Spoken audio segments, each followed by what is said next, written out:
All right, guys, before we get into this podcast with Andrew Tate, go to the App Store right now, download the PrizePick app, use code Bradley when you download the app, and they're going to give you $50 in your first $5 lineup. NFL playoffs is in full swing. If you guys want to put a little sweat on the game, that's the way I like to do it. If you guys want to do it, go there right now. Very easy. You just more or less on players, all different stat lines. You can see like what they've done previously, so it might be easy for you to make like the picks that are right for you. But if you guys do any fantasy, this is the place to do it. Go to PrizePicks right now. Use code Bradley. Also, you can go on the PrizePick app and tail my picks. If you just check out at Bradley Martyn on the PrizePick app, you can follow me directly. I love you guys. Let's get into this podcast with Tate. He's got a lot to say, so make sure you guys are paying attention.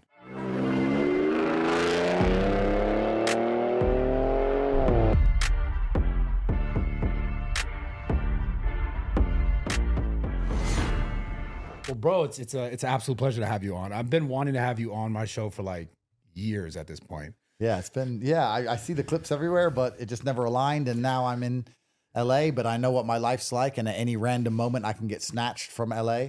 Yeah. So I thought, let's do it. So what is it, 1 a.m, something like that? Yeah. Yeah, you're a beast for that.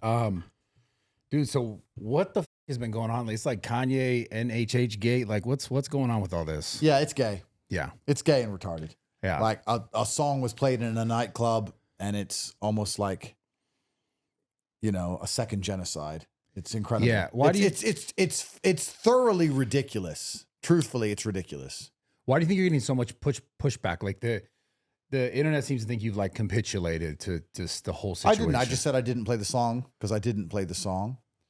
The internet now has become so anti-Semitic that even if you believe that the Jews have too much control over the American government, you're starting to think, I may as well just join the fucking Jews now because everything you do makes you a Jew sellout somehow. I don't know if you get this, but like if you breathe air, the Jews also breathe air. So you've sold out to the Jews. Yeah. It's like you can't fucking do anything. Yeah.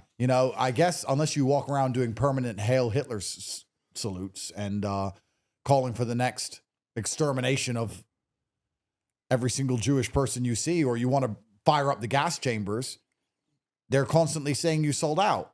And it's incredible because it's not just me. I see it to everybody with any kind of prominence or any kind of platform. They're like, you sold out, you sold out, you sold out. There's nothing you can type without someone calling you a Jewish sellout. It's weird. Yeah. So we've gone from one side of no one being aware of the problem through the Enlightenment where people are aware of the problem to the other side of total retardation. Yeah. And now you see posts, even Nick Fuentes did this. Nick Fuentes said there's anti-Semites or low IQ anti-Semites, he calls them, where they're blaming the ICE protests. No, they're saying that the ICE guy shot the woman who tried to run him over because he saw her as a Palestinian because Jews have convinced the ICE officer that human life, like, it's just like, what the are these tedious bullshit links? Or he was trained by the IDF. You see that one too. It's at the point now where, I mean, if I was to be a conspiracy theorist, I would argue that the Israel lobby or the people who are in charge of ADL, et cetera, they've realized they can't stop the anti-Semitism. So they're using bots to pump it up to such a level that it's ridiculous. It's agree and amplify. Have you ever spoke to a girl and she says, all you do is cheat on me? You're like, instead of saying, no, I don't, I take you out for dinner and I'm nice to you. What you say is, you're right. You're right. We've been together years and all I've done is cheat on you. It's all I do. I've never done anything else. All I do is cheat on you. You agree and amplify to make it look ridiculous. Yeah. And I'm starting to think now that this huge, ridiculous anti-Semitism bullshit now where you can't breathe without getting called a sellout to the Jews is actually, I think there's something else behind it that's going on.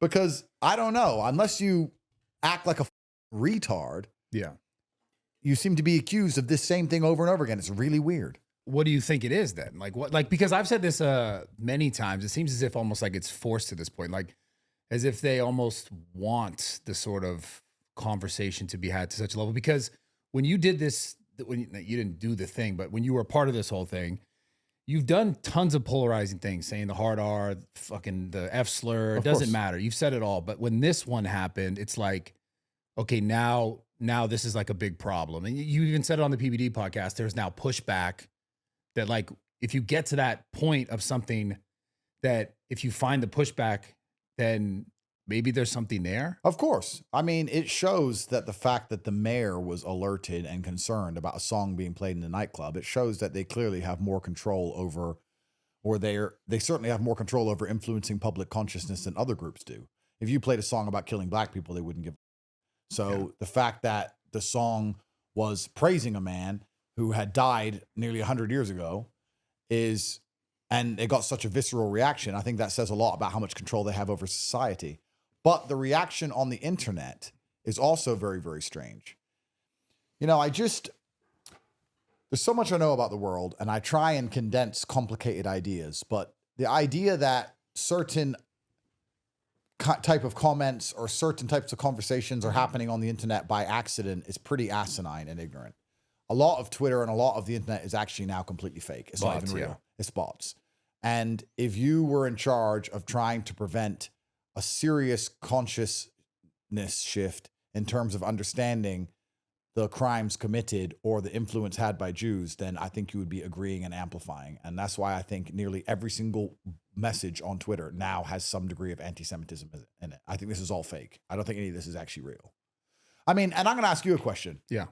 Do you agree that the ADL or Israel seem to have a larger percent of control than you'd expect them to have over the American government, considering they're a relatively small country?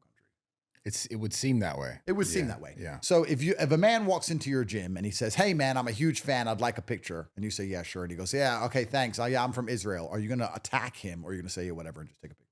I would absolutely take a picture with Of course, because if you disagree with the government, it doesn't mean you hate every single person from that place. It doesn't mean you're going to become a violent psychopath. Yeah. You do understand that most of the internet now is going to tell you you're a sellout.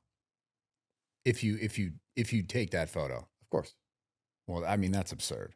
That's the internet we live in now. Yeah. So I guess unless you walk around doing hail salutes, you're a sellout. So all these people saying, "You're a sellout. You should have sat there and done this and done that." It's really remarkable. I have criminal cases hanging over my head. That's hate speech. That's guaranteed prison time in my upcoming UK court case. Every single podcast I do is played back to me in court in front of a judge.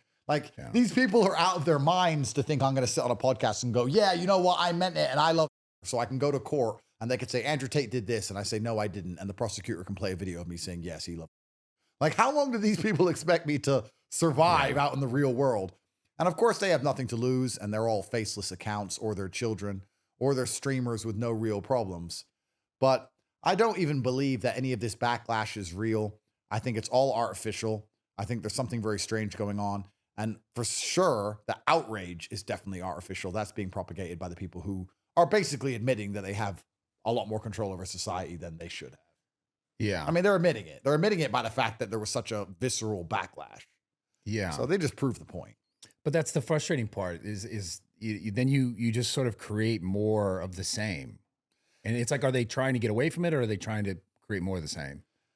You know, it's such a strange scenario. It is because I'm sorry to interrupt it. I just believe that they're trying to get back to the point of like actual censorship, like real censorship. Because you remember, I don't know how many years ago, but I remember when I first started making any content, literally 15 years ago now at this point, there was a few groups that you couldn't really criticize in a way. It was blacks, it was gays. Yeah, we criticize them loads now. Right. Blacks, gays, and then you always knew you don't talk about Jewish people. Yeah. And that was before any of this October 7th. That was before any of this, like everyone. It's because World War II is the religion. World War II is the story that we're all taught, which has shaped the modern world we live in. And it's the excuse for very important things which are happening in the world today, especially the decimation of white populations.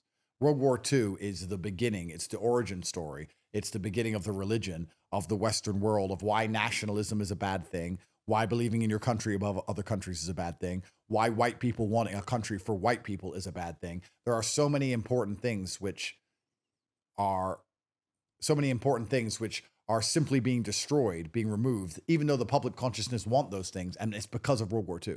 Yeah. World War II is the foundational story. Can you play that clip that I brought up? There's just one clip. I don't really want to talk so much about this whole thing, but this one clip. Yep. You said that towards the end of this clip, this is when I don't know, it must have been when the song had first come out. You're sort of addressing the song, this guy's interview question, and then you said something really significant at the end. It's kind of going along the lines of what you're talking about now, but I wanted to play this for you real quick. Suicide. It was the last thing that soldiers said before they got executed. So you're basically talking about all like how of the energy, all of the emotional potential that was forced into these words. And then the lid to the jar was closed because you weren't allowed to say it. Isn't this interesting?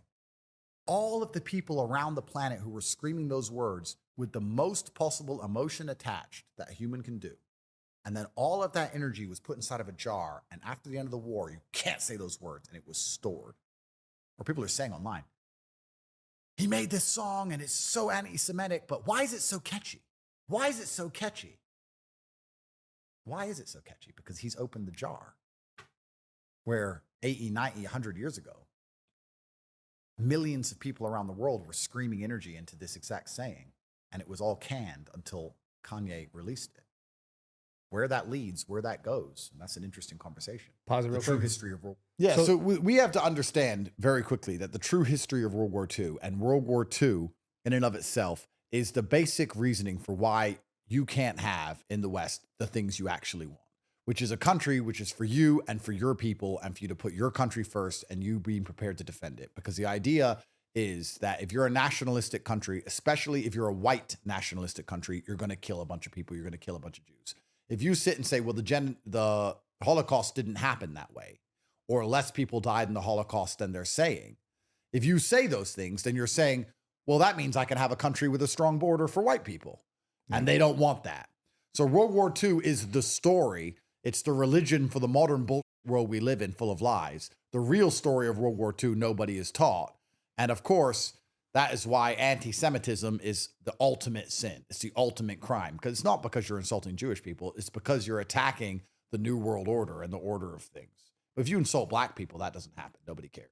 This is the difference. This is why you're saying we've always known you couldn't do that. Yeah. And now, I guess, the lid is off. The hail, I just said it, but the lid is off with the song. And also the lid is off with a lot of people understanding the truth of World War II and the truth of power structures in the world. And a lot of that was down to October 7th and Israel's actions, which, you know, they broadcast a genocide in front of the entire world, which was disgusting. Yeah. So now what do you do if you're on the Israel side? Well, you can't really put the lid back on. So maybe you can just add in so much bullshit and agree and amplify and spew so much low IQ, stupid takes. If you're like, well, if every smart person is going to be anti-Semitic, let's just pump out so many bots saying so many stupid anti-Semitic things that it loses all value. And the pendulum can just swing the other way now. And now there's just so much stupid garbage all around the world.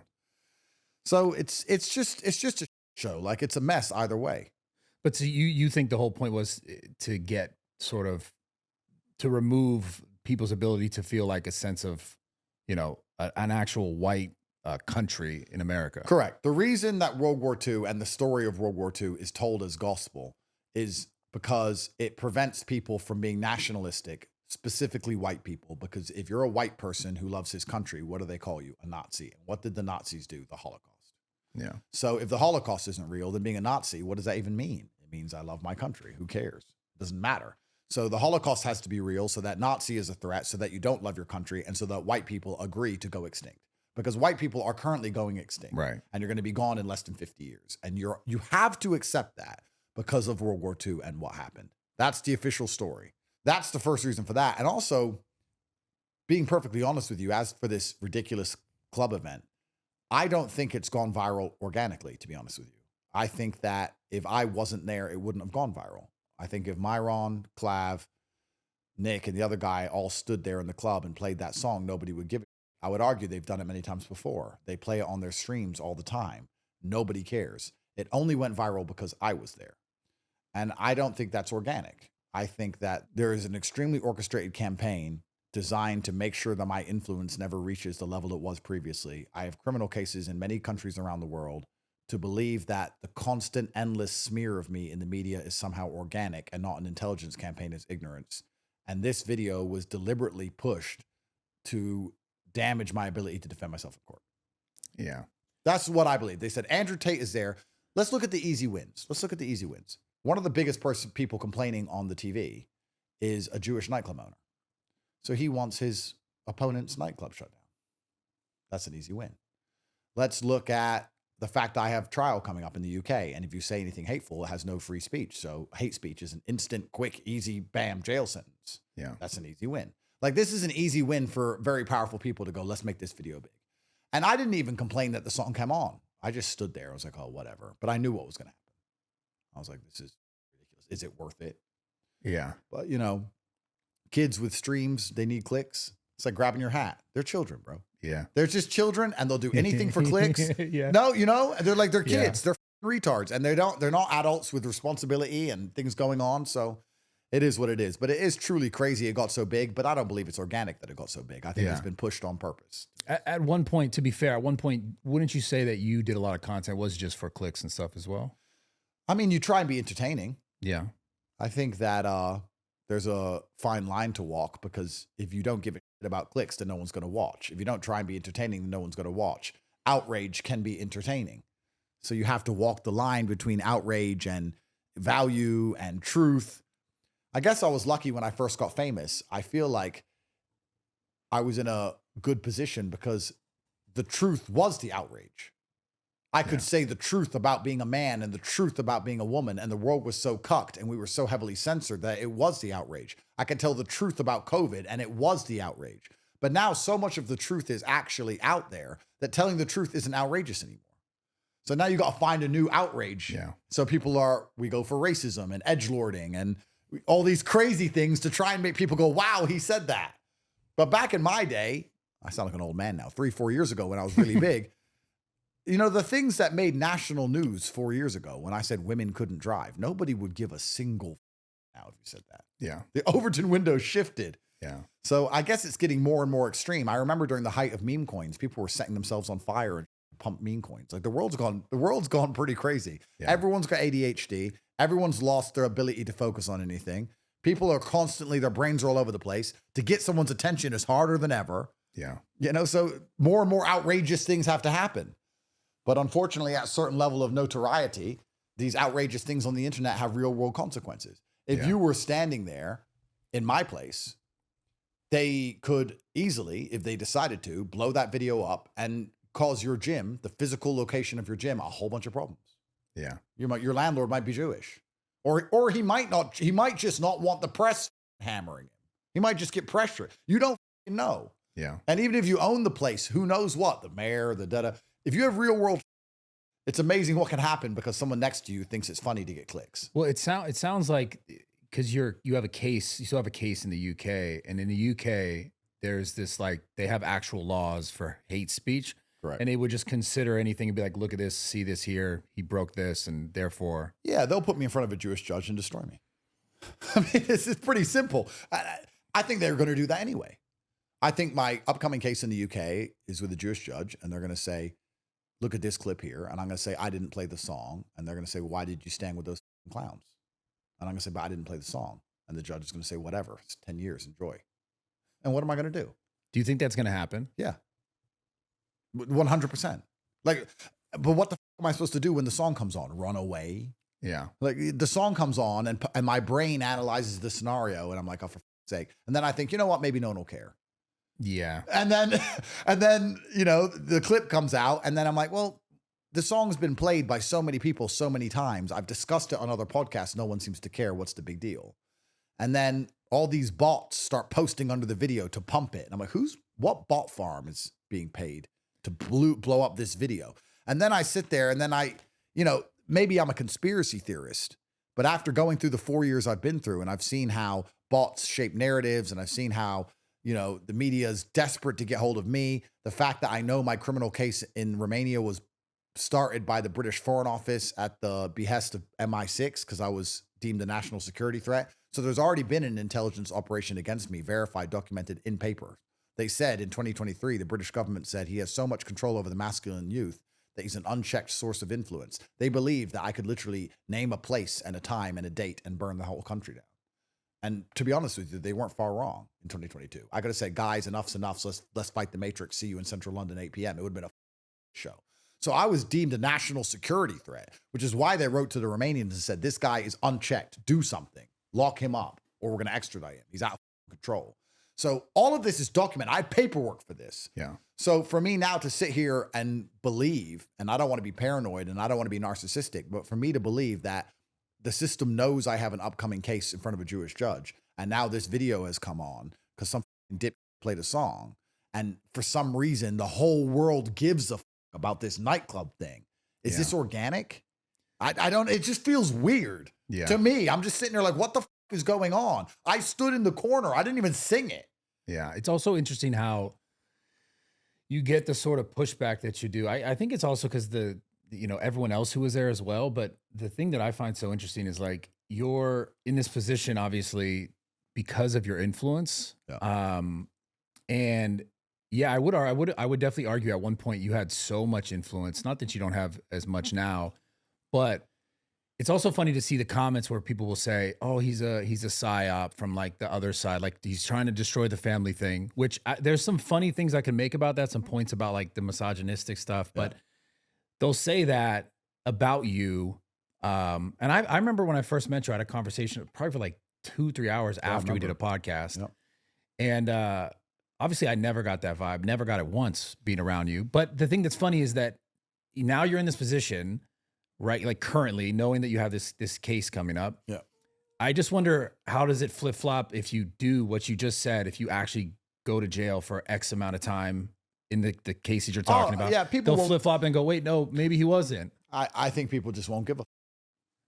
Yeah. To be honest with you, when I first got arrested at the height of my influence, it was the perfect storm to actually make me more influential for a few reasons. And one of them was that I predicted and saw it coming. And one day, when I tell the full 2-hour story of what happened to me with the paperwork and show you how corrupt this world is and show you how literally Five Eyes intelligence agencies will just call a country and say, deal with this guy, and how the legal system's all made up and how the judges are bought. When I show all the receipts head to toe on a video, which I'm going to do, and if they put a bullet in my neck, it's already made, it's going to come out. When I explain how everything is, I knew what was coming, and I kept saying they're going to arrest me. And then I got arrested in Romania, and then the charges are so outlandish. Human trafficking, it sounds so crazy. And I was the most Googled man in the world at the time. So it was almost like a perfect storm to put to make me more popular in some ways, although I suffered for it. But now if I get locked up, they're just going to say, oh yeah, he sold out to the Jews anyway. And everyone's going to talk about it for 5 minutes, and then they're going to continue with their lives. So the people who watch these things on the internet, because they're so desperately chasing outrage and dopamine, they want you to set yourself on fire and martyr yourself and destroy your life and never see your kids again for their entertainment. They don't even give a shit about the cause or the message anymore. They just want to be entertained. Yeah. People at home, they want people to steal your hat because they just want to see a fight. They're just like feral animals. Nobody actually sits there and is locked into the mission anymore. I even think all this bull anti-Semitism on the internet is actually helping the Jews. No one's locked into the mission. No one's trying to wake people up to the truth and the reality of how this world works. And if you do, you're a sellout somehow. I said on another podcast, I said, listen, perhaps the Jews are in charge of everything, but you need to not cope and use that as an excuse to fail. There's not a single Jew that stops you going to the gym. Yeah. If you're skinny and you're weak, it's your fault.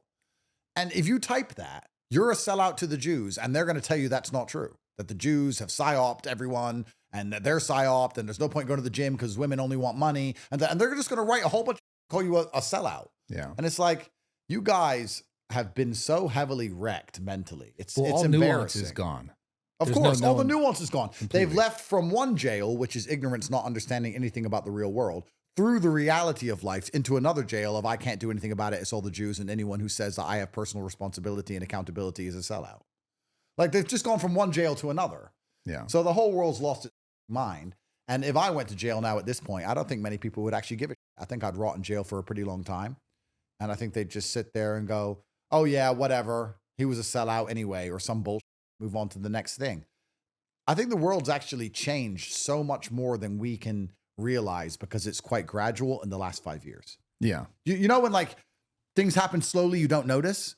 In the last 5 years, the world's actually completely changed. Think about back to COVID times. You couldn't say anything about women, couldn't say anything about black people, it couldn't be racist. Everyone got their accounts deleted for all. Oh like my God, it was bro. crazy. And now we're all on the internet. You didn't post a black square, they're like, you're racist. You write N. You got account delete N. Yeah. I. Remember that? Yeah. G. I typed G and lost my account. Yeah. Like now you can. Bro, I was on my buddy Sugar Sean, I was like, yo, you're an animal. Yeah. And it was like, this is like racist or bad behavior. I was like, what the I'm talking about a fighter. You couldn't do anything. Yeah. And now you can be fully racist on Twitter, you know, for better or for worse. So the world has changed so much now. I just feel like if they lock me up, no one's going to give a.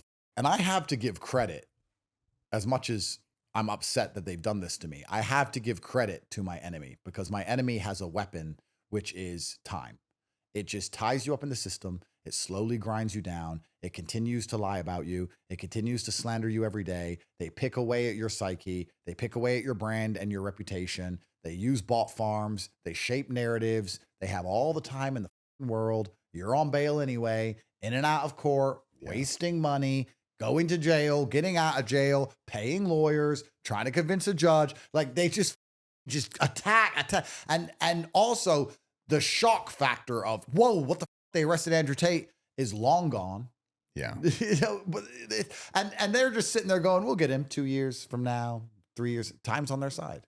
What can you do, bro? It's a lot of it just feels forced at this point. It's super forced. I hate to interrupt. It is mega forced, bro. Anytime I do anything, I can't take a piss without a mental breakdown on the internet. It's bull. It's forced. This isn't real. It's all linked to my legal cases and trying to make sure that I don't win them. None of this is accidental. And my legal cases are forced too. They just keep printing new pieces of paper, bullshit accusations with no real evidence. They don't give a that it's never going to go anywhere. It drags me through the process. I have to hire a lawyer, go to court, defend myself, deal with all the media slander, continue to fight it all the way to the end, and they just print a new piece of paper and wreck me. Yeah. I have this theory that a British prosecutor, because England's a toll, probably doesn't make more than $100,000 a year. And the British taxes are around 50%. So if they can get an idiot prosecutor to type up a lie for $100,000 a year, and I have to pay my legal team $5 million to defend myself, and they get 50% of that in tax revenue. So they benefit 2.4M. The British state gets rich off this. Yeah. I'm paying legal fees out. My lawyer has to pay 50% because he's a lawyer. He's a good lawyer. He's going to pay taxes. Their prosecutors effectively free, and they just get to print out pieces of paper. Andrew Tate is a hateful person. Here's a tweet he did that's hateful. Andrew Tate is a hateful person. He stood next to children in a nightclub one day. Here's ... We believe, defend yourself. And I'm just getting wrecked, and it won't end. It's like, it's really quite remarkable. You know, you wake up every day and there's just some new bullshit lie. And I actually wonder why, when it's clear I'm not going to incite this riot they're afraid of, they're not going to stop. But I guess they've just decided they're going to keep going till I'm gone, I guess. Yeah. Have you got, there's this other sort of narrative. Have you gotten help from the current administration? If I had help from the current administration, I wouldn't still be on bail in Romania. What actually happened is, and I need to tell this whole story, it's a 2-hour story one day on a long podcast with the paperwork, but the short version is that my case was actually dismissed under Joe Biden in 2023 of December. They threw my whole case out due to lack of evidence. So they locked me in jail, locked me in my house, prevented me from seeing my mother when she had a heart attack, prevented me from seeing my kids, stole all my money, stole all my cars, stole all my wealth, raided my house 4 times. They did all of that. And then when they put the file to a judge said, there's no evidence in here. You've accused him of crimes, but there's no evidence. They've just typed up what they think I've done. Where's the proof?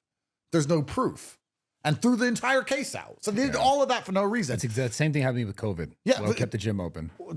Crazy. Yeah. And then in the Romanian system, that means that the file goes back to the prosecutor. So now it's on the prosecutor's desk. It's been on the prosecutor's desk for 1.5 years and nothing's changed. But I'm the first person in Romanian history that, although my case has been thrown out, I remain on bail. But they did give me my passport back. So they threw my case out in December. In February, they said, here's your passport, but you still have to check in. You have to still go to Romania to check in. To this day, that's true. If I don't go check in, it's Interpol red. Here's your passport, go away. Is the fact that Trump was president the reason I got my passport back? I think yes. I don't think he did anything. I think the Romanians just got scared to keep us there without a case in the system. And we're American citizens. And now Trump's in charge. They're probably like, oh, they're going to realize that, you know, the American embassy is going to start to give a, because before that I was calling the American embassy and they didn't care. Yeah. They're like, yeah, whatever. Don't care. And then Trump won. I called the embassy. They're like, what the okay, let me ask around. America's back, bro. Like before Trump, America was gone. You know this better than me. There was no America. So the Romanians were like, well, let's fuck him. But then Trump came and like, oh, he's a real American again. America's back. Well, then let him go. I don't think he actually helped me in regards to, you know, calling the Romanians or anything crazy like that. So that's the situation I'm currently in. That's the predicament. I've got bail in Romania. I've got an extradition hanging over my head with the UK. I've got 3 or 4 cases in the UK, and still got these 32 charges sitting on a prosecutor's desk that were thrown out due to lack of evidence in Romania. It's just a show. Yeah, it's crazy. I want to take it back to kind of like where you really came from, because I know a lot about you. I've seen a lot of content, but what were you like in your early 20s? Like, because I know didn't you do some like Big Brother kind of? Yeah, I did some stupid reality TV. Some rap TV stuff too. Yeah, I was around. But you know what? I think the world was more fun back then. Yeah. I was about to say, you know, when you said, what were you like back in your 20s? I was about to say happier as a joke. But truthfully, actually, yes. I don't think it's because I've changed. I think the world's changed. Yeah, entirely. I think the world was so much more fun back then. Yeah. And when I think about what I did, that's what makes it so difficult, because you sit and think, well, the world was more fun. What was I doing that was more fun? And it wasn't that I was doing anything. There was just electricity in the air. There was positive organs in the air that I really believe died in COVID. COVID changed the code of the simulation, and I've been bored ever since. Is it just me? Where like nothing's been real since COVID? It's like, what the? Yeah, it's I haven't had real fun since literally before COVID. It was really weird. The world was a different place. And I don't know if it's because we're all living under constant surveillance from each other, or we're all obsessed with social media, or we're all permanently distracted, or we all know too much. I don't know what it is, but I miss the old world. I think it's the constant dopamine hits, like that whether you get from like social media interactions or just like, you know, looking at what your life should or shouldn't be. Like you're just constant sort of searching outside of yourself for everything. Yeah, you're constantly either thinking about the past or concerned about the future, or looking at someone else's life wishing you had it, or concerned about some event in the world, or feeling sad about Gaza, or having your brain's all over the place now. It's like I think you're completely right. Back then, you used to go on a night out and have the best time of your life and not take a single picture. Yeah, and that's how you knew it was great. You didn't even touch your phone. Now I can't get through a movie. I can't get through a book. I have to touch I always end up reaching for my phone. Yeah. So, yeah, the world's a completely different place. So it's actually kind of hard for me to answer what I was like, because I don't know what that person would be like in this world, or what I am now would be like in that world. The world was so different. I really think that we're living in a period of time where we're going to experience so many different versions of reality. If you were born in the year 1709 and you died in 1769, I don't think your world changed that much. But I think our world is changing crazy. Yeah. Do you remember? I remember the first time I had Wi-Fi on a plane. Yeah. Now I expect, and I better have. Yeah. And it better be fast. Why is it not loading? Why is it not loading? Like, where's my quick Wi-Fi? I'm trying to watch YouTube. This is trash. That's so funny. I remember the first time I spoke to ChatGPT, I was like, what the this is a machine. But that's a whole, so what's happening is humans are not supposed to be existing like that. We are existing how we normally exist, but with technology this is not a normal human thing. Of course. And I think it's like literally the melding of like computer and human. Yeah. And then slowly going through that. Completely. It's only a matter of time till we all have Neuralinks in our brain, and we're not allowed to think certain thoughts or go certain places. And the ChatGPT corrects us when we try and talk. It's only a matter of time till we're literally cyborgs, and we are part of the Matrix. Yeah. The Borg from Star Trek is coming for all of us. Yeah. We will be assimilated. There is no escape. And I'm just saying that we're living in our short lives. I think we're around the same age. These 60, 70 years, whatever we get, we're going to watch AI. We're watching the first mobile phone. I didn't have a mobile phone when I was a teenager. Yeah. Think how fast we're used to mobile phones now. Like it's nothing. Think of think how crazy that is. So the world's just changing so much. And I don't know, like it happened slow enough for us to not really notice and not really think about, but it's actually so drastically crazy. Yeah. Like I can't imagine. I don't know how people go to school anymore.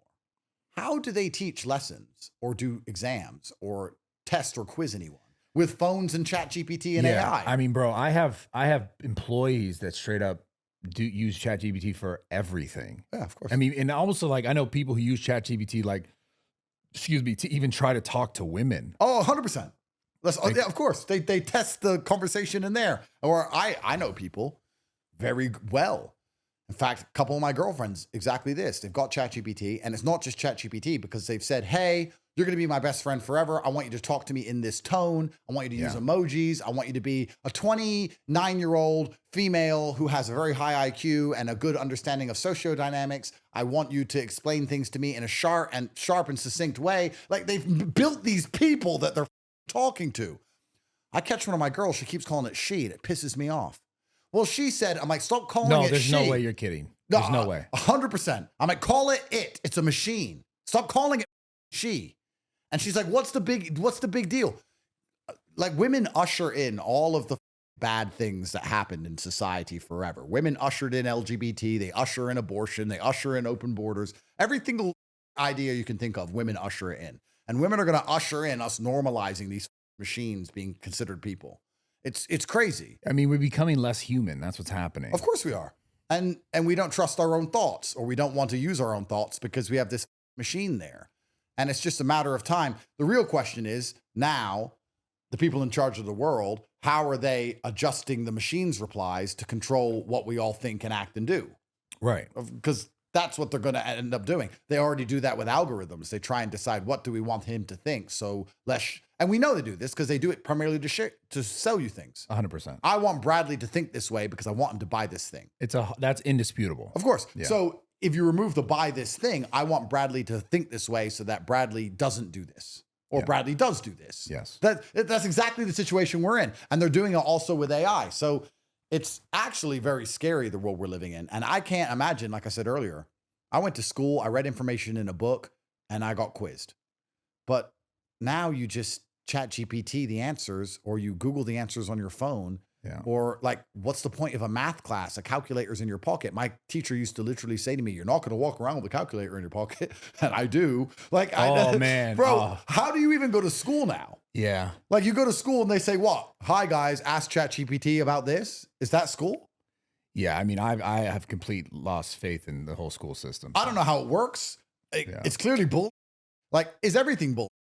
And the barrier to success in life for such a long period of time was not only agency and energy, but it was also information. You had to know things and know what to do, or find somebody who did know what to do to get it done. But now information has lost all value. Information is now free.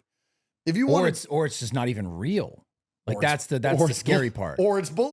Yeah, that's right. So, we've entered this really brand new age. It's super weird, where anybody can know anything all the time, and they can all know it for effectively free. So how do you differentiate between the successful and the unsuccessful? Well, I would argue it's agency and energy to apply things, but it's still a really weird, strange situation. If I wanted to start one of the world's most complicated companies, I can literally ask the AI, I want to start a legal practice.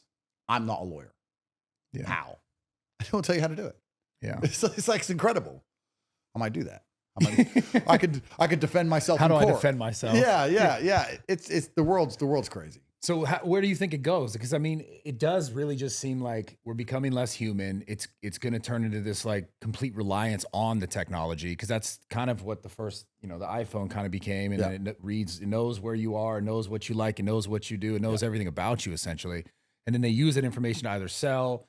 Sounds like they're going to start using information to sort of coerce you into sort of whether left or right political opinions. It's happening. Where do you think it all goes? Well, it leads to the same place that the government have been trying to lead us to ever since the beginning. I mean, every single day they pass new laws and they never take laws away. It's just going to be complete and total slavery. And they're going to force us to replace our freedom with the idea of safety. Like, I do believe there's a utopian future where there is no murder and there is no car theft and you can leave your door open. But the reason for that is because we're all connected to the grid.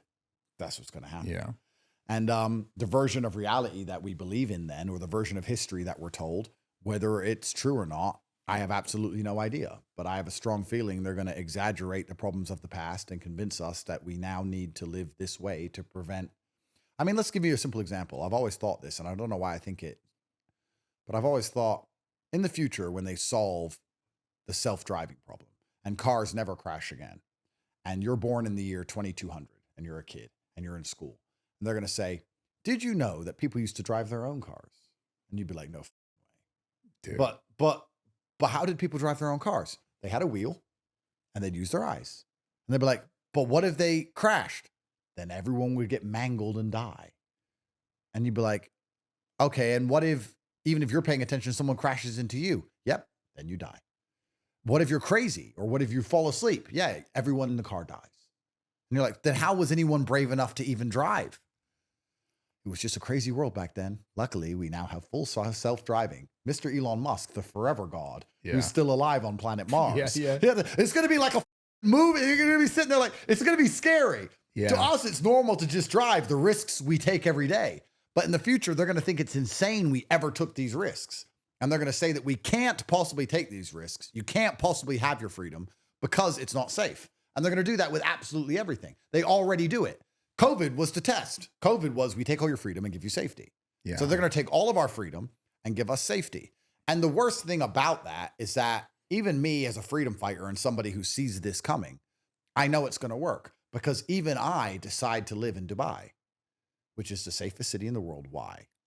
Because they have control of everything. But I don't want to live here because I might get robbed or shot. So it's right. So you're asking where it ends. It ends with absolute control for the people who want to rule the world. Do you think it matters whether it's left or right? I don't think there is left and right. That's exactly what I think. Yeah, I think there are pools of transnational capital, and I think that these large pools of money, their primary objective is to get more money. And if they can get more money by turning their money into money, even better, because, you know, that's the biggest scam on the planet.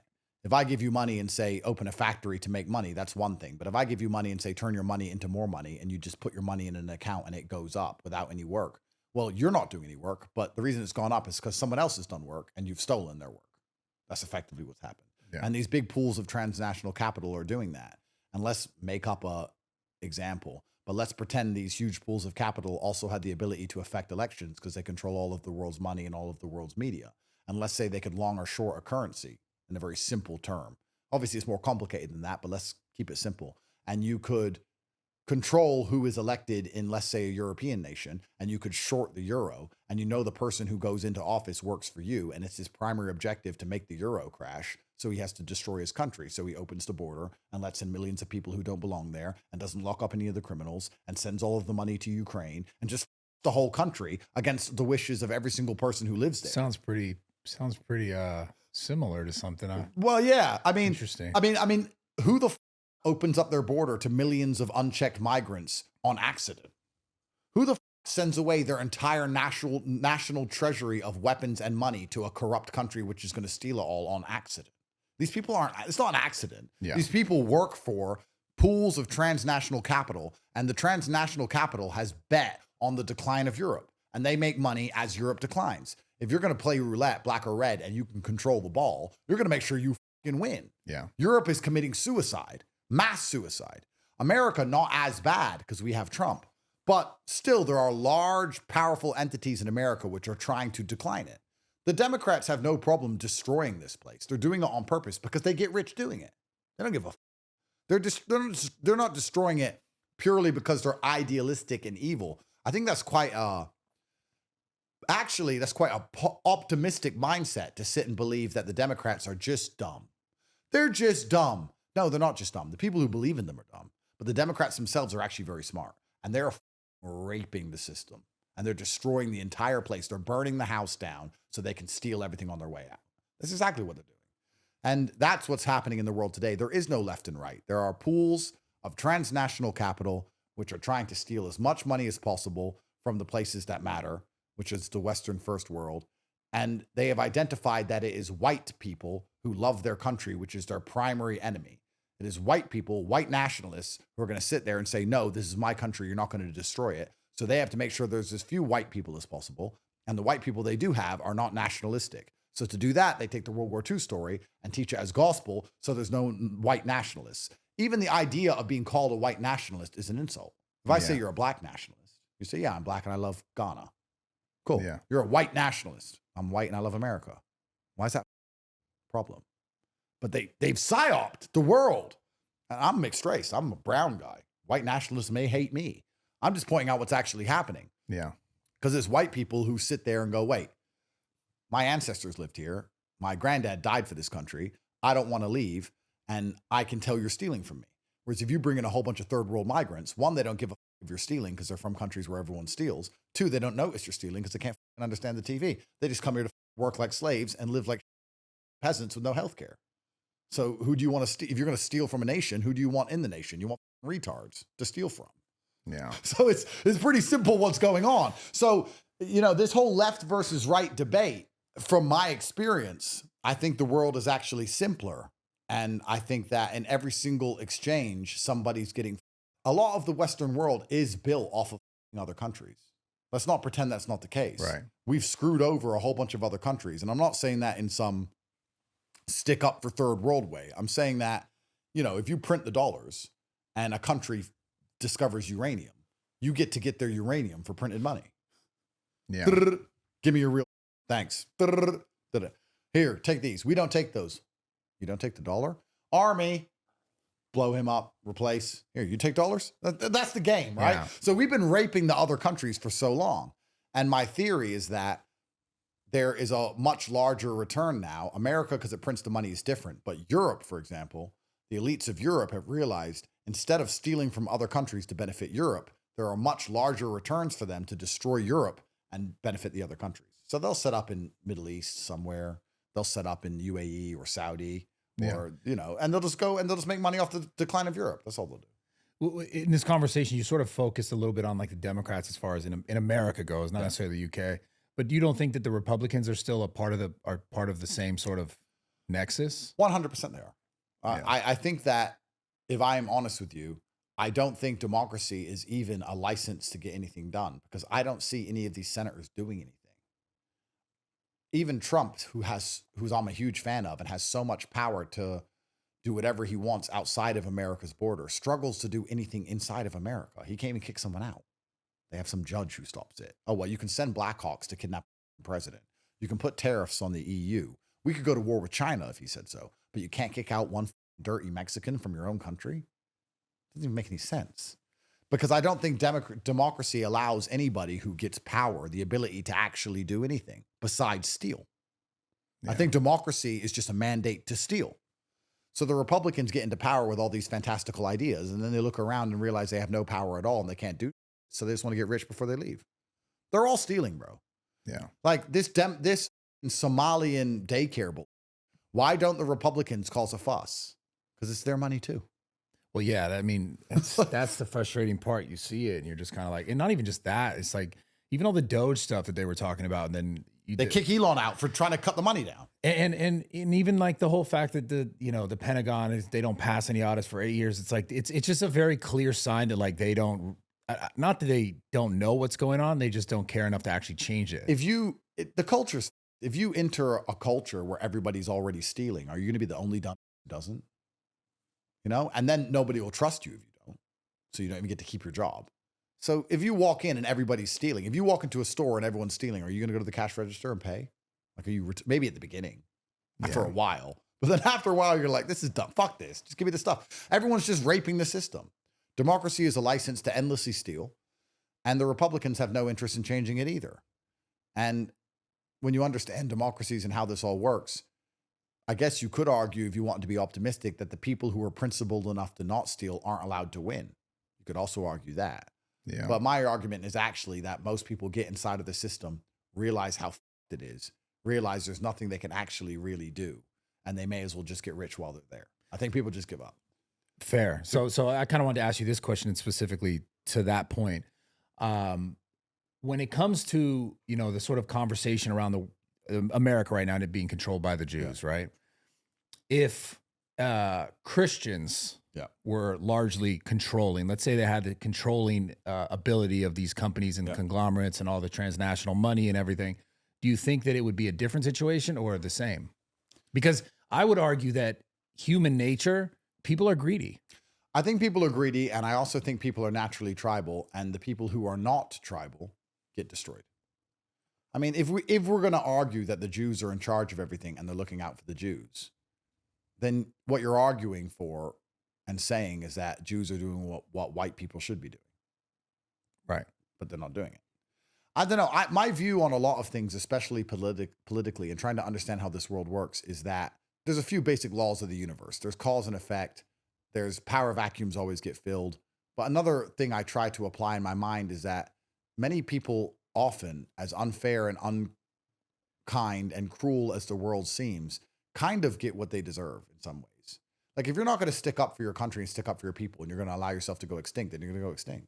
Like, this is just unfortunately human nature, right? There's always been outside oppressive force, and you either resist the outside oppressive force or you get crushed by the outside oppressive force. That's it. If America survives or not almost depends on whether it deserves to. And if it gets destroyed, then it deserved to get destroyed. It's kind of a, I don't want to be evil when I'm trying to say this. I'm not saying that. I'm just saying that, the white man didn't unfairly conquer the indigenous. The indigenous weren't good enough or didn't try hard enough, and they lost.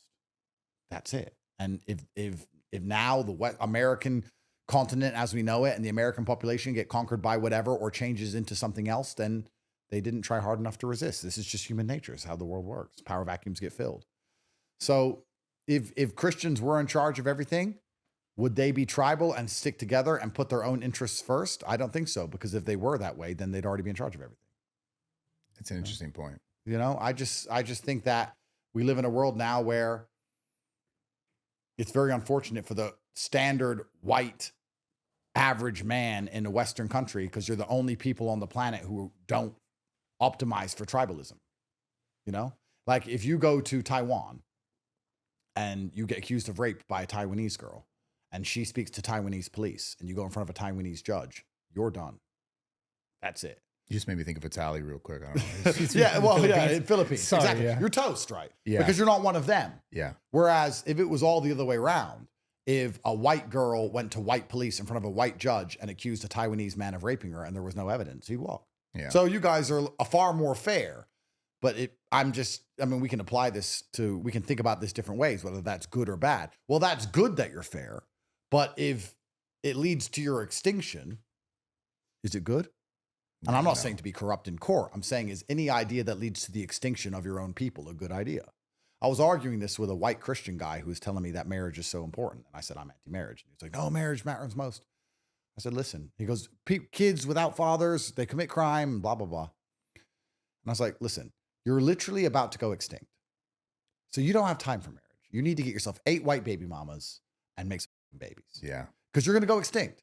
And if you think that piece of paper is more important than the survival of your race, then you're an idiot. Because who gives a when you're all gone? Everyone's going to sit around saying white people were so stupid. They had to marry a bitch first. It took 2 years to convince her. They wasted all their life savings doing it. And they're like, what the fuck are you doing? Black people don't care.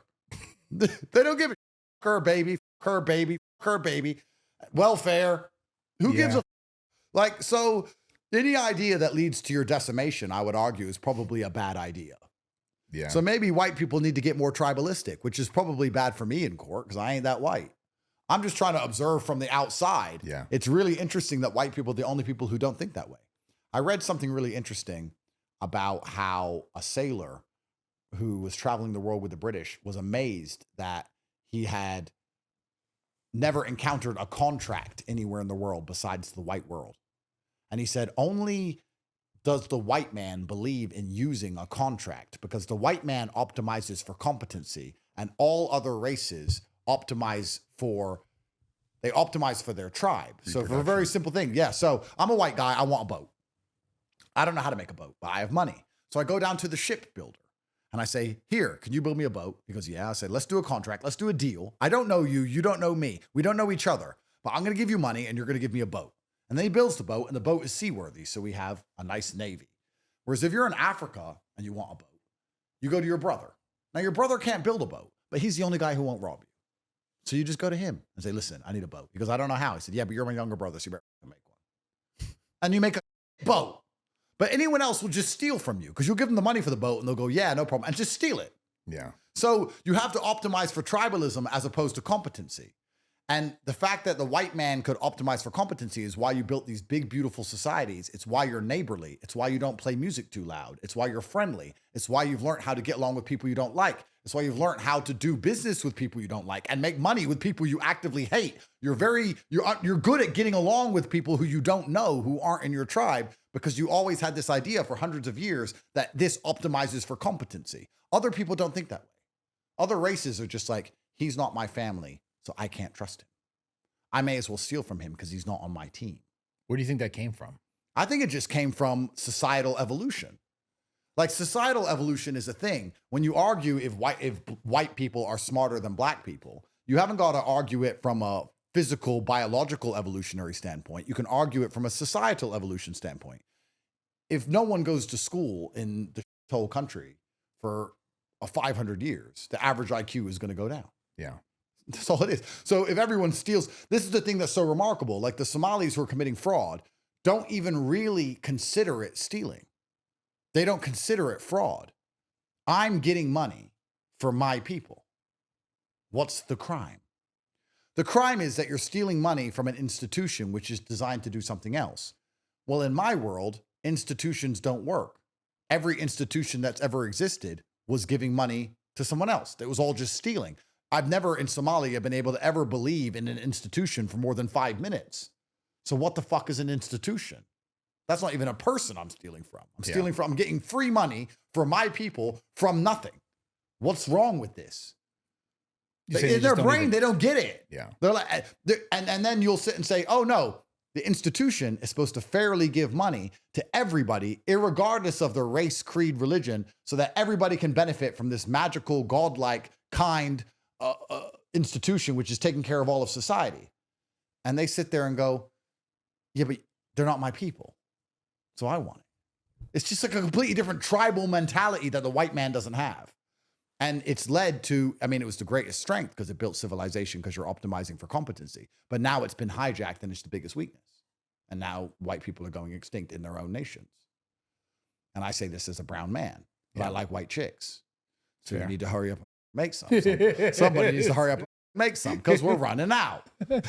So, you know, it's crazy. But this all ties into the World War II, the Holocaust, the Clubacost scenario I was in. All of this comes from World War II. Kanye Gate. I don't know. Kanye Gate, bro. I'm trying to figure out what to call it. Bro, gay and stupid. Yeah, it really, it was an interesting time the last few days for sure. That's all I'll say. The world news must be slow. It's crazy. But so I want to talk to you a little bit about like your actual childhood. Have you ever shared much about that? I think I've spoken about it a bit.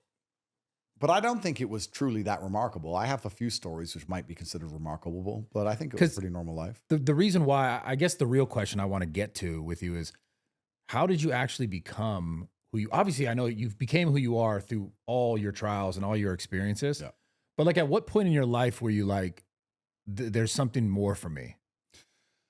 I don't know if you're born with this or not, but I kind of always knew that a lot of the things I was being told, or a lot of the things that were originally expected of me, were not going to lead to the life I want to live. I can't explain why I knew from a very young age that I wanted to have an exceptional life. And it's not because I wanted exceptional things or to be able to even go to exceptional places. I just didn't understand why other people had things that I couldn't have. I don't know how to explain. I was 7 or 8 years old. Yeah. I didn't understand why. I was like, Dad, why do they have all that? Well, they have money. Well, why do they have money? They have a good job. So their whole life is better because of their job. Yeah. So why can't I have that job? You have to go to school. Okay. And then you go to school and you're like, well, this ain't going to give me a fuck. This is bullshit. Like, I just knew there was a different version of reality. And I think it's just curiosity more than anything else. I just want to explore every level of the map before I'm gone. I think that's all it is. I can't tell you exactly where that came from. You know, before all my legal trouble, I used to say to Tristan, I wonder what jail's like. I want to explore every level of the map. That's hilarious. And then God gave it to me. So lucky me. But, you know, you just want to explore all the levels of the map and see it all. I had a fantastic father. I had a fantastic mother. I had a great childhood. Nothing bad happened to me. I have a whole bunch of fantastic stories to tell. But all in all, I just knew there were people living a version of reality that most others didn't. And I wanted to understand how that was done. Yeah. That's how it is. What do you think the most valuable lesson your father taught you was? I think he taught me to understand that, and I've learned this very deeply and understand this very well, especially in the last few years, is that your enemy's never going to really have mercy on you. I think that's an important lesson that a lot of people forget. I see people complaining, or whether it's at their girlfriend. I see people who, let's take a very simple, benign example. Their girlfriend is annoying them, and they say, listen, I'm under a lot of stress. Just leave me alone. And I'm like, she's never going to have mercy. People don't have mercy on you. In fact, when they see weakness, they just double down. That's human nature, is you have to be the resistance against the oppression, or they're going to push till the very end till you're crushed. If you expect your enemy or your opponent to ever have mercy on you, 99.9% of the time you're wrong. And if they do have mercy, it's temporary. They'll come back. And I think that comes from chess, and it also comes from a few stories of my childhood. When I've tweeted this one out, when I was riding the school bus when I was 8 years old, there were some kids who were older than me picking on me.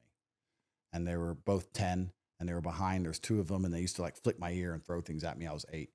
And I went home, and one day I was crying, and I said to my dad, these two boys are picking on me. And he said, where? And I said, on the school bus. And he said, you have a lunchbox. And he was playing chess, drinking whiskey. He used to play himself at chess back and forth. He said, I had a lunchbox. And I was like, okay, whatever. And then I got back on the bus. A day goes past, another day goes past. They're still picking on me. For the next 3 or 4 days, they're picking on me. And then one of them flicked my ear. I remember, you know, when you just boil with rage. I just boiled with rage. He flicked my ear. And I remember just boiling with rage. And I turned around with the lunchbox and smashed him clean in the face. And blood started squirting everywhere. It was a blue Batman lunchbox. It smashed into pieces. And the piece of plastic got stuck in his face. And there's blood squirting everywhere, all from his eyebrow. And I hit him. And after I hit him, I just ran straight off the bus. And I ran so fast. I wasn't even thinking because so much adrenaline that I was holding on to the handle. And the whole lunchbox was gone. I'd smashed it to fucking pieces on his face. Yeah. So I get to the front door of my dad's home, and he sees me holding just the lunchbox handle, and there's blood all over my hand. He had been playing chess against himself all afternoon. And he said to me, let's go, son, get in the car. And we got in the car and went to the Walmart. And he said, I'm never going to call the school, but I'll buy you as many of these lunchboxes as you need. And he bought me another one. And I went back to school the next day with a new Batman lunchbox. And I never saw those kids again. I don't know if they got taken out of school or what. I never saw either of them ever again. I was really scared to get back on the bus. Never saw them again.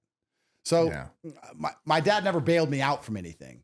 Or like in chess, where I was a professional chess player when I was young, you start to lose. You can't sit and, you know, make a sad face. They're going to crush you. You leave a pawn hanging, they're going to take it.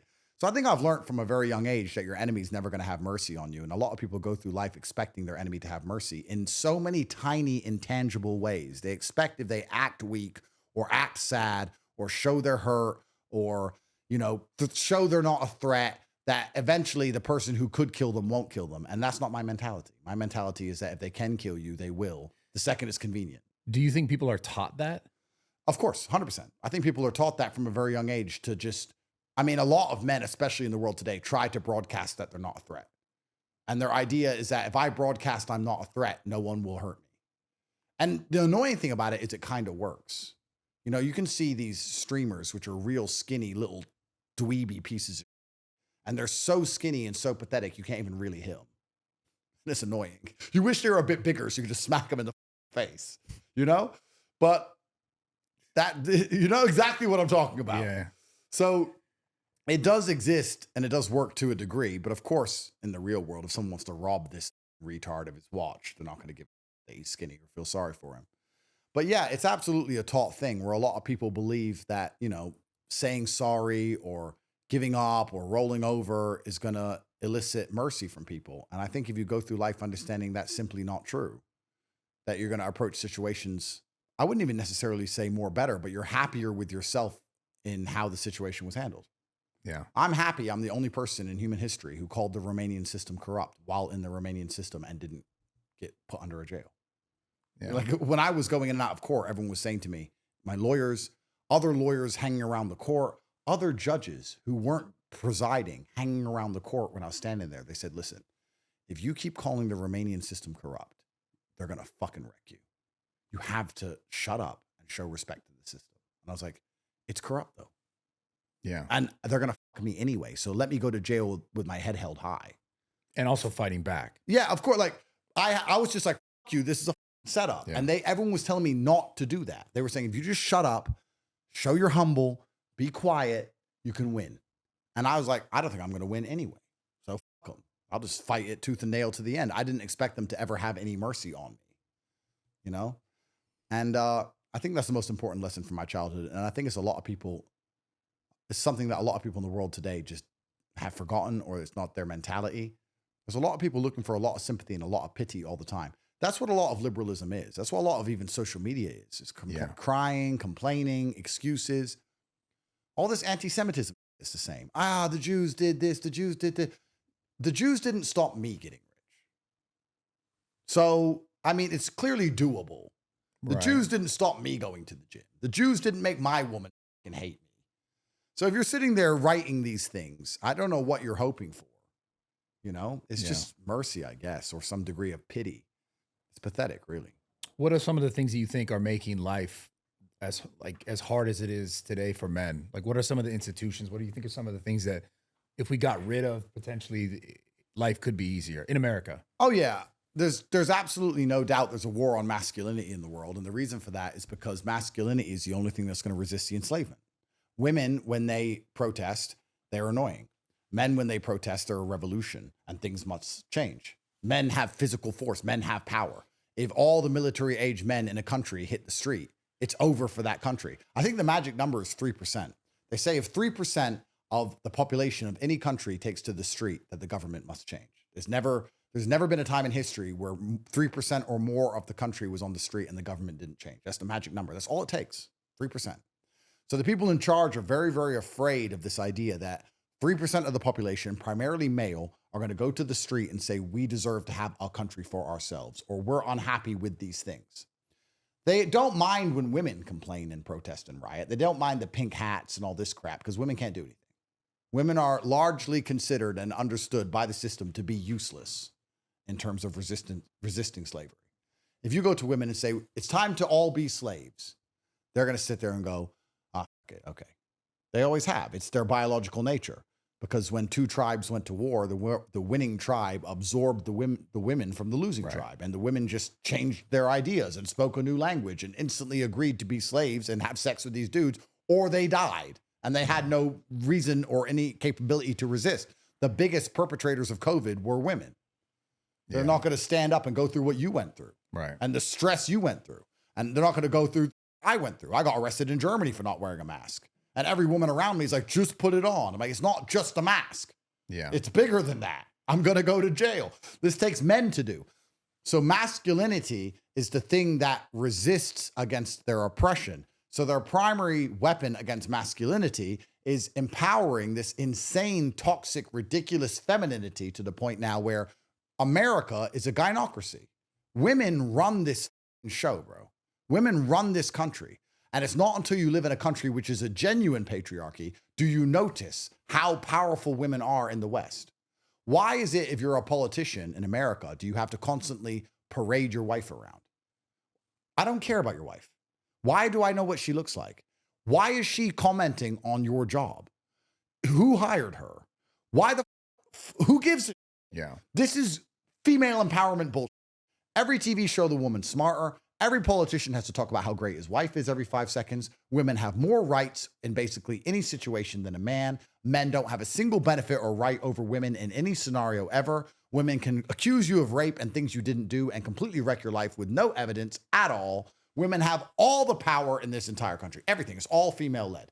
And that is done not because women are powerful. That is done by other men, evil men, who understand the best way to attack masculinity is to empower women to the point where they just completely drown out masculinity at all. In most marriages in the West today, the wife is effectively in charge. And once you've got that done, once you have a household where women are in charge of men, you now have the ability to psyop the women with emotional arguments and control the entire population. That's how they did COVID. Grandma. Yeah. Grandma. Yeah. Men are logical. And men are like, I don't care. Grandma's old. Old people die if they get sick. Women aren't logical. I love my grandma. So if all the wives are in charge of their husbands, now the husbands comply, which means the kids comply. So they are deliberately empowering women to a ridiculous level now so that women have more power than men. And unfortunately, women are far more susceptible to emotional arguments than men, which means you can now use an emotional argument to control the entire population. You don't have to sit and say, immigration unchecked without passports is good for the society. Here's a study and prove it. You have to say, look at this kid at the border who died. Emotional argument. Right. And now the women are protesting, begging for a country to remove its borders, which is insane. Yeah. So if you look at all the bad things which are happening in the West and are destroying Western society, the LGBT insanity, the open borders, the constant and endless abortion, the anti-ICE protests, all this crap is women. The the drag queen story hours, it's women. So they've taken women, not because women are innately evil, but women are a tool. They're a conduit. And women are doing the work of the devil at behest of the men who obey the devil to destroy this place. Yeah, so let's talk about that. Do you believe this is truly good versus evil? Or is it just humans who are just greedy? Which I guess you could be perceived as evil. Yeah, it's hard to draw the line of what truly good is and what truly evil is. But I would argue that anyone who is anti-human is going to be the evil one. So anyone who wants there to be less humans or anyone who wants to see humans die is evil. And humans are always going to fight. People are always going to die. There's always going to be a competition for resource. I understand all of that. But if your policy, by and large, leads to less people than more people, I would argue that it's an evil policy. So abortion is evil because it's killing people. And a lot of the people in charge of the world, their primary objective, the number one thing they're actually trying to do with all of these policies is reduce the number of people. That's what they're trying to do. For what? Well, once AI is here, what do they need the people for? I mean, useless eaters become a problem pretty quick. They either rebel and they revolt and they burn the whole thing down, or you have to feed them forever. I mean, what do you do with a whole subsect of the population who don't have jobs? Elon's saying that it's going to be a universal income and everyone's going to be happy.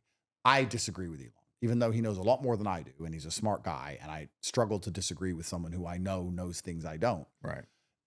Everyone on universal basic income within a week will become hedonistically adapted to their income, get used to it, get bored of it, and start being dickheads or wanting more. That's human nature. If you get $1,000 a week, at first you're like, yes. And after a month, you're like, I need more money. You just spend it, right?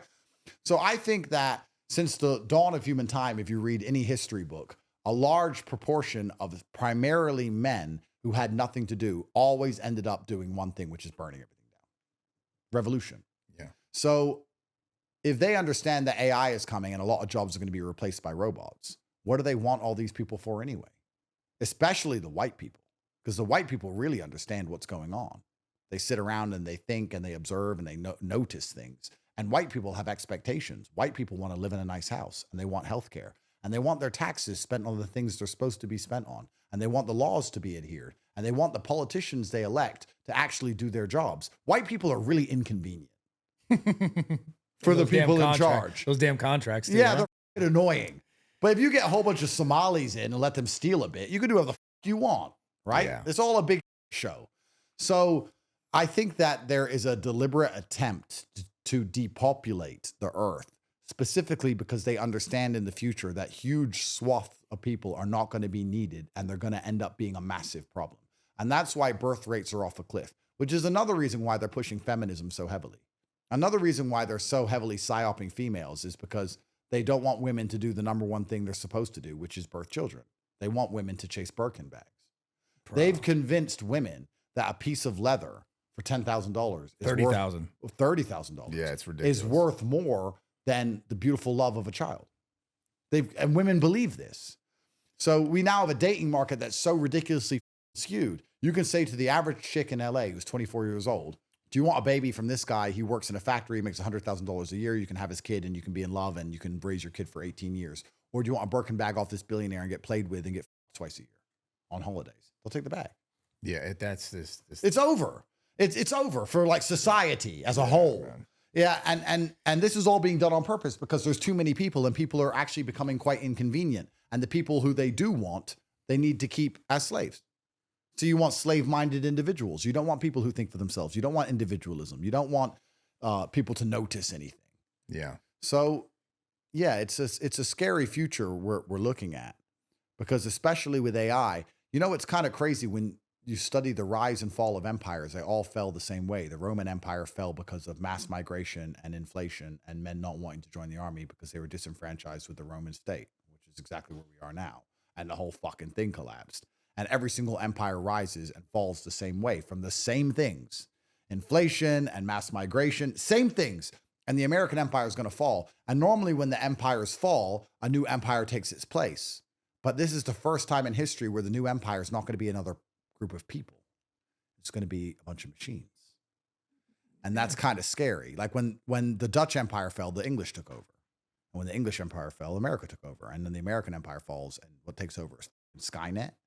Yeah, well, like who's in Who's in charge of Skynet? Yeah. Who's in charge of the Terminators? Right. And then it may not even be a country. It may just be a select group of 25 people somewhere. Who f***ing knows? Yeah. And they're controlling every single algorithm. Who f***ing knows, bro? Pull up that clip that I have the billionaire guy. This clip, I want to get your reaction to this clip. Is probably one of the most concerning things. Don't play it yet.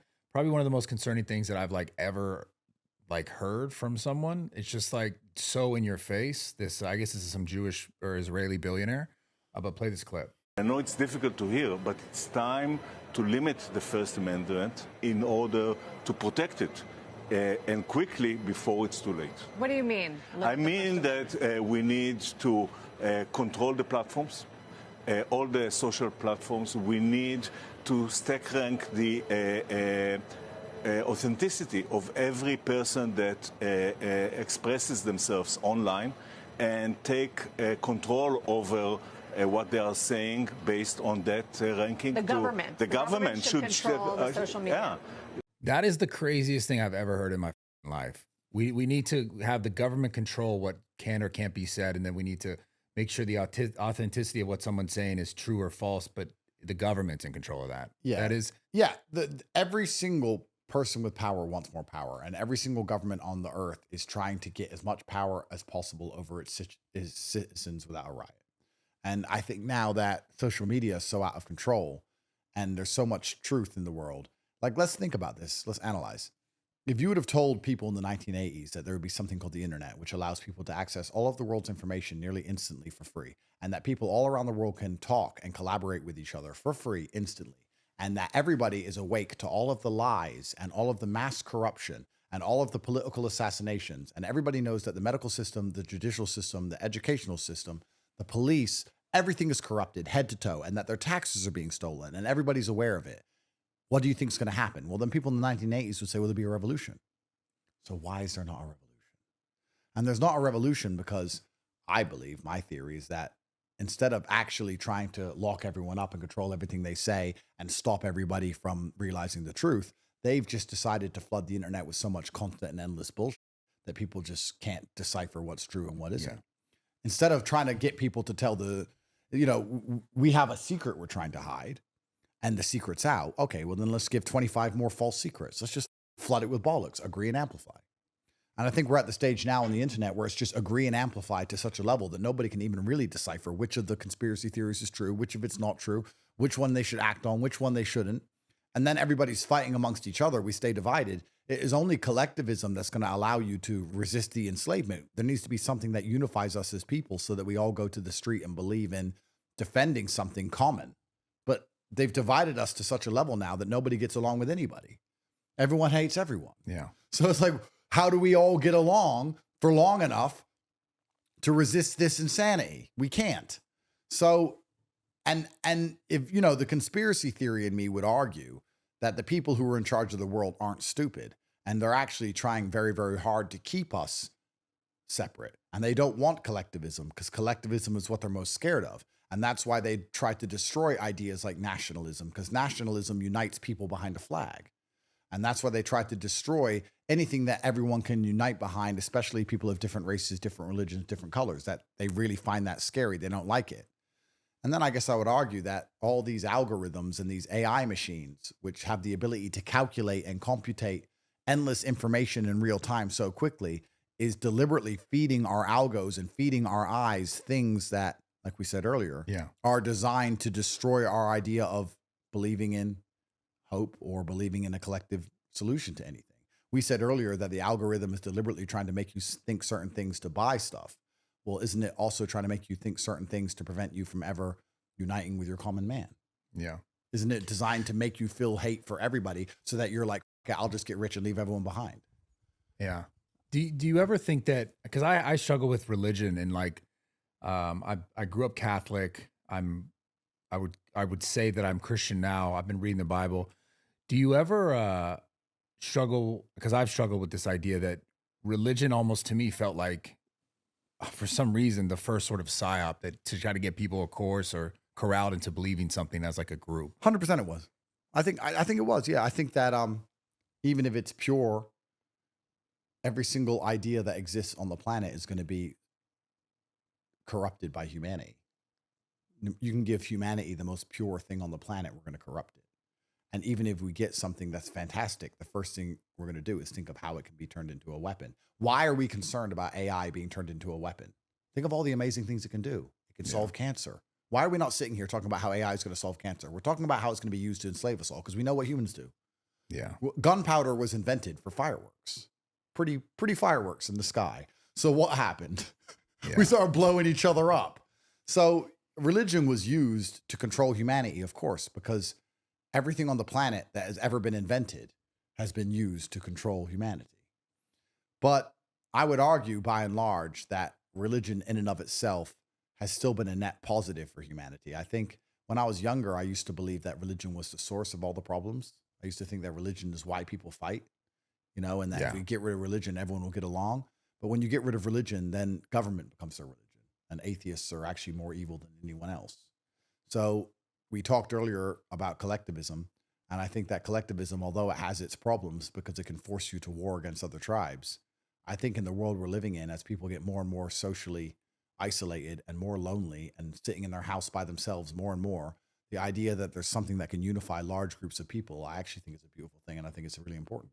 Yeah. I think it's really important. I think that the chance of you getting people on the street to save a nation is a lot higher if they're all one religion and saying that, you know what, for this, we're going to do this. Yeah. So I think it's a good thing. I've had this discussion many times about religion, and I have to be careful what I say because there's people who know more than I do and what's true and what's false. But even the idea of true and false itself is a paradigm that can be explored. If you're on a boat and you and your friend are on a boat and you're shipwrecked, you're on a life raft, and you discover two islands. You like boats, huh? I can tell you like boats. You got a lot of boat analogies. Do I? I'm sorry. Do I have a lot of boat analogies? Sounds like you want to be on a fucking boat somewhere. Now I'm thinking, and now I'm trying to analyze my own brain. Do I have a lot of boat analogies? Yeah. Maybe.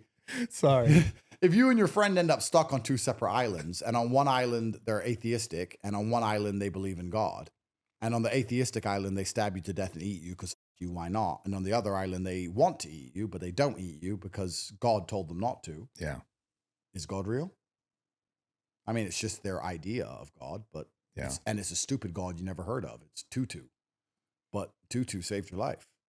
So is God real? I mean, I don't know. It's like, so if the idea of God makes people all act in a certain way, which is beneficial, and that makes everyone happier, is that God real? You're living amongst these people who are acting in a Christian way, or they're acting in a particular way, and you feel good amongst them, and your life is better, and their life is better, and everyone's getting along because everyone believes in this idea of this God, and it's genuinely benefited to people on the ground. You can feel it tangibly. Everyone's life is actually better because of this idea. Is it real? Yeah. I would say so. So would I. Yeah. It's hard to say it's not. It's having tangible, real effects on the earth. So, when you discuss all of these things, it's complicated because God, even as an idea, can be enough to save people's lives and prevent crime and do a lot of beautiful things. And also God as an idea can be used as a justification to chop someone's head off. Yeah. Or take land or whatever. So it's crazy. Yeah. It's crazy. What would you say? Because I know a lot of young men follow you, and a lot of young men are interested in what you have to say about success and finding success. You found yours. What would you say are some of the most important things men can do right now, like if they're in their early 20s, to figure out what they can be successful at? Because a lot of guys are wandering. Yep, they are wandering. And not only are they wandering, they're also gambling. The system is completely broken. I think it's very important before we have these conversations, we understand that the system that you and I grew up in and the system that especially our parents grew up in is fundamentally, completely, now totally broken. The idea that you can go to school, get a degree, go get a good job, work hard at your job, get a promotion, start to save money, compound your money in the bank over time to buy a property which you own is bullshit. All gone, never going to happen. You're never going to get a degree, which puts you $200,000 in debt, then get a job and pay off that student debt, and then save enough money to now buy a house, and then pay off that house. You're talking by the time you're 70, you'll still be paying this crap off. Yeah. So there's no way this works anymore. The traditional system that everybody was supposed to invest in, which was good for society because it, 1, educated people, 2, gave everyone a path, gave everyone hope, 3, gave everyone stability, 4, gave everyone a home, which gave them a vested interest in their societies. Yeah. All of that's gone. Gone. Yeah. So young people today are effectively gambling. When I speak to young men, what they are doing basically is meme coins or crypto or literal gambling in a casino because they realize the game is so rigged they can't work their way out. They have to get lucky on their way out. If you add into the fact that AI is accelerating and even more importantly, a lot of the world's money is becoming heavily monopolized, and I see this all the time, there are less and less small independent companies. And there are more and more branches of BlackRock and Vanguard and these huge super conglomerates, which are just sucking up all of the world's liquidity and all of the money is going to them. So you're living in a world where you have to gamble your way out. If you try and start a company, you're competing with monsters. And AI is coming and replacing jobs in real time. Yeah. So it's an extremely difficult position to be in. And unfortunately for young people, it's only going to get worse. So every day you waste, I think the first lesson, if you're a 22-year-old trying to escape now, is that every day you waste, the game gets harder. So you need to act now. You don't have 3 years. Your biggest weapon now in the world is time. And that's why you actually need to resist, I believe, traditional education. It's not that they steal $200,000 from you. It's that they steal 4 years from you. Time. 4 years ago, ChatGPT didn't exist. You don't have 4 years to learn from a textbook from 1996. The biggest waste of time on the planet. So you don't have time because the game's rigged against you. The second thing is that I think that every generation has its wealth, its large wealth generation event. I think that each age bracket of people had something that happened when they were alive that gave them the chance to generate a whole bunch of wealth. And for our parents, primarily, it was property. People in the generation above us, they could buy cheap homes, and the homes exploded up in value. And I think in the world we live in today, the only thing that's still cheap, in fact, it's cheaper than it's ever been, we already touched on this, is information. Because you don't have to go to school to get information, and you don't have to get a degree to get information, and you don't have to hire someone who has the information to get information. You could just ask your phone. So information is the new gold rush. It's the new cheapest thing that you can get hold of. And everyone has access to it. It's true, but most people are lazy. Most people are stupid. And if you get some good information and you get first movers advantage, you actually take action and do things before other people, there's still a way you can make money. But it's just having the perspicacity, my favorite word, to pay attention to opportunities all of the time and actually have the agency to act on them and to be quick, because the world is so fast now. You don't even have time. You don't even have a day to make a business plan. So how do you know what to look for?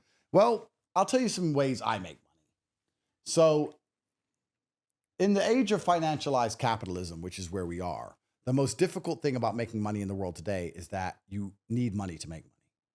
And this is what makes it so difficult to do, because if you have no money in the first place, how do you make money?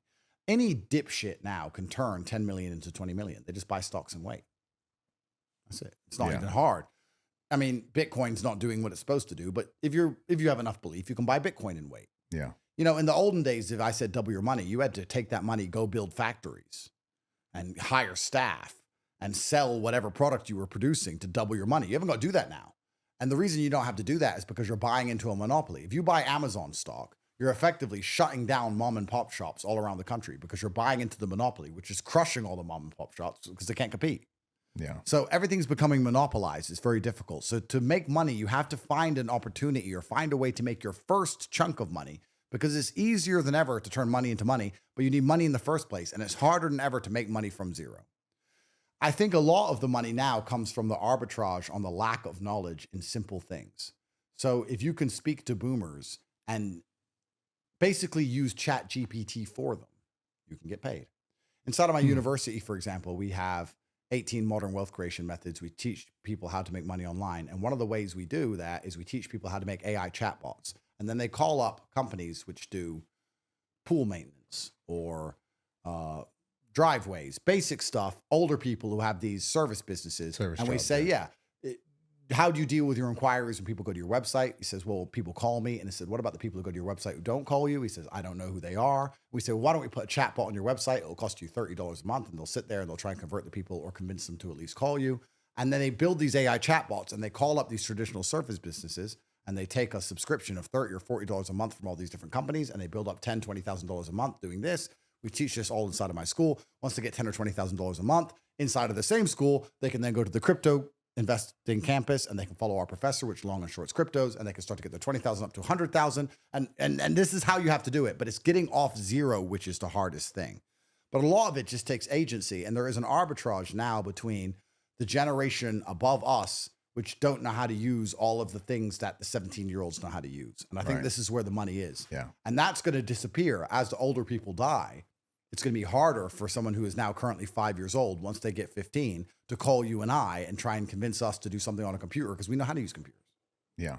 So right now, currently, as we sit here, if you were to ask me the best way to make money in the world today is to take advantage of the fact that there is a large subsect of the population that not only have all the money, but secondly, don't know how to do a lot of things that most young people already know how to do. And if you can leverage that correctly, you can actually make quite a lot of money simply. That's the best way to make money in the world today. And that's going to change because how to make money changes every 10 or 15 years. Like I said before, not too long ago, 20, 30, 40 years ago, property was the way. Now I think that's the way. What comes next, I don't know. What's going to happen with every single person on the planet and the entire generation below us is grown up. We're grown up. Everyone knows how to use AI. Everyone understands what crypto is. Everyone's already done their own investing. Yeah. Then how do you make money then? I don't know. Yeah. But right now there's a huge arbitrage. So that's where the money is. What was the biggest loss you've ever made? The biggest loss you've ever had with crypto? Oh, I've lost shitloads of money, bro. Loads. Let me think about it. Like one time you're like, oh, that was. But I've also made so much I don't care. So traditionally I buy and I just hold. So unless I sell, you don't really lose. Oh, I love that mentality. That's exactly how I feel. But I have bought some coins that have gone to zero. But I've also bought some coins that have made me ridiculous amounts of money. I would say probably the most I've lost in a single coin that I bought and went to zero is maybe 6 million. Ugh. Maybe. But then there's other coins I've made 20, 30 million from. I've been in crypto for a very long time. Yeah. I made a bunch of money with crypto. You know, there was this after your fight with Chase. I don't know if it was a real tweet, but everyone's like, "Yo, he betted on himself to lose and he made a bunch of money." No, I had this weird. I don't know what happened after the second round. I think it was like an adrenaline dump. I spoke to a doctor. I was like, I had this fight. I was in perfect shape. I trained for it. I was in fantastic shape. There's no reason for me to get tired. Why did I get tired? The doctor was like, look, you have so many other fights going on in your life, and it's the first time you fought after such a long time, and you have so much pressure externally.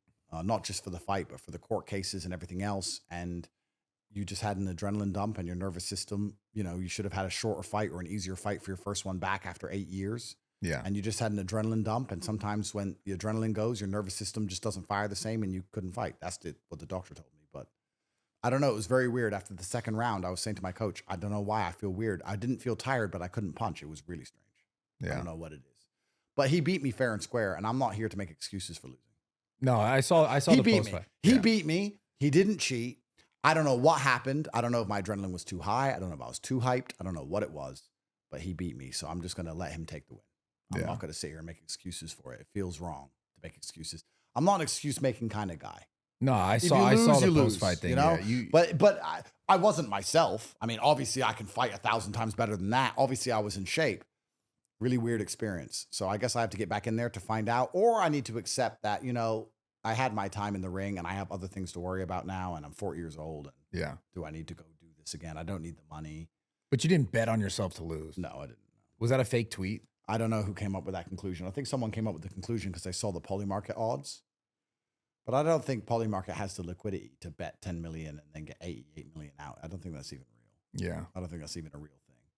But look, I can't go to a nightclub without being an international incident. So losing a fight, I'm sure there's conspiracy theories around it, of course. But I was never fighting for the money in the first place. So I certainly wouldn't throw a fight for money. Yeah. I lost. I'll beat. Yeah, fair. Would you ever fight again? Depends who, huh? It's not even that it depends who. It's that the worst thing about dedicating 10 or 15 years of your life to something like I did is that you don't want to accept that you can't do it anymore. Yeah. Bro, imagine you lost all your muscles. Yeah. You'd be like, oh man. It's going to suck when it comes, bro. It's going to suck. It's going to come. It's going to come. Yeah. Look like Ronnie's still trying to lift. And it's like, Ronnie, bro, give it up. You're like, you were the man. Yeah. And now you can't. Yeah. He's the GOAT, man. Yeah, it's right. And like Apollo Creed says it in Rocky IV, I don't want to change. That's who I am. I don't want to change before he fights Drago. And look what happens. Yeah. I could have very easily got brain damage. Yeah. I'm fighting a 6'6" guy in his prime who's 25 kilo bigger than me, 40, 50 pounds bigger than me, punching me in the head.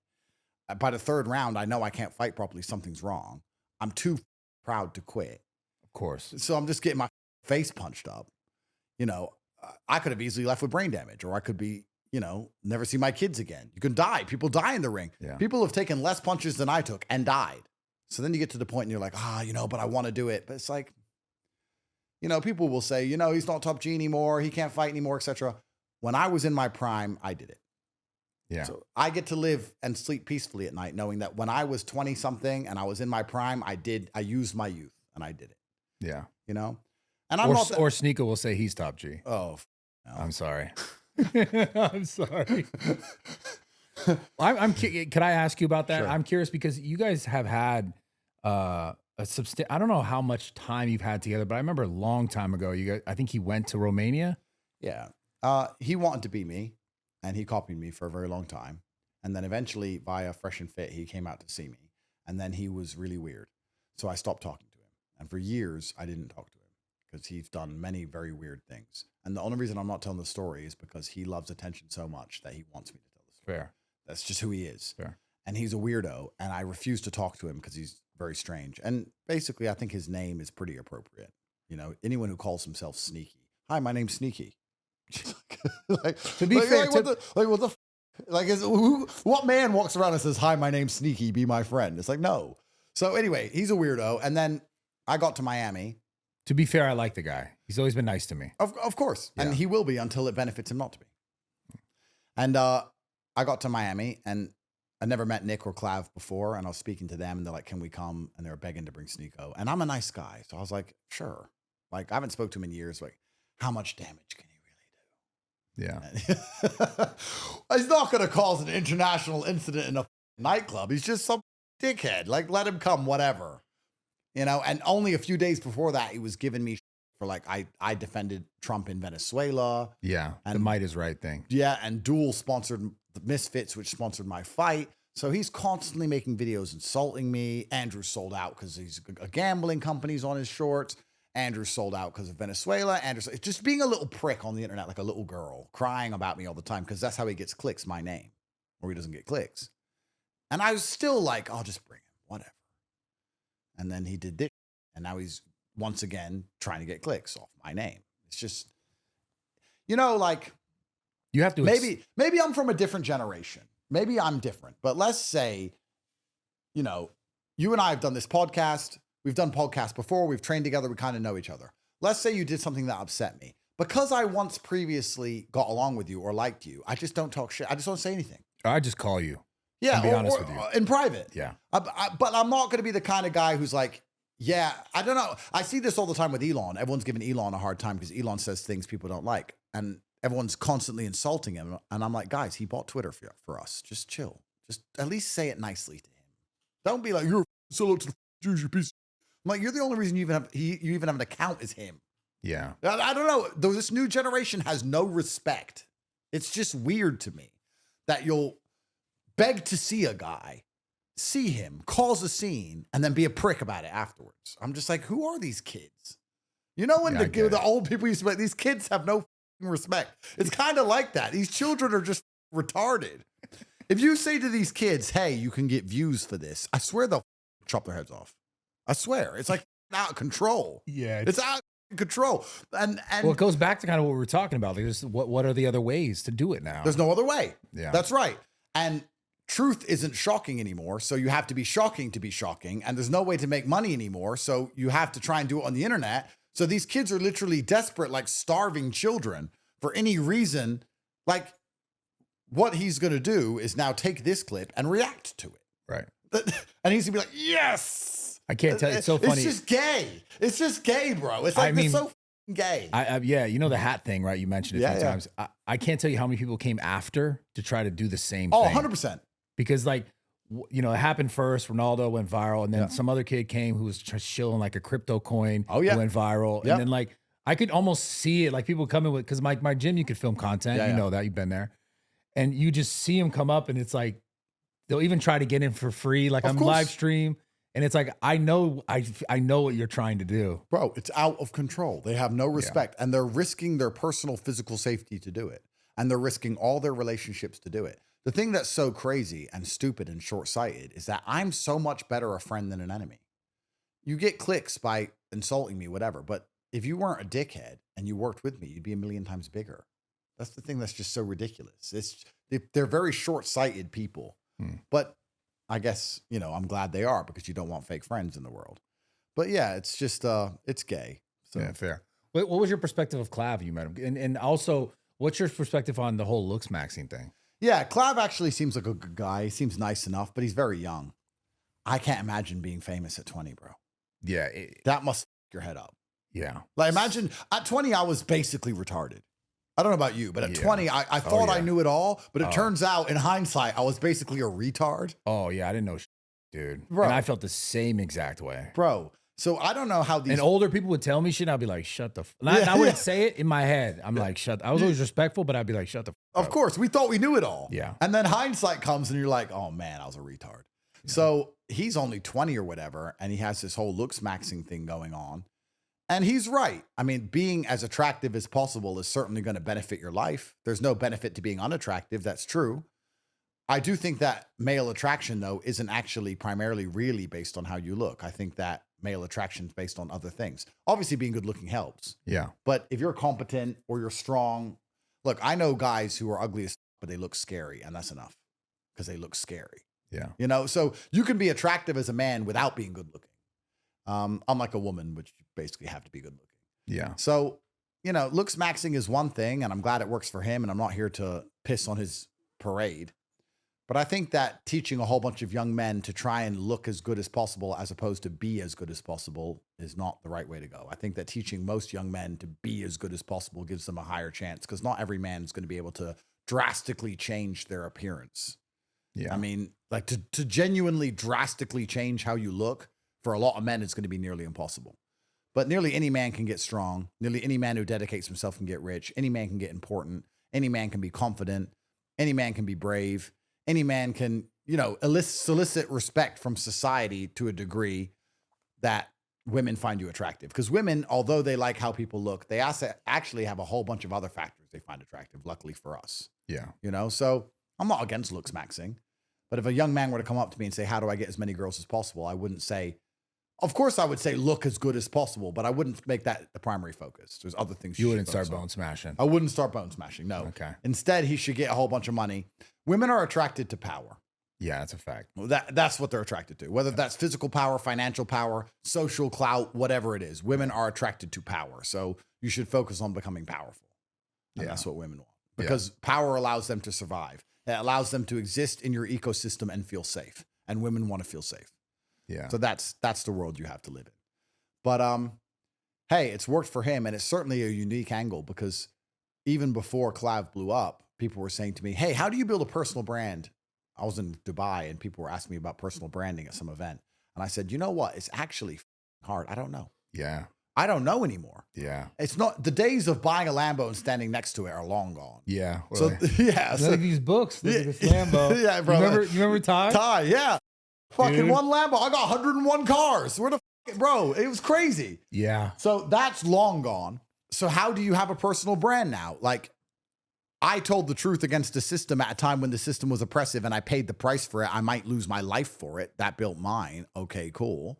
You did the same with COVID, and you own literally a physical business in LA. Okay, cool. But if you're a normal person and like, I want to build a personal brand, how? I'm like, nobody gives a fuck about you, bro. And they're not going to.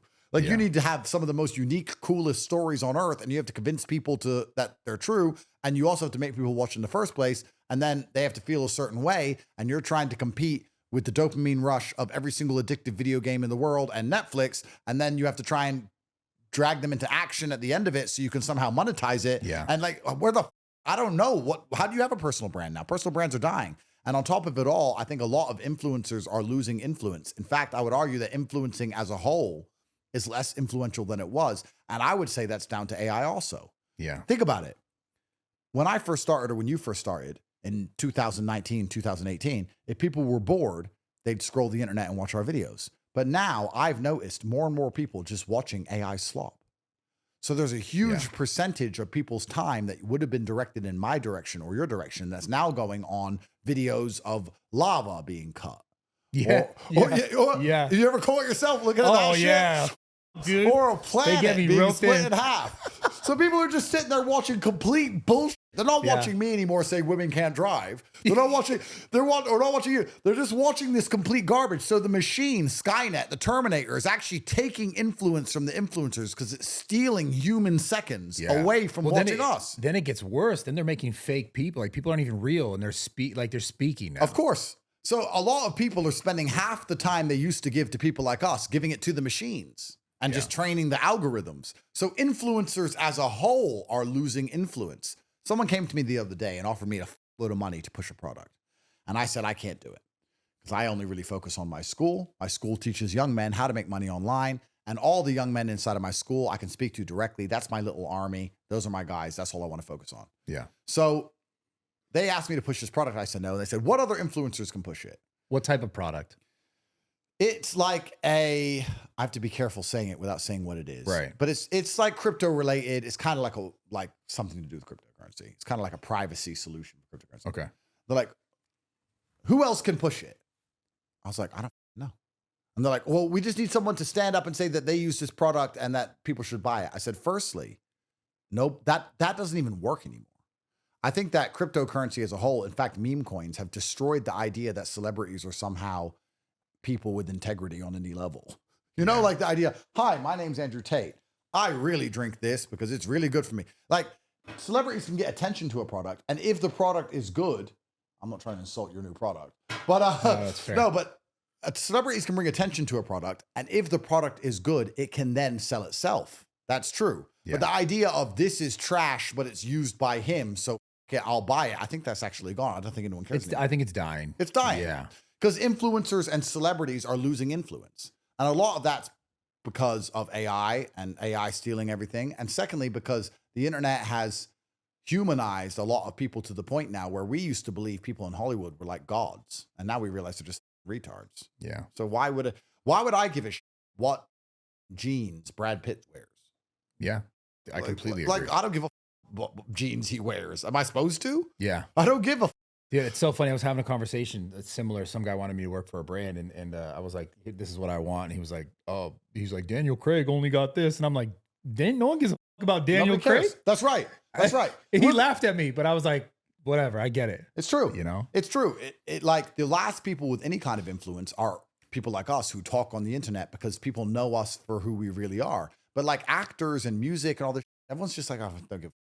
Like, I really think it's amazing. The Grammys are here in LA soon. I don't know if they're now or soon, but whenever I see anything from the Grammys, besides literally George Clooney or Brad Pitt, I don't know who the these people are, bro. yeah. I don't know. Maybe if you live here, you know, but I see sometimes they go, this person won this award. I'm like, who? Yeah. I don't know who any of the actors are. I can barely name 5 singers. I hear songs and love the song. And then they'll name the artist and I'll be like, I think I've heard that name. And then they'll show me the person and I'll be like, I don't know who the person is. Yeah. Like they can walk down the street with no trouble. I can't walk anywhere. I get spotted all the time. You can't walk anywhere. You get spotted all the time. Yeah. It's only the internet people who are actually kind of famous left. And even we, like I'm saying, influencing is losing influence as a whole. So like personal branding and like online courses, all this crap is just gone and dead. Like okay, so speaking to that directly, because a lot of people do look to this space as an avenue to find success now. Yeah. I sorry to interrupt, but Go I'll ahead. ask. I also think there's a huge degree of psyop in the internet space because people think like streamers are rich. Most streamers get nothing and they just bought their views. And I actually think that a lot of streamers, even ones you can name, are broke. I personally believe most streamers are broke. I don't think any of them have any money. From what? Like from who? I mean, there was a time where these streaming platforms were paying kids like $25 million a year and all this. That's gone. Yeah, when it first launched, talking about Kick specifically. Yeah, all that gone. I don't think any of them are making any money. But yeah, people are at home and they see people on the internet and they're like, yeah, that's my dream. But I don't think that's the way. I think the true way to make money online is, of course, join my school because we teach you exactly how to do it and take advantage of the arbitrage between the generations. That's how you make money in the world today. And it's very difficult to make money nearly any other way. So then maybe it's a selfish question, but how do you think you maintain relevancy as a creator? Well, I'm lucky for a few reasons. Firstly, I think without trying to be arrogant, I'm legacy famous now. I could delete the internet. I'm going to get spotted forever. You know, I get told a lot that I'm the most famous man in the world. And I'm like, no way. I don't believe it. There was a time I was the most Googled man on the planet. And even very recently, someone said, you're the most famous man in the world. I said, no, I'm not. Ronaldo? Yeah, of course. I said, no, I'm not. I said, no, I'm not. And then this guy goes to me, do you know who Chinese Trump is? The Chinese guy who does the Trump impressions. Yes. Yeah, he's a legend. He's hilarious. I saw him and he was like, oh, they love you in China. They love me in China? I've broken the China wall. Isn't it the hardest wall to break? He goes, yeah, they love you in China. I was like, okay. And then I was with Steven Seagal's son. He goes, we love you in my school. You're the subject of all of our school lessons and our school reports. And Steven Seagal standing there like, you know, Steven's legend, bro. And his son's like, yeah, I did my school report on you. Everyone does our school report on you. And we always say, what color's your Bugatti? I'm like, where do you go to school? He goes, Ulaanbaatar. I'm like, Mongolia? He goes, yeah. Bro, everywhere I go, I can't walk down the street in Korea. I can't walk down the street in fucking Thailand. Everywhere I go, people come up to me. So I think I have that legacy fame, which is nice. And then secondly, the Matrix keeps giving me layups because they keep throwing bullshit my way and making the drama so interesting. The soap opera of Andrew Tate having his life destroyed is so interesting for everyone because I keep getting, they're trying to destroy me. And until they finally succeed, I think I'm just going to keep staying relevant because of them. Yeah. You know, what they should have done if they had half a brain and they weren't so emotional about it is try to inspire apathy amongst the population. They should just make everyone stop caring about me by stop mentioning me. But they can't. They have to mention me all the time trying to insult me. And it actually helps me, I think, in a lot of ways. Yeah. And then third, I think the most important reason for why my brand still exists is that primarily my brand is designed to make people feel better about themselves, men at least. Yeah. I'm trying to validate men's feelings, saying that, yeah, you're a man and you're supposed to feel a certain way and you're allowed to get angry and no, it's not toxic and you have ambition. And yes, it's going to be difficult, but you can achieve it and you want to get these things done. And if you listen to me and you listen to the things I say, you see a tangible, real benefit in your everyday life all around you. So that's going to give you a different connection to me as a person or me or my brand than an entertainment brand. Right. If you watch a brand, which is just them being a clown and you're entertained, it's like, okay, I've passed some time. It's almost like a hot girl. You're going to find the next one. Yeah, exactly. Yeah. Whereas if you watch me and you do as I say, I mean, when people come up to me on the street, they don't say, wow, you're so funny. They come up to me and they say, you changed my life. Yeah, I get That's that. what they say. I get it. So I think that as long as my content stays focused in that way, there's always going to be some video that helps someone at some time. Yeah. And that's why I try my very best. Because I would argue, man, when you had your gigantic rise to fame, you were that guy who, for the first time in a very long time, was like saying that men were like, "Whoa, I haven't heard this in 10 years." Yeah, it's things that men were feeling but weren't allowed to say. So we had this huge amount of potential energy on the oppressed spirit of the entire masculine population around the earth. And then I stood up and said it, and everyone was like, "That's how I feel. I didn't know I was allowed to say that." He's right. And that's kind of where it came from. And you know, I'd like to believe I helped a lot of people. And I was just really saying things that we all already knew to be true. Yeah. But, you know, saying water is wet benefited me and it benefited the world. So I kept doing it. And it got me in a lot of trouble in the end because it turns out saying water is wet teaches men to stand up for themselves. And we've already discussed why that's such a big problem. Right. The last thing they want is men to stop being afraid of them. And a lot of men, most men in the world today are still afraid of them. For some reason, most men in the world are still afraid of the system. They're still afraid of being ostracized. They're still afraid of losing their job. They're still afraid. There's a bunch of men going to work tomorrow morning and they're scared that the HR department is going to call them in if they make a joke that is risky. Yeah. And that's their life. And they do that job and they go home to their sexless marriage and they have their kids who ignore them and they sit there in quiet desperation considering killing themselves, but they may as well pay off the mortgage first. And that's their life. And I know that's true. I absolutely know that's true because I actually learned everything I know about sexual dynamics and how desperate the life of men is from my webcam company, which I don't talk about that often, but I had a webcam company and I saw men literally sit on the internet with every spare second and every spare dollar they had just to have a girl give about them. And they weren't unsuccessful men because it's expensive. Yeah. They're successful men with wives and just sitting there talking to some girl on the other side of the world all day. It's sad. Yeah. But this is what teaches you about, like, why are these dudes so depressed? They're successful. He's a pilot and he lives in Oregon. Why does his life suck so bad? And then my cam girl is telling me how his life sucks so bad and that he gave her all his money.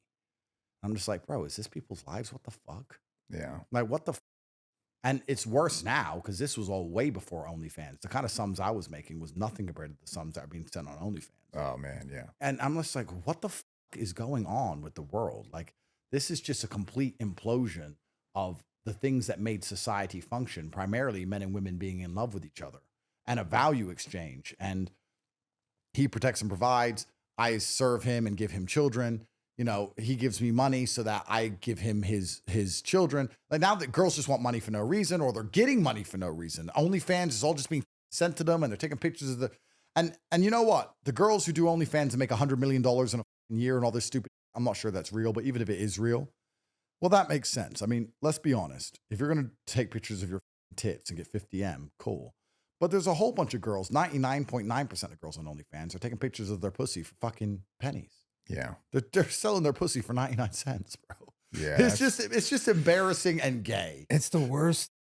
Oh, It's man, just, I think the world is so toast. Yeah. You know, it's and then why do they do it? Well, they do it because they're doing it until they find a man who will pay their bills, I guess. I put a tweet up that got me in a whole bunch of trouble. I said every single woman's a sex worker.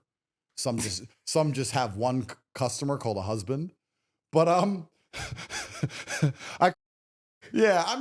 but women have always used sex to their advantage. Yeah, and as old as time. Of course. And in the world where they only care about money and not children, what are they going to use it for? So they're all just some form of either digital hooker or sugar baby or, you know, full-time professional girlfriend from dude to dude to dude to dude. Is that really any different than a hooker? If you're getting with men to pay all your bills and buy and do your nails and buy you handbags, and the second you break up with a guy, you find another guy with money to continue to fund your lifestyle. That's just having one customer at a time. Yeah. And then always saying they want love. Oh, yeah. They all want love. Of course they want love at the end. Of course. Yeah. But like, the world's so completely in toast. It's crazy. Do you think men and women could be friends? No. Yeah. Okay. I don't think men and women can be friends, because if you're a man with any kind of testosterone level, I don't understand why you'd want to even be friends with a woman. Because your friends are supposed to have utility. Like, my friends are useful. They can do things with me or for me. Yeah. And my women who I'm with romantically are useful. They can do things with me or for me. But what utility is a female friend? She can't fight. She's not going to protect me on the street if we're walking down the street. She has no business ideas. She has nothing. She's going to expect me to pay for it. Yeah. If something happens, I have to protect her. I've asked this before, and they go, well, I can give advice. Any dude taking advice from a fucking chick who he ain't even banging needs to himself. Just commit suicide. Get it over with. If you go to a female for advice and you're not even having sex with her at least, and you're going to listen to anything she says, just blow your brains out. Your life's over. So there's no advice. They have no utility. They have nothing to give you. So why would you be friends with a woman when you're giving it all and receiving nothing back? There has to be a value exchange. So I don't see why men and women should be friends. Women are getting attention and validation from this man who they clearly know wants to be more than friends. Yeah, it's also silly because a guy would never approach a woman and be like, I think we'd be good friends. Like they're approaching women because they find them attractive. I'm going to use that line to be funny. It's true. Of course. Yeah. I mean, what guy goes, oh, that chick looks like she'd be a really good friend to me? Not one. I don't know one dude ever that is like, I think we'd be good friends. Oh, yeah. The whole thing's ridiculous. And women who say, oh, he's just my friend, he doesn't like me, they know what they're doing. Yeah. They just love the little satellites in case something doesn't work out over here. Look, women need constant and endless validation. We all need constant and endless validation, but men seek validation because of our competence or our capability. We want to be respected because of our power, whether physical, financial, whatever. We want validation too, but women only want validation for how they look. That's what they want. So if they can get as much free validation as possible without having to give the pussy out, they're going to do it. Yeah. I mean, that's the basic exchange, right? Men give attention to get sex, and women give sex to get attention. That's how it used to work. I'm going to give this man sex so that he's interested in me. And we used to give her attention so we can get the sex. That's how it worked. Yeah. But now women can get attention without giving the sex via social media and these other things. And that's why their egos are through the roof. I've seen these average ass mid talk about what they deserve in a man, and I am flabbergasted. I am just like, what planet are you on? And the funny thing is, they never get it, right? The girls who sit on these podcasts and they're like, I'm a 9, she's a 6. I want a man who makes $1 million a year, and he better be nice to me. And then she leaves the podcast and goes to some broke dude who gives her half a bag of weed and they're all over the place. I mean, these girls are retards. They don't even stick to their own stupid, unrealistic crap. If they said this shit on the podcast and at least tried to adhere to it, I'd actually respect them more. Yeah, there's that one girl who's like talks about empowering women, and she's like a side chick to some married guy. Sadia Khan. Yeah. So interesting. I know her quite well, so I have to be careful. I have to be careful what I say. Sorry. No. I'm just saying I have something to say, but I'm probably not going to say it. But fair. But yeah, these girls, they have these unrealistic expectations, and then they just go and completely break it. But the fact they even have the gall to say these things publicly is truly remarkable to me. But that's just because of the amount of attention and validation they're constantly getting online, the amount of swipes and matches they constantly and endlessly get, the options they all have. Plus, the algorithm is psyoping them into believing that that's the right thing to say. Women always adhere to the group consensus.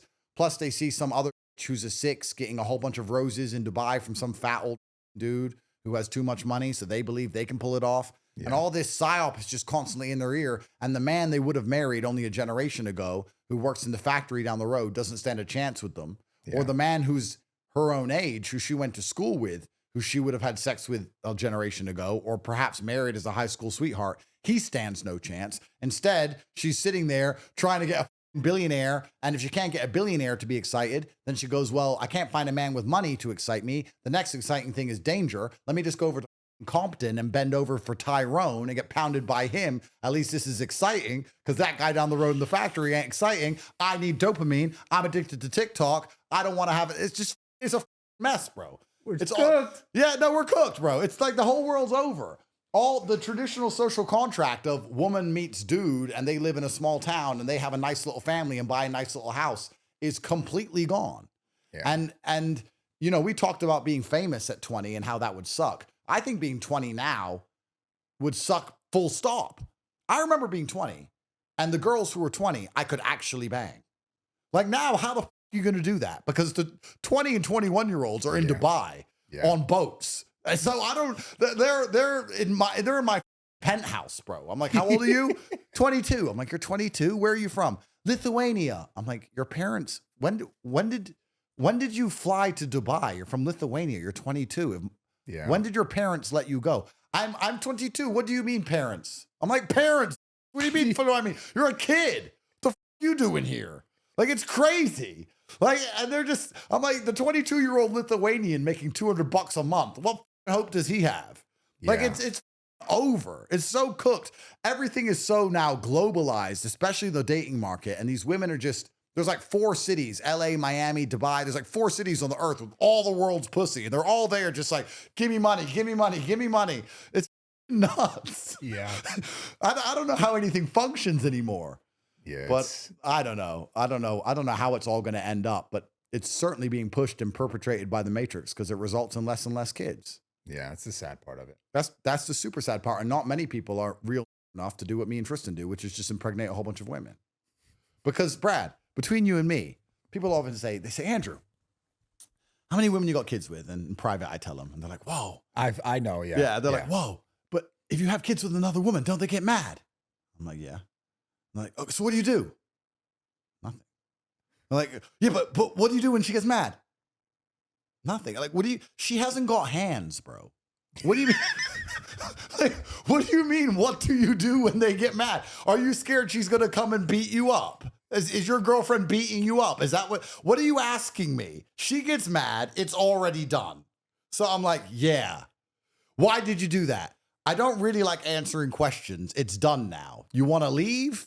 You can leave. Yeah. Or you can stay. I mean, we can be happy. The only person ruining this relationship right now is kind of you. Because yes, I've had the baby, but we don't have to have this whole big drama fit.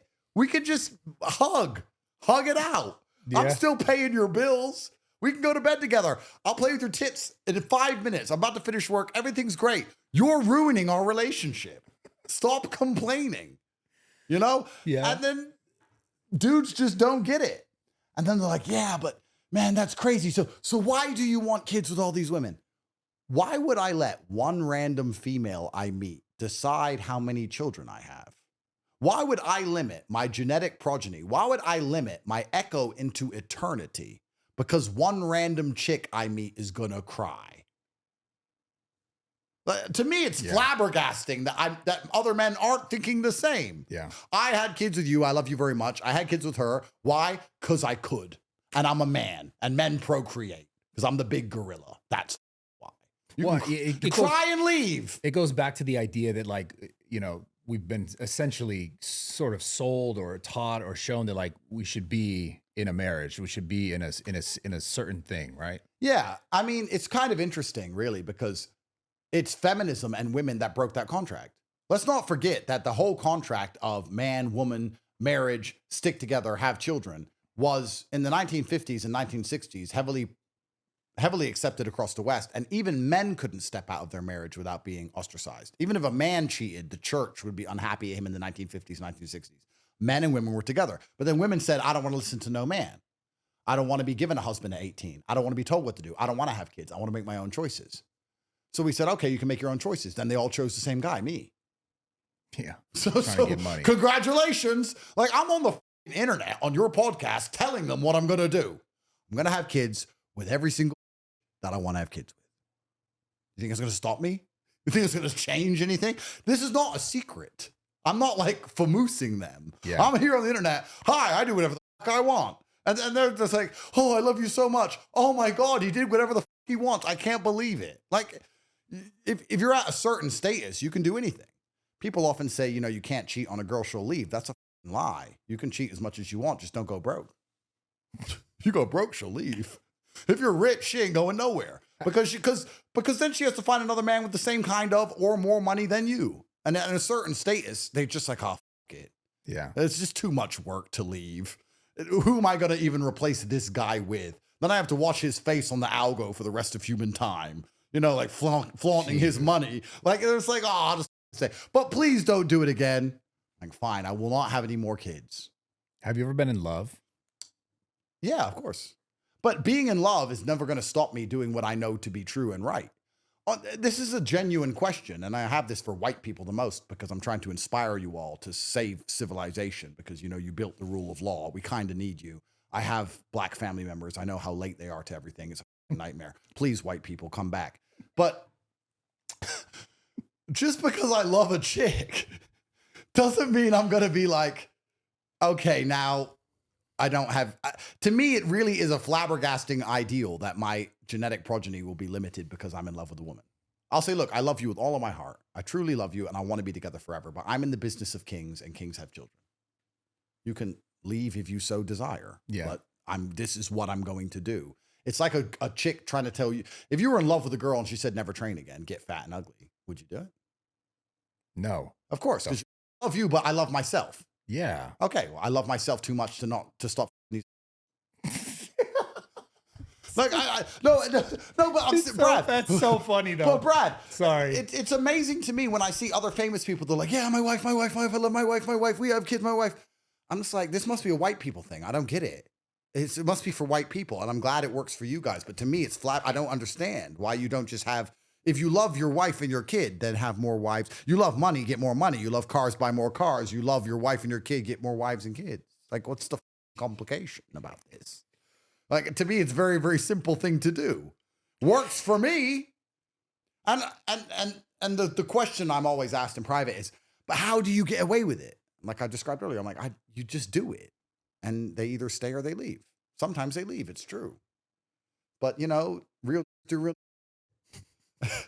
come go. It is what it is. If she's the one for you and she truly believes in you, then she ain't going to go nowhere. Yeah. What can you do? I mean, hopefully in the future, when Elon's on Mars as forever god of the human race and whatever, that they'll finally speed up having babies. But if you're going to take 9 months to grow one single baby, bro, so I don't have 9 months to grow a single baby. Maybe. Bro, that's nothing. You know what the coldest line I've ever heard is? I shouldn't tell this because this is Tristan's story to tell. Tristan has double-digit children from a whole bunch of women. And anyway, he got this new girlfriend, and she was a little haughty from, I can't remember, Estonia or something, or Lithuania, one of them countries. Some beautiful girl, and he was hanging around with her all the time, blah, blah, blah. And he took her to a restaurant, and I remember we were at the house, and his baby mama calls, and he answers, and she's like, I see you with this, you're always out with this. Tristan's like, fucking, is this why you called me? What the is this? And she goes, why you don't take me out to the restaurant? You know I wanted to go to that restaurant. I sent you the link to that restaurant, and you took her. Tristan goes, you really want to go on a date? She goes, yes, I want to go on a date. And he goes, I don't date women with kids. Oh my God, bro. There's no way. I swear to God. And I have never laughed so hard There's no in my life. I was like, Tristan, that's your kid. And he just sits there with a cigarette. I swear to God, it was the most gangster line I've ever heard anyone deliver ever. And it was so unexpected. So Tristan tells all the mothers of his children he doesn't date women with kids and dates new ones without kids. Jesus. Really funny. But what they gonna do? What they gonna do? Leave? I mean, they need their bills paid, and he's a good dad. Like, they can cry a bit, but they get over it, and life goes on. And me and the mothers of my kids all get on well. Life goes on. I think in America, it would actually be, to be honest with you, a lot harder to do what we do, because I think the women here are so morally corrupted that they would literally just try and take your kid from you and shit. But if you get a woman who's half good, and you're like, look, okay, I'm a man, I do man things, but your bills are paid, and I want to see the child, I love you. I've never had any problems. I've never had a woman once say to me, you can't see your kid, ever. And maybe part of that is also because they know me so well that if they say that, they're going to regret it, because I am so stubborn. Yeah. You can't see your kid. You know what? I'm going to make sure that comes true. I'm going to have so many kids. I can have a whole bunch more. You're right. I'm not going to see the kid. When the child's 18, I'm going to explain to them that you did this. You did this. I wanted to be the father. I wanted to be there. You forced me to have 38 other children with these 37 other women because I wanted to come over and see my kid, but you wouldn't let me. So we're going to talk to the kid when they're 18. Bye. And within a week, they'll be begging me, please come see your kid. I'm like, no, you said no, so I'm not going to come now. I'm stubborn and petty. I'm petty. Bro, certain level of money, there's nothing more funny than being petty. Like Trump is taking Greenland because they didn't give him the Nobel Peace Prize. That's funny. Have you seen that? Yeah. The Norwegians didn't give him the Nobel Peace Prize. So he's saying to Norway, should have gave me the medal. You didn't give me the little piece of metal, so I'm going to go take Greenland. Insane. No, but it's funny. You gotta be petty if you're rich. It's one of the funniest things you can do. So I would love the mothers of one of my kids to try and tell me I couldn't see my kid, because I would make that dream come true. I would make that dream come true, and they would regret it. I'd buy the house next door and move another family in there and see them every day. She'd see me pull up in my Bugatti every day next door. Give a bro. I think like I can't make a new kid. It's easy. I can make kids all day. That's why I'm doing it. I don't have to carry them around. I don't have to breastfeed them. I ain't gonna do. You're gonna have sex with girls anyway. This to all the men out there. You're having sex with girls anyway. Why the not get a kid at the end of it? How gay? I say having sex with women for fun is gay, and everyone gets mad at me on Twitter. Like, oh, what do you mean? They don't understand. That's gay. Like, if I'm gonna have sex with you, there needs to at least be a chance that maybe a baby comes. It doesn't happen every time, but if it does come, it's a blessing. That's good. Yeah. But to have sex deliberately trying to make sure there's no baby seems gay to me. Yeah, I get it. It just seems a bit gay. I don't know how else to explain it. That's fair. You know? Yeah. So But has there ever been a girl that you loved more? This might get you in trouble. Girl I love more than who? Others. You know, there's not one that sends out. You're like, damn, I actually learned something from that one. Because women, I'm not. Well, what do you love more, a fork, a knife, or a spoon? Depends what I'm eating. Yeah. So it depends if I'm home chilling, depends if I'm sick, depends if I'm on holiday, depends if I'm going driving, depends if I want to have fun, depends if I want to have a serious conversation, depends. Serious conversation. I have a large drawer of utensils, and it depends what I'm doing. Serious conversation. I can't say the name. Of course not. Yeah. But like, depending on the scenario I'm in, depends which girl's my favorite at that time. So it's not like there's a one favorite and all the rest suck, because it depends on the scenario. So it's just like I have a Swiss Army knife. Has a girl that you've You know what? I will tell you something really funny though. Okay. The police, when they were trying to make all my girls turn on me, they built a league table of how much I spent on each girl. A league table? Yeah, they built like a football scoreboard of how much I spent on each girl. So they worked out where I spent certain time with certain girls, and they put them in order of money. Wow. That is bro crazy. So they were dragging girls in saying, like, you're number 6. He doesn't even care about you. He took her here. He took her there. He gives her this much allowance. He spent that much on her. He bought her this present. He spent double on her that he spends on you. Why are you defending him? That is insane. There's no way that's real. That's the Romanian decal. And the reason they did that is because they know women care about more than anything else. Women care about money. So they got a league table of money spent and tried to get the girls lower in the league table to turn on me. That's crazy. You should have seen what I was. It's so funny because I tried to. I'm trying to figure out who was at the top. You know, that's the funniest thing to me. You know, I probably shouldn't say this on the podcast, but I told like 6 they were at the top. It's like the Drake, like, yo, best I ever had. I told them This song's about you, I swear. Yeah, I was like, you won't believe what happened at the police. They did this league table. Da, da, da. She's like, no way. I'm like, yeah, and because you were at the top. Da, da, da. She's like, well, really? I'm like, yeah, because you're at the top. These girls are all so mad. She's like, listen, I love you. I just want you to know I love you. Don't worry, Yo, even if they you're turn so- on you, we'll get through this. I'm doing the same phone call on repeat to like 16. Why do I bust myself? I don't know why I even expose that's myself. So funny. Oh, man. fuck it. But no, yeah, sorry. But yeah, I had to tell them. I had to tell all the ones there at the top, of course, because they're gonna ask, right? So I had to slip it in the conversation early before they asked Dude, me. you're hilarious. But yeah, so the police know that women only care about money. So the police basically agree with my tweet that all women are sex workers. You know, like you stop giving me sex, I stop giving you money. Welcome to the world, friend. Yeah. Yeah. But has there ever been a girl that has taught you something? I think that women are a mirror and that they can teach you things about yourself based on how you act towards them. I think that's true. Yeah. Women are a fantastic mirror in all ways. They're a fantastic mirror in the positive and the negative. If you want to know how the world views you, or you want to find out the image you give across to the planet, if you want to see how you're really perceived, just go talk to girls. You can see, because, you know, the difference between sexual harassment and a wife is simply the vibe and image you give off. You can say the same things. It's not even the words. You've all seen that meme, right? Yeah. The fat guy says it, and then the good looking guy says it, and there's a completely different reaction. So women are a fantastic mirror. If you really think you're the man, then go talk to a beautiful woman. Let's see how she talks to you. So I think that women teach you things because they reflect, you know, the vibe you give off. And I think that's very important. I think a lot of people don't pay attention to those lessons though. Like if a woman leaves you, you need to work out why, and you need to be a man about it and blame yourself.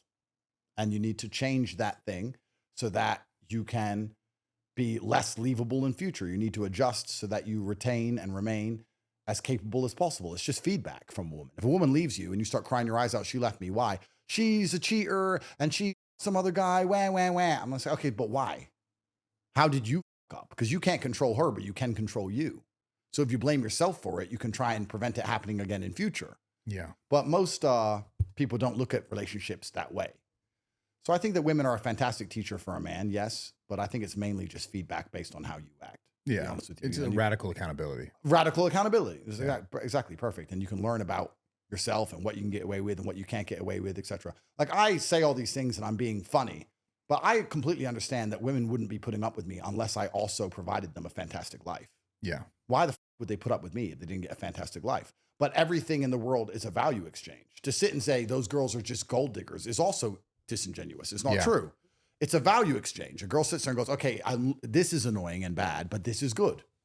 You know, if you can add enough good to the pile, then you get away with more bad. This is how it works with everything. Everything Yeah. in the planet. So, and also the other thing that's really interesting, I think that people don't understand with understand with women, is that very much like business, time is money. If you're broke, you have to be at home with your chick all day, every day, or she'll cheat. But if you have money, you can say, I'm busy, I'm working. Your rent's paid, stay in this weekend. Okay, I'll stay in, text me. Time and money are interchangeable. So if you have a whole bunch of money, you can use less time on them. And if you use less time on one, you have more time for all of them.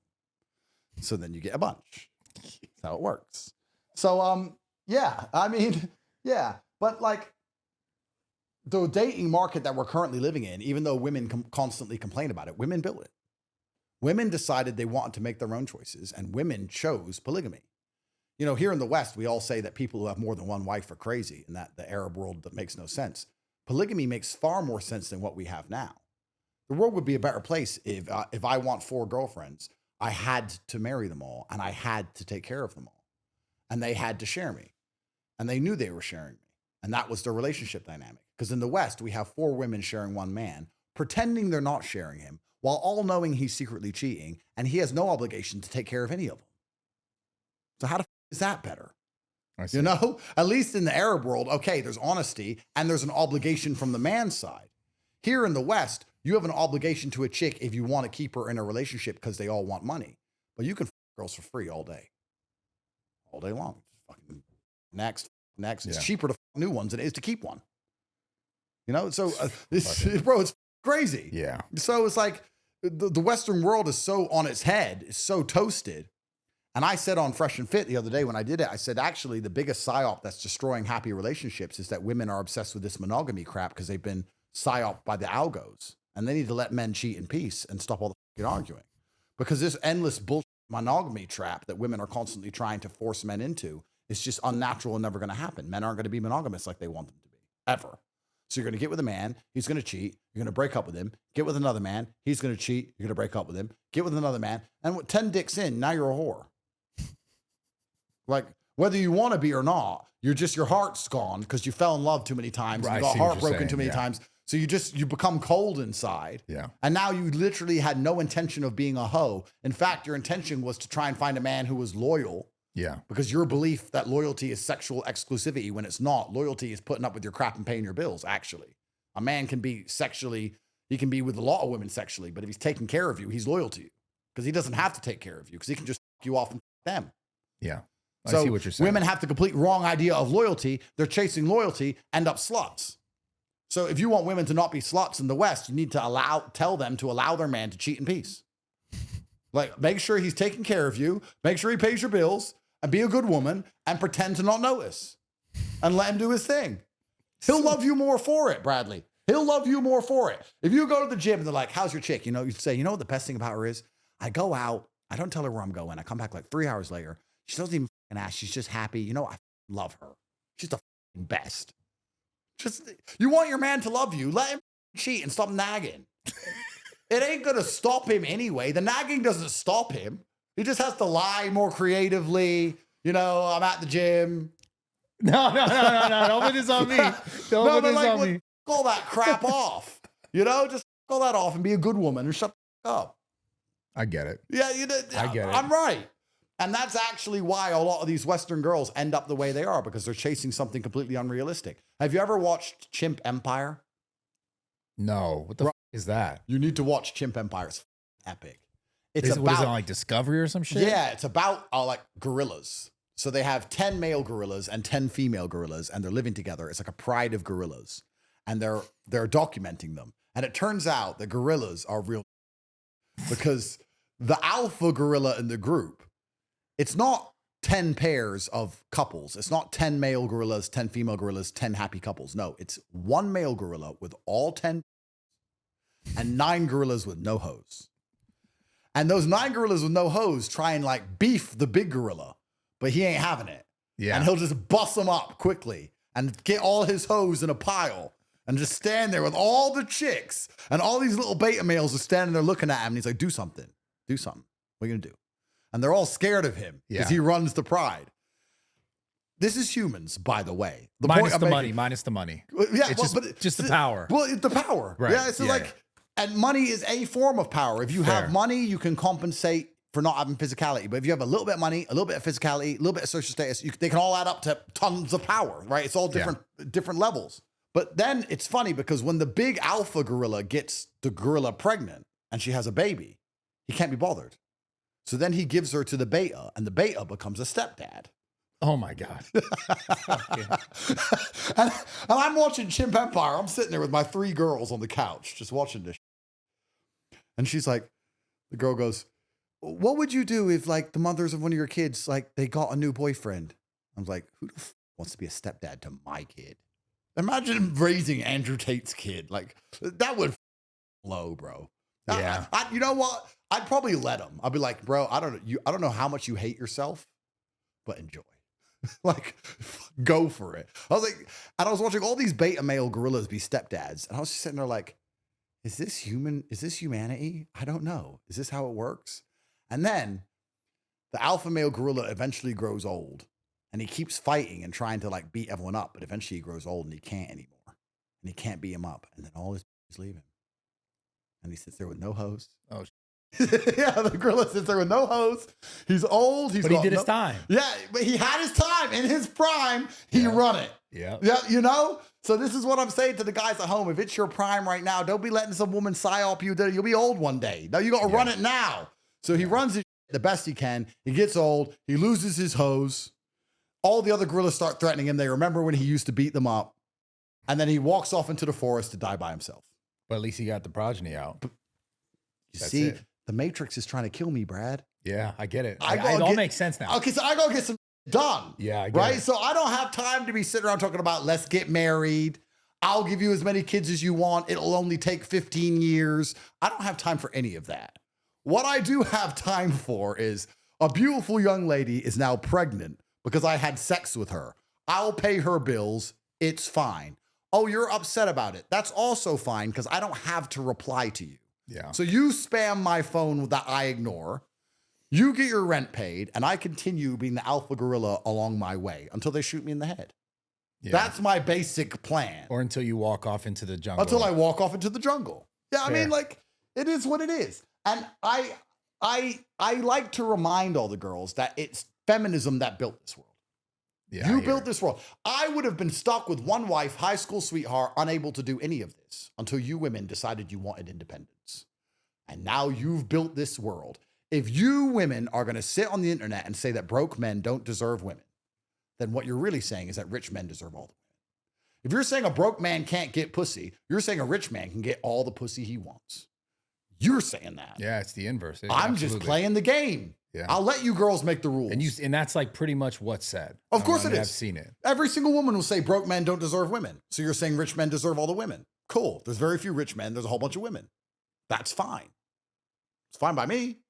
You made the rules of the I'll game. play the game. I'm just Fuck playing it. the game. Yeah. Right? So I know on my deathbed, when I have all of my children around me, I'm not going to sit there and go, son, I remember when I had you, this other cried.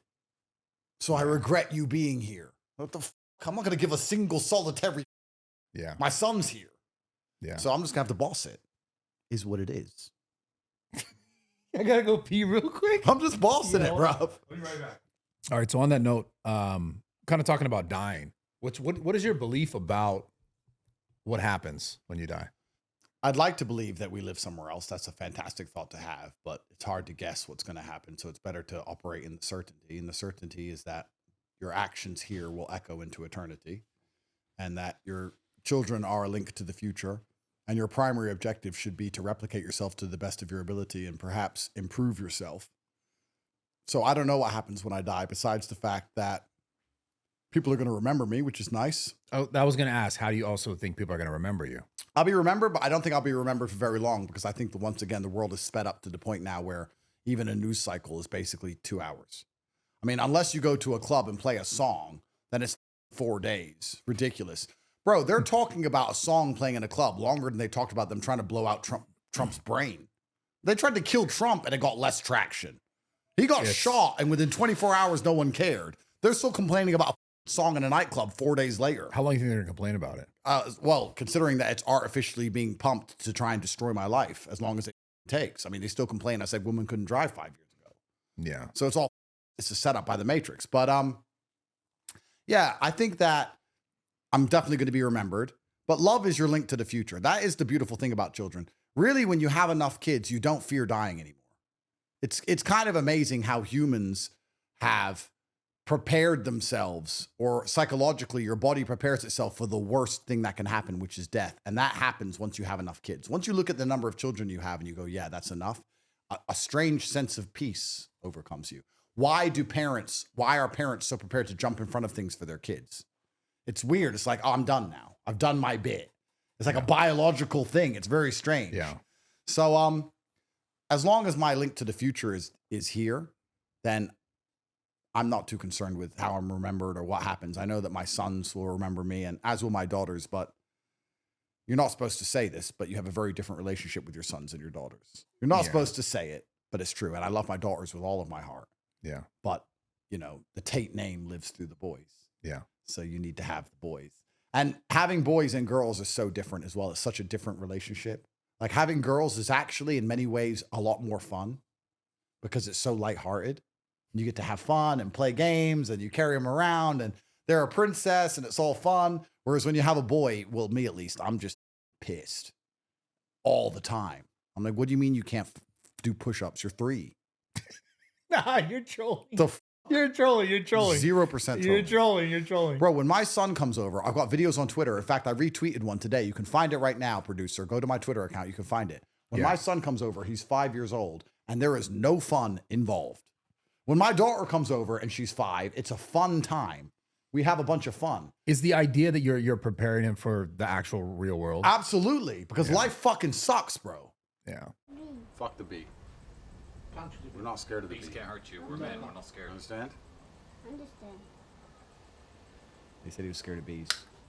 And then I just click and make him do squats and punches for hours. Dude, people are going to see us and be like, this is abuse. Oh, I'll give a...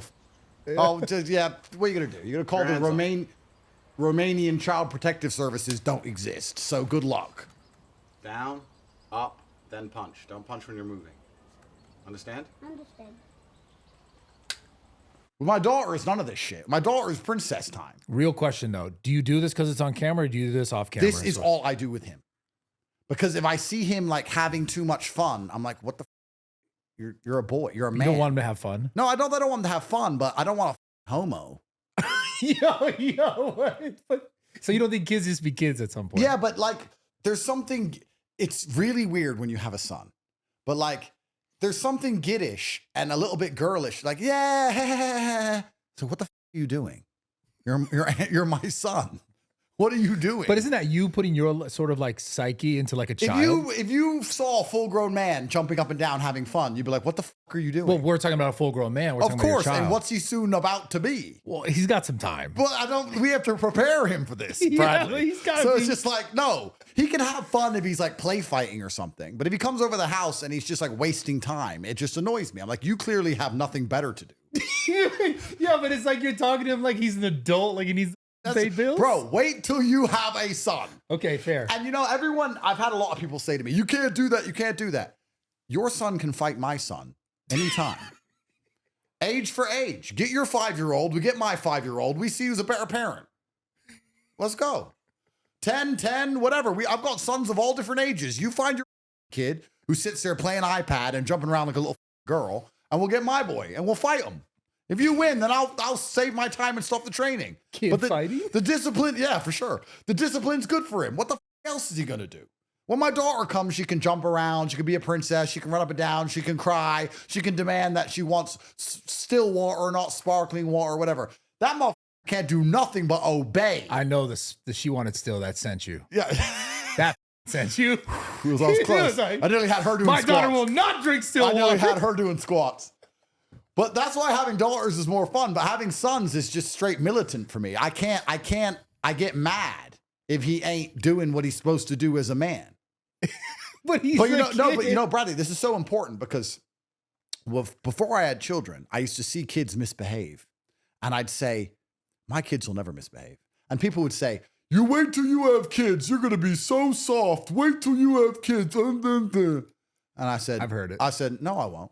Yeah, you're going to, when you see your kids, you're going to see kids don't behave. They're kids. Biggest Western psyop cope bull. Interesting. My kids obey like I am God. They fear me and not fear me unhealthily. They fear me healthily like you're supposed to fear a father. If I say to my son, sit down and be quiet, he's going to sit there and be quiet. I can sit him down for 3 hours, no iPad, no phone, no TV. Sit, don't move. And he's going to sit and not move. They've seen it. You sit there like this because I said so.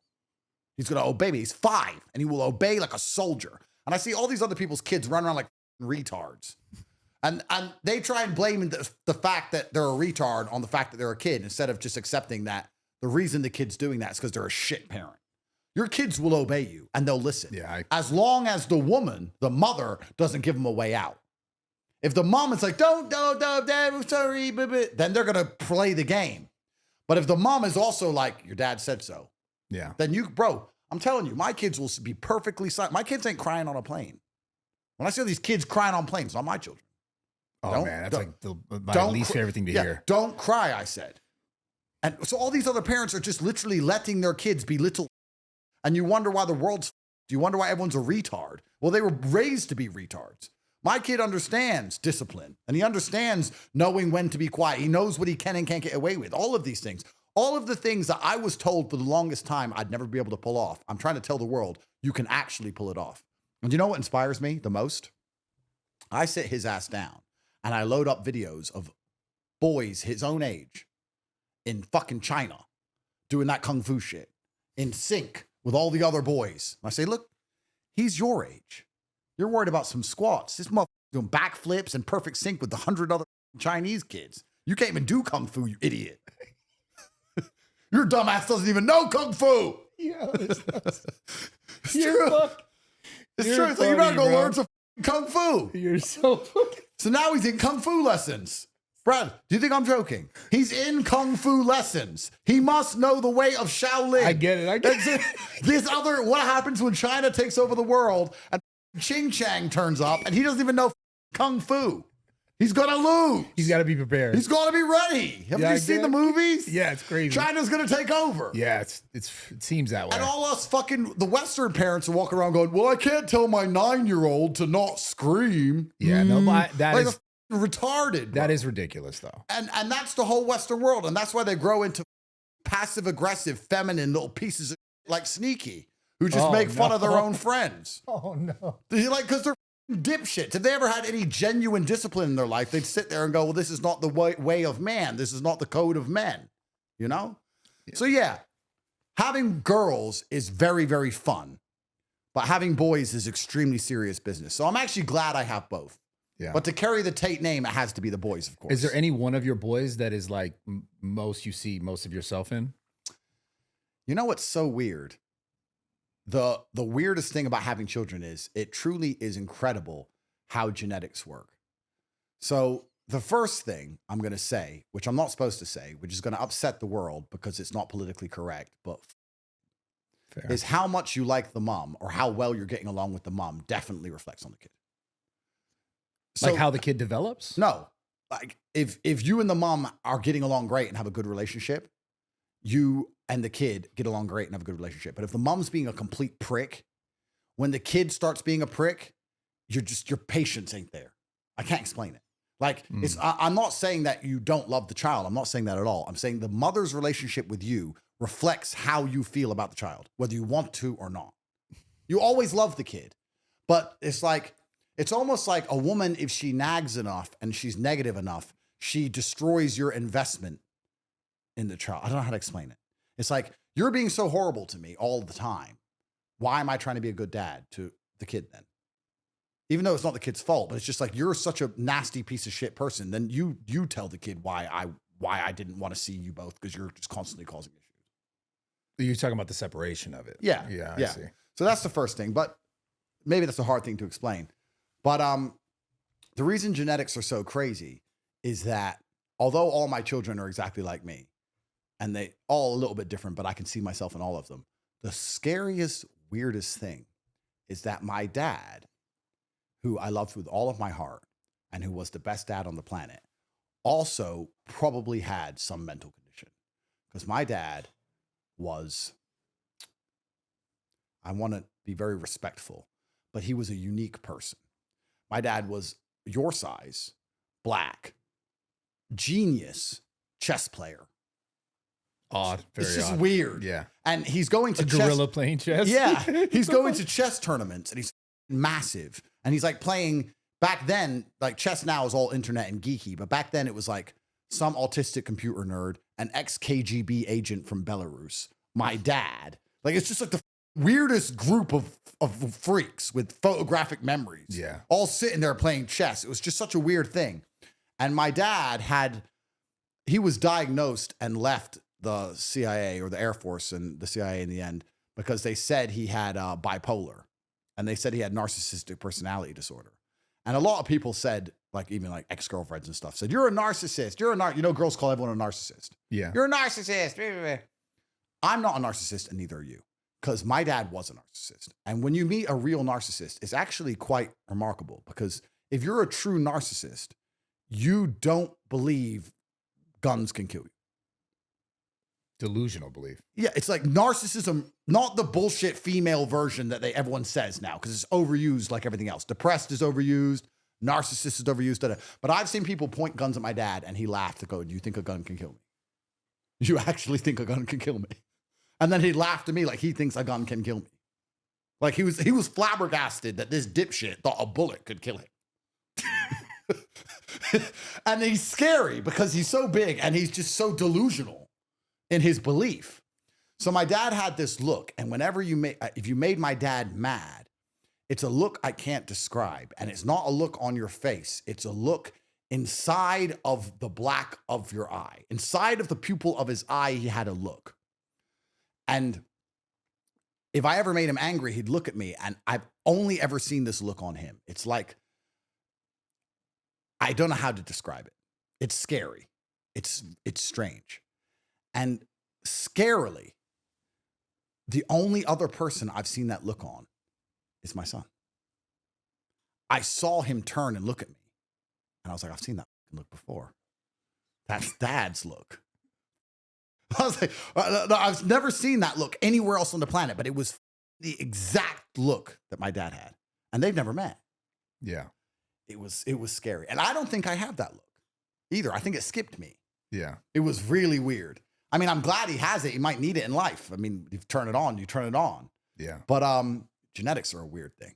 I saw my dad in his eyes. It was so weird. Do you think you raised your sons like your dad raised you? That's exactly what my dad raised me like.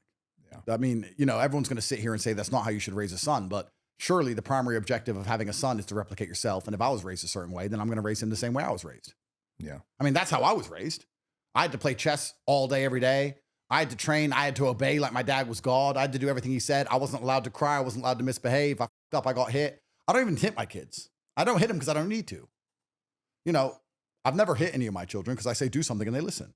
Yeah. But my dad didn't have to hit me very often because I knew he would. Yeah, I guess. It's like being in the prison. You ain't got to fight because they know you will. It's the same thing, right? So that's exactly how I was raised. And I'm so thankful to God that's how I was raised, because I've managed to drag myself out of the gutter and build this fantastic life because I'm the man I am because of the childhood I had, like we were talking about earlier, because I had to go smash that kid's face in with a lunchbox. He's still walking around with a scar somewhere. Fuck him.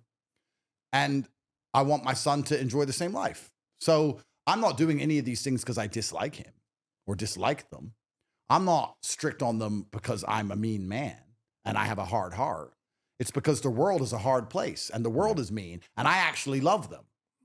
So anyone who watches this and thinks I'm some kind of fucking evil psycho doesn't understand the world very well. Because if my son's going to have to go through a fraction of the things I had to go through, he needs to be ready. So he's not going to be jumping up and down and playing dumb shit. Yeah. You're 5 and you're going to do your squats. I mean, when you're with your mother, you can do that, but you're with dad now. So you're going to do your real time. Real. Why do you think men in general are so afraid of, not necessarily afraid, but when going through tough things, they have a really hard time seeing the future being like brighter, being better? Because I know through my experiences, my childhood, like my father took his life when I was very young. I know that like now that made me exactly who I am today. And I wouldn't change any of it at all. Because all the sort of energy that built up throughout my life, my childhood, like seeing things I didn't have that I wanted, or I thought it should be a certain way. And then kind of growing up and then finding sort of role models that I didn't have in the gym. And my whole life is built around something I didn't have. And now it's given me everything that I've ever wanted. Absolutely. And why do you think it's so hard for men to go through things that are hard now? Maybe it's because they don't see the light at the end of the tunnel, but what sort of words would you give to men that are going through very hard times that, it can be better, but you have to make it better? You have to make it better. And also, as crazy as this sounds, because you just described a negative experience and you said you wouldn't change it. And nearly every single negative experience in my life is exactly the same. It's as crazy as it sounds. There's going to be a day when you look back and you're glad it happened.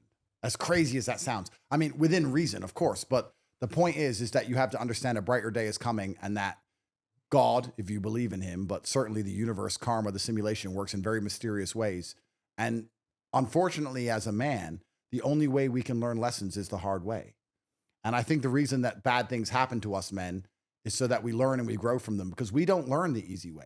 No man does. No man can sit and pretend to me they learn the easy way. If you get in your car and you start driving and you slide a little bit, you're going to keep driving like a dickhead until you crash properly. Yeah. That's how it goes. That's men. God's giving us plenty of easy layups to learn our lesson. And we never do. Yeah. We just keep pushing until it all goes fucking wrong. And then finally we're like, you know what? I actually saw this coming for years, but I'm a dip. So all the hard things that happen to us are the things that must happen to us for us to evolve. And I think that's the first thing to remember. The second thing, you're completely correct in saying you have to build your life. You have to make your life better. A lot of people don't have the energy or the agency or the self-accountability to do that. So every single defeat is just a crushing defeat because they learn nothing from it. But if you're going to live life that way, you're always going to lose. And the third thing to understand, and I think this is important, if everything went well all of the time, you'd really be miserable. Yeah. Imagine you had unlimited money and you got any girl you wanted and it was always sunny and there's no traffic and no one ever hurts you and you never get arrested and you never have stress and you never have problems and nothing ever goes wrong ever. Yeah, you don't have perspective. Bro, 2 weeks, you lose your mind. Yeah. Like you'd have a couple threesomes and you'd be like, okay, I'm bored now. What am I going to do? So there is no light without dark. That is so absolutely true. And the darker it is, the brighter it becomes. It's like a coiled spring. So no matter how bad it gets, you need to sit there and go, this is so bad that the other side of it is going to be great. The universe balances out in the end. Like the moral arc of the universe bends towards a strange form of justice where everything's equal. You know, when I was in jail, I said to Tristan, we don't belong in here for human trafficking. Like they put us in here for no reason. But all in all, we belong in jail a bit. I get it. You know what I mean? Yeah, Think of all the you got away with. Yeah. Like, yeah, you could get arrested for jaywalking and go to jail, and you'd be like, I shouldn't be here for jaywalking. But if I think back on I got away with. Yeah, it's fair. Fair enough. It's Yeah. like the moral arc of the universe bends towards kind of balancing out. So you believe in karma? I believe that karma is one way to look at it. Live by the sword, die by the sword is another way to look at it. You give what you get is another way to look at it. But I certainly believe if you go through life giving good energy, good things come back. And I certainly believe it's the inverse as well. If you go through life giving bad energy, bad things come back. But I also believe that a lot of things really are a matter of perception. I really believe that you get to decide whether an event was good or bad. Even the most heinous events, I've decided jail was great and it was good for me and I'm glad it happened. And I've decided that this whole Matrix attack, although it's literally destroying my life and trying to take me from my children, is a good thing. And you can decide if someone who came into your life was an angel or a devil. It's your perception. You can think of a woman who you previously thought of as a devil, and then you can think of all the lessons she taught you. And that now you can just reverse it. She's an angel now. She taught me all this stuff. Thanks. Great. Yeah. You know, so a lot of it is a battle of perception. I think if you do that and you understand that you do give what you get in the world. And I don't know if when I say you give what you get, it's because you genuinely get more or less of one thing, or if you're always giving positive, I think you're just better trained to see the positive. And if you're always giving negative, you're better trained to see the negative. Like if I'm out there and I'm a hitman, I'm better trained. If I'm killing people or doing something heinous, I'm better trained to understand where I'm vulnerable or could be killed. And it's just what you see. What you do is what you see. It's what you perceive. If you're doing good, you see more good. And then you feel more good. And then you live inside of your own mind. Like all of our worlds are just a few neurons in our brain. And as much as facts matter, because they matter for competence, truthfully, if you get to a certain level of relevance or money or whatever, even facts aren't that important. You know what's interesting? I thought about this the other day. I was talking to one of my women, and she's extremely beautiful. Don't want to brag, baddie. And I'm, of course, bro, Famous man. most famous man in the Most world, beautiful. hundreds of millions of dollars, you know. And she's talking because she's a woman. She's talking bollocks. Blah, blah, blah, some crap that doesn't even make sense. And I'm like, you know what the best thing about being a girl is? She goes, what? I said, because I'm a man, I have to optimize for competence. And to optimize for competence, I have to understand the game I'm playing. So I have to be as realistic as possible to understand the rules of the game so that I can win the game. But you haven't got to do that. So you can literally live in a fairy tale. You can literally believe things that are completely not true and complete fantasy and star signs and this is given to me by God and angels. And I heard the tree talking to me when I walked past the tree and it told me to get a matcha and just complete. But none of it matters because I'm competent and I pay your bills and you're my sex worker. And this is all just, we don't have to, you don't have to believe in anything real. And quite impressively, she said, yes, you're right. But I live inside my brain and I believe the world's a perfect place. And I believe that if I say thank you to the tree for giving me shade, that the tree feels happy. And that's how I want to exist in my mind, because that's the version of the world I want to live in. And I'm just like, well, you're right, because you live in the fantasy dreamland. You made it true. And men, to a lesser extent, because we have to live in the real world, can also do that.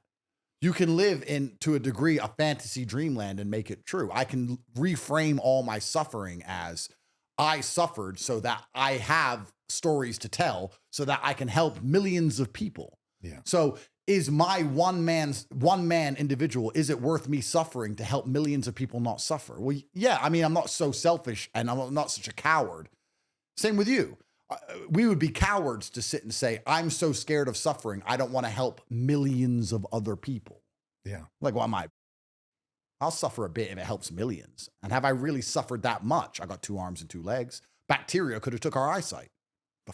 Like, well, luck. Like, dumb could have happened. And it's also like at some point, that's kind of all that really matters. And that's all that sort of sustains when you're gone. Of course. It's the impact you leave on other people. Right. So then you start to reframe something as heinous and negative and sad as losing your dad. We both lost ours. As, well, that actually gave me everything I needed to leave an impact and a mark on history, which is the only point of being alive in the first place. Yeah. If that didn't happen, I may not have left a mark on history. I may have died as one of the insignificant nobodies that nobody even talks about. One of the numbers that die every day and no one cares. When we die, at least we get to make paper. Yeah. At least people give it a bit. So everything is about perspective. Everything's about reframe. So when you say, like, do I believe in karma? Well, I believe that within reason, I shape the universe inside of my mind because I live inside of my mind and I get to decide the version of reality I want to operate in. And lucky for me, as I make more and more money, I get to do more and more extreme versions of that. That's one of the best things about being rich. One of the best things about being rich is shaping and curating your reality so that it suits the narrative you've put inside of your head. And food. Yeah, and food. Yes. Yeah, absolutely. Yeah. Going into a restaurant and not checking the price. Oh That still blows my mind. Oh, it's the best thing. It's the best thing. Bro, I sit down and I go, you know what? All these dishes sound good. I'll have all of them and I'll have one bite of each and just say, take them. I don't want them anymore. Yeah, just to pay the bill. Steve, my buddy Steve does that all the time. All the time. All the time. Bro, I used to go in there and say, what's cheapest? What's cheapest? Look, I was poor. But yeah, so we're all trying to shape our version of reality. Like, if something bad happens to you, you should sit there and go, okay, this was deliberate. This is not a freak accident.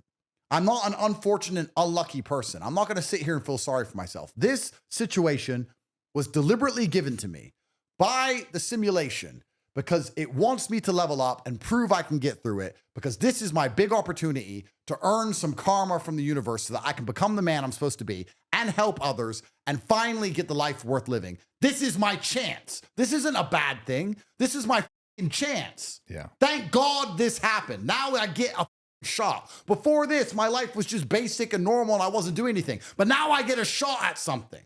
Yeah. It's a reframe. But people don't think that way. They go, oh, what did I say earlier about hoping people have mercy on them? This happened to me. No, none. Oh, no, you can't operate that way. And you can't have mercy on yourself. I've never, for a second, despite all that I've been through, looked in the mirror and felt sorry for myself. I got myself here with my big mouth. It's unfair that they did it because we should be allowed to talk. Yes, but I still did it. And if I get banged up for 20 years, I still did it. It's unfair. I don't like it. It shouldn't happen, but I did it. So I'm not going to sit there and go, poor me. I'm going to say, this is bullshit. They're corrupt. But here I am in jail, being a real, seeing all my wives and children on visit. They'll have to come at the same time, low on time. Hi. You haven't met yet, but you know, I'm in jail. We're low on time. So come in, ladies. Next. Come in, ladies. Next. It's what it is. Is there anything you regret? I don't operate from a frame of regret, because I think if you operate from a frame of regret, then you're praying for time travel. Like, I learn lessons and there's mistakes I've made, of course. But if you're happy with who you are as a person, you have to be happy with every single thing that happened to you. Yeah, because you're also doing the opposite of everything you just explained previously. Of course, you have to be happy for the most mundane bull.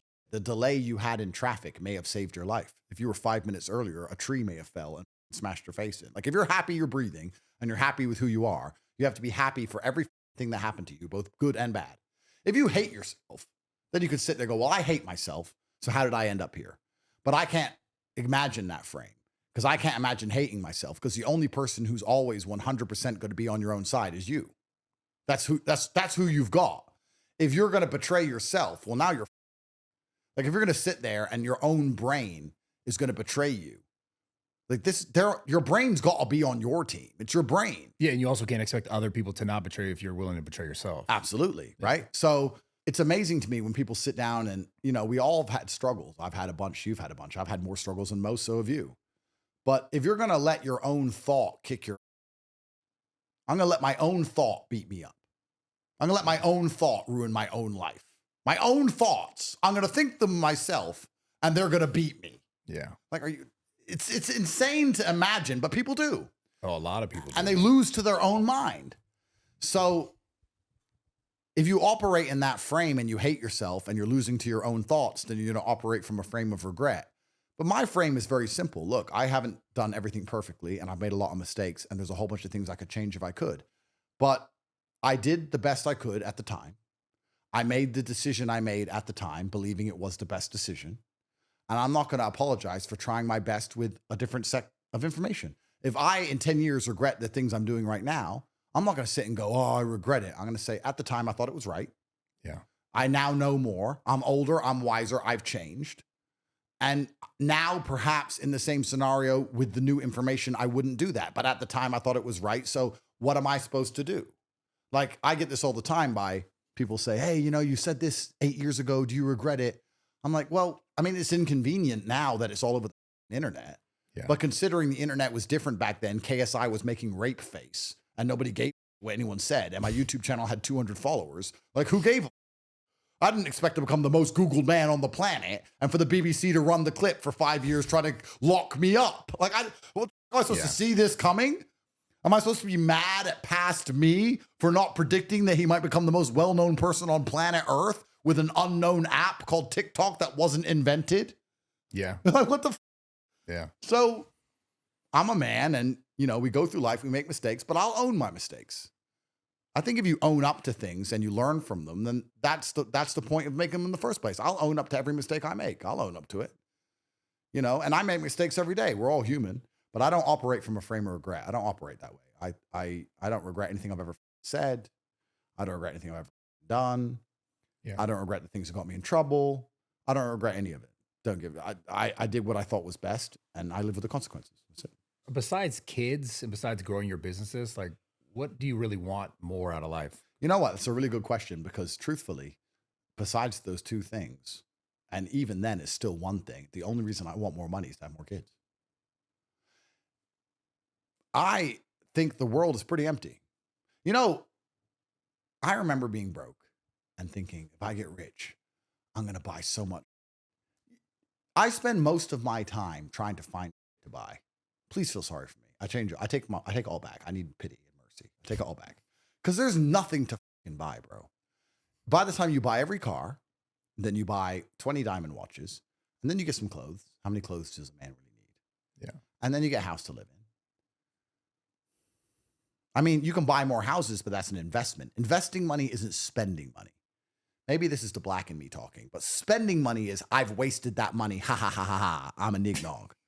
But like investing money is like the white side of me. Andrew, buy stocks, buy crypto, buy a house. But the black side of me needs to be satiated with excessive waste. So I'm like, how do I waste my money?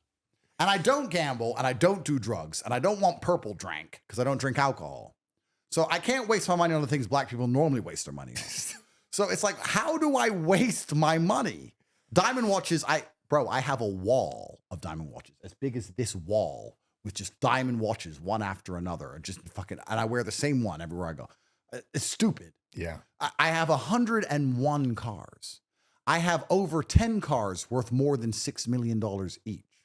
I have 2 Paganis. I have 2 Kernensegs. I have 2 Bugattis. I've got Rimac Nevera. I've got the most elite luxury 20 in the world stupid cars. I don't drive any of them. They all just sit there collecting dust. Biggest waste. I have a $200 million car collection. Biggest waste of money ever. Stupid. Yeah. I have 7 765s in different colors. It's dumb. So I bought all the cars. Buying houses doesn't satiate because it feels like an investment. Buying stock doesn't help. Buying crypto doesn't help. That's on my white side. My white side's happy. My black side's trying to waste money. And there's nothing to buy, bro. Really. So when I was broke, I was like, I'm going to buy all this. And then I got rich and I was like, there's nothing to fucking buy. And I realized it's because of like electronics. Because if you were rich in the 90s, you'd buy like a big stereo and a big TV and like some walkie-talkies to talk to your boys. You buy all this, but now it's all just a laptop. Think about it. You talk to all your people on your laptop. You're entertained from your laptop. You communicate with your family on your laptop. Any questions, any knowledge, it's all your laptop. By the time you buy a laptop, that's 90% of the things you need on the planet. Yeah, or the phone. Or the phone. Yeah. So like there's nothing to buy. I find myself scrolling up and down auction websites, trying to find cool to buy. I'm in art auctions, anonymous art auctions. I load $10 million into my account just to make it into the art auction. I go to these anonymous art auctions. I'm never buying a painting ever because I don't give a. Even I'm not going to. That's the white side. White people like art.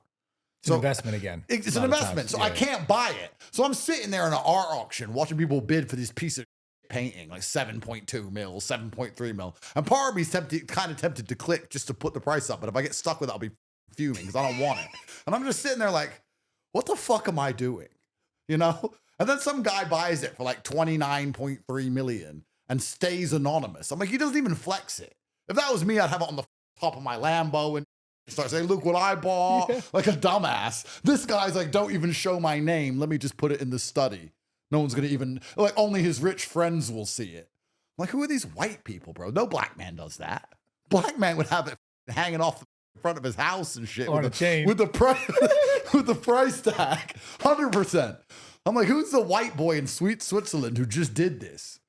So yeah, I'm literally sitting there in anonymous art auctions like a dip trying to spend money and I can't. So, I mean, I'm not complaining, but one of the only reasons I focus on trying to make so much money is to have so many children. It really is the only thing I've found that makes life worth living because you get to start life again. You live through them, right? Christmas only matters because of kids. Birthday, we all know this. All this dumb shit only matters because of the kids. So I'm trying to have as many as possible. And, you know, they're coolest when they're toddlers. So if you keep having them, you always have a toddler, which is nice. Yeah. You know, when they start getting older and they're like, they start having like opinions and what the fuck? It's like, what the fuck? You better shut the fuck up. Dude, Well, you can't have opinions in my house. Brad, listen. When can they have opinions? Listen. I don't know what it is with you white people, but I want to make something clear. I don't negotiate with children. I've seen white parents turn to their kids and say, if you behave, you can have some candy. And I'm like, did you just beg a business deal from a child to behave in your house? Like, I am flabbergasted by this. I don't do deals. I don't negotiate with terrorists. I knew you were going to say that. Obey me. I knew you were going to say Obey me now. Like, this is my house. I'm the reason you're alive. I pay for all of this. They got to learn that, you know? Yeah, but they have learned it. I mean, most of them know, but like my 6-year-old said to me, it was her birthday like 3 weeks ago. And she said, hi, Dad. I was like, hi. She goes, happy birthday. I was like, happy birthday. Da-da. She goes, it's my party. Da-da. She goes, did you get me a present? I said, no. She goes, why you didn't get me a present? I said, this house is a present.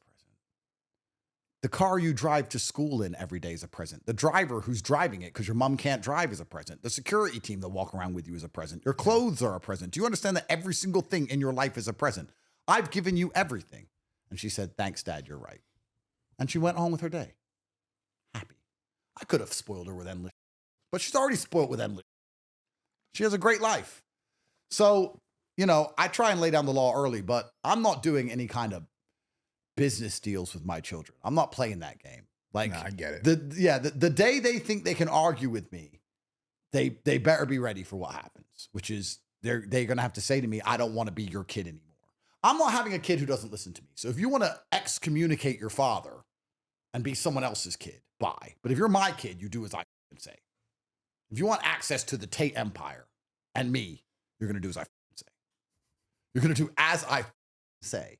And that's because I love them. So when they get a bit older and they start like saying things and thinking things, I'm like, listen, you can say and think things all you want, but remember, my word trumps yours always. Yes, sir. Okay, good. Continue with your bull. It's fine. So when is the fathering course come into the bro? The it would save the world. The real world. It would save the world, bro. But you know what? Nearly every man watching this agrees with me. The reason they can't do it is because most men are scared of their wives. The woman doesn't let you do that. Most like mothers will get in the way of a dad trying to parent a child that way. Oh, he's just a kid, or leave him alone, or when you go out the room, or babying him, or I hate that. As weird as this sounds, women are actually bad with kids. They're good at having them, and they're good in the baby stage, because that's just diapers. You know how many diapers I've changed in my life? Let me count. 0. Never got out of bed. Never done a bottle. Never changed. Like 0. Fat 0. I'm not a chick. I'm not gay. I'm not doing that crap. So it's a baby. That's for women. Don't care. Uninterested. I'm soundly asleep. Excuse me, love. Your child is awake. Go fix it. Your child. Oh, it's my child in the middle of the night. Yes. Go fix your child. Dude, you're... So I've done none. I'm not... When I see these like new dads and they've gone like, I'm doing the bottle. Homo, bro. I'm doing none of that gay. I'm not a second mom. I'm a dad. So you don't think the feminine energy is... I am... That's for women. Okay. I'm a dad. Okay. Right? So women are good with the babies, but they're with toddlers because toddlers ruin women. Toddlers are actually smarter than full-grown women. So they work out how to manipulate them. It's incredible. I see what you're saying. But That a toddler wants attention. So the woman will cook food and sit down and say, eat your food. I don't want to eat my food. No, you have to eat it. How do I make you eat it? I don't want to eat it. If you eat it, you can have some dessert. Oh, I don't want to eat it. We'll do choo-choo. Oh, okay, we'll do choo-choo. All this. I'm like, eat your food. They either sit there and go, okay, or they say, oh, I'm not hungry. I say, if you're not hungry, the food's going to sit there. You can eat it in the next half an hour or you're not eating. So either eat it or don't eat it because I'm not leaving food all over the house. And then I walk off. And then they just eat it. And the game's over. There's no game. There's no choo-choo. There's no attention. There's none of this. Or like a toddler will cry and the mom will run over and go, are you okay? What's happened? What's happened? What's happened? If my toddler cries, I just check. Okay, toddler's alive. I don't see any alligators. Nothing bit her. She has water, so she's not dehydrated. I'll fuck her then. Let her cry. Cute. I don't give a shit. Your mom cries all the time. I don't give a fuck about her either. Cry. I'm not, just cry. And you know how long they cry for when they realize it gets no attention? 30 seconds. Then they're back to running around. You play their game, they cry all day, bro. Just like a girlfriend. You play their game, they always have a problem. But if it's just like, oh, next, then they just get over it. So women are actually with kids. They make kids misbehave more with their constant attention giving. It's a good thing because they love the child, but they're just constantly encouraging bad behavior from the child on accident. I see. And I'm like, mom, I have to say, look, you're a mom, but you're being run like a bitch, like chill. She's crying for literally no reason. She's crying because she's tired. Then go to sleep. What is this game we're playing? Why are you crying? Are you tired? Yeah, I'm tired. Are you tired? Okay, let's go to bed. I don't want to go to bed. Like, what the Just ignore this crap. I mean, it's kind of the only answer, it seems like. But like most dads can't do that. Most dudes, as we discussed earlier, feminism has got men so under the thumb of these chicks, bro. Dudes are scared of their wives. They're scared of getting, I don't know, beaten up. I guess in the West, you have to fear the fake rape cases. I know a thing or two about that. And you have to fear the police and the divorce court. That's all true. Like, it's kind of insane how, it's not kind of insane because it's all deliberate. They've empowered women to deliberately destroy masculinity. So now as a man, if you're in America and you have a wife or a woman, you have basically no recourse at all against any kind of bad behavior. You can't yell at her. You can't lock the door and say you can't go get drunk with other men. You can't do anything because you're going to go to jail. She can always call other men with guns to come get you. So she has a whole lot of husbands, and it ain't you. It's the government. The government's her husband because the government's her husband. The government will feed her. The government will force you to give her half your. The government will send dudes with guns. She's married to the government. She ain't married to you. She doesn't give a fuck about you. She doesn't even respect you. She respects the government because they have more force. They have more power. What do women like? Yeah. Right? So in America, it's really difficult because if the way I raise my son, clicking fingers and doing the push-ups and thing, if you were to take that in front of a Western judge and call me abusive, and the mom was to say, every time he sees his dad, he makes him do this, I'd lose access to my kid for loving my kid and wanting to train him in martial arts at 5 years old, like kids all around the world. So you would never raise kids in America? Well, my point is there's 5-year-olds having full rule Muay Thai fights in Thailand. There's 5-year-olds doing Kung Fu in China, but a 5-year-old can't do a few squats and punches in the air in the West without losing your child? It's crazy. Yeah, I see. So like, if I was an American, I am an American, but if I was living in America, it depends if you optimize for love. If you optimize for love, you're going to be in love with a girl here and you're going to want to have kids, etc.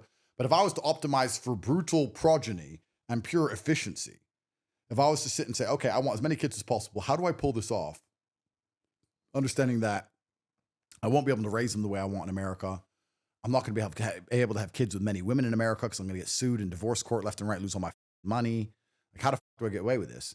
I would probably just go to Poland for a couple months a year and just find a beautiful girl in Poland with a nice family and just meet her dad and explain to her dad, look, I live in America. My business in America. I love your daughter. I want to have a family with your daughter. I'm not wasting her time. She's going to have a lot of money, respectively, for where she lives. Yeah. And I'll be here when I'm here. And I'm glad you're here and the family's here because you're a family-oriented people. So the kids, she's not going to be alone with the kid. There's like 20 of you and all of her sisters have kids and you're a big happy family and here's the child, here's the money. See you when I see you. That's what I do. So you wouldn't put your kids in school then? Say again? You wouldn't put your kids in school? Because there is that whole other side of things that like school and other people start to parent your kids. That's true. I think it depends where. Like a school in Poland, I'm sure is fine. School in Cali, I don't know what they're teaching them over here. I don't know. The problem is if they're going to a school where you're going to have to unprogram them, then it's more dangerous. But a school in the right place in the world, you'd have less to worry about. So I don't think there's anything wrong with school. I think the child should be busy all of the time. And I think school's a good thing. But I also don't believe in like expensive schools. One of the mothers of one of my kids is really trying to get me to send him to some $25,000 a month school. I'm like, why? Oh, because I want him to learn all these things. I was like, the school just lies. I know everything. ChatGPT knows everything. What the fuck is this? ChatGPT's free, bro. No. And she's like, the Matrix is free. Just ask the Matrix. And she's like, yeah, but then he'll meet other important people. I'm like, I'm important. He knows me. He knows me. Like, so I'm not really a big believer in school. I actually think by the time my children have grown up, it's going to be completely, basically obsolete. The idea of traditional education is basically gone. It's already obsolete because it doesn't provide what it's supposed to provide, which is an advanced job opportunity.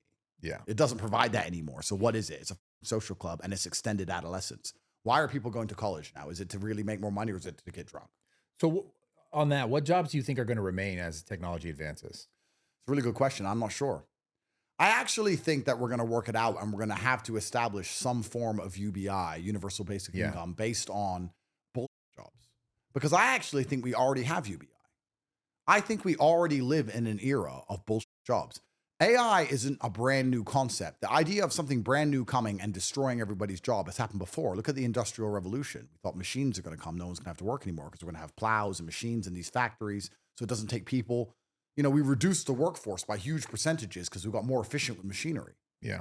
So then what happened instead? Well, what we did to keep people employed is that we built these huge public sectors where a bunch of retards sit around offices subsidized by the government doing nothing. Most people don't do any work. Most people with the job don't do any work. If you're a gardener or a farmer or a police officer or a builder, you do work. But if you've ever worked in any kind of office with women, you understand they don't do anything. They don't do anything. I know plenty of women who go to work and think 3 emails and 2 meetings is a hard day's work with coffee breaks in between. Like, it's just, it's bullshit.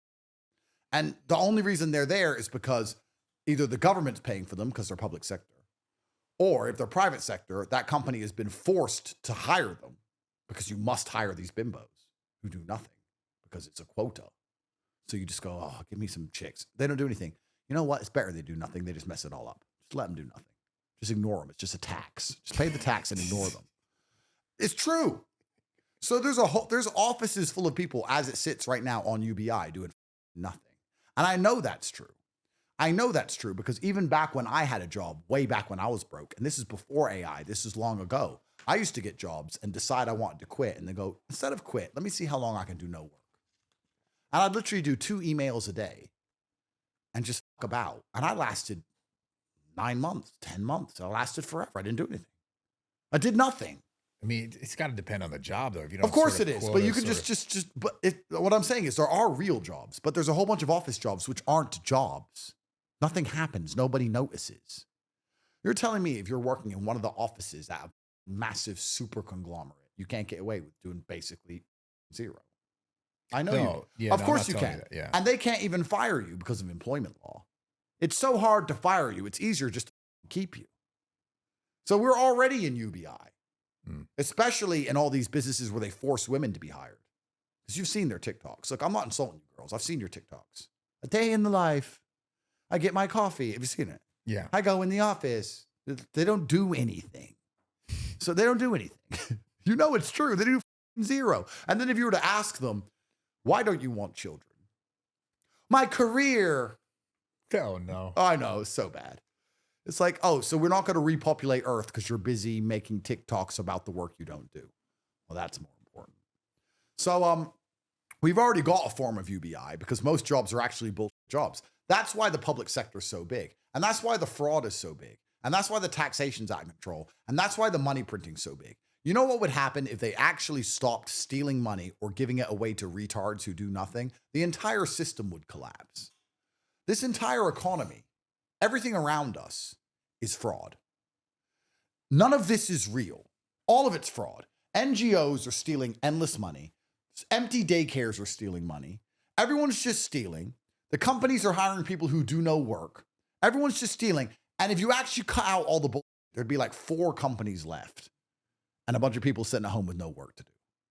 So when you look around in the Western hemisphere, when you look around anywhere, you can understand the whole thing is fraud. I think I saw a really frightening statistic out of England. I looked it up during the EBT crap. Remember when the EBT stopped and all the sorry, I shouldn't say that. When all the started complaining they couldn't buy their Bro. you know when EBT stopped and everyone started complaining on the internet, I better get my EBT, I better get my EBT. You remember that? Yeah, the COVID thing. Yeah. Like when EBT stopped and everyone lost their minds, I think, no, the government shut down like a few weeks ago. shutdown, right. Yeah. And Trump was saying that there's no EBT. And everyone I was lost their thinking mind. about when everyone's getting the COVID loans for free and no. scam, whatever. They were saying when the government shut down, there was no EBT. I looked up how many people are on EBT. And then I found some statistics, but the statistics in America are not as exact as the ones in England. So I know the statistics for England. But I mean, considering that it looks like a third of people in America don't work. They just live off free money that's printed from the sky. And then that leaves 2/3, and a third of them have a bullshit job and do nothing. They live off free money given to them by the government, or their company's forced to give it to them and can't fire them. That's more money printed from the sky. So 2/3 of all the people on the planet with money didn't earn it. It was just given to them. And then you have this 1/3 of poor, unfortunate, middle-aged white guys who pay tax and get wrecked, bro. Yeah, I pay a lot in taxes. Bro, you get because you're a middle-aged white guy. Not middle-aged, but you know. Yeah. You're in the demographic of people they go, you know what? They're smart enough and hardworking enough to totally over. Yeah. It feels that way. 100% it is. And you're supporting the whole system. Just you. I looked up England. England has 70 million people. Of the 70 million, only half are eligible to pay tax. So 35 million are either too old or too young, right? So there's 35 million who could pay tax. Of those, only 15 million are paying tax. The other 20 million are living off the government. And of those 15 million, only half, 7.5 million, are paying more tax than they receive back in some form of state benefit, disability or childcare or thing. Right.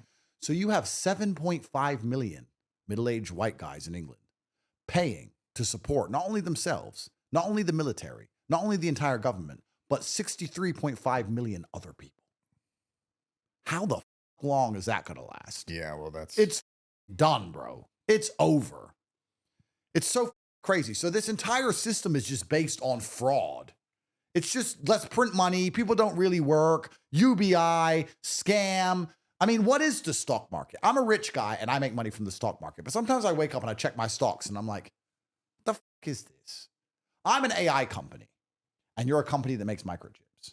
And I need microchips. But instead of buy them from you, I'm going to offer you to invest in my company. And then, no, I'm going to invest in, sorry, let me get this right because I don't want to confuse it. Yeah. I'm an AI company. You make microchips. I can give you $1 billion for microchips. But instead of that, what I'm going to do is I'm going to invest $1 billion in your company. And now there's a synergy between our two companies. And that's going to massively increase your stock price, much more than the $1 billion I would have given you just for the microchips. And all that extra money you've made in the stock now allows you to get a loan against the stock, and you're going to invest it back in my company. Now it's like, what the? Everything's going to the moon. No one's making anything.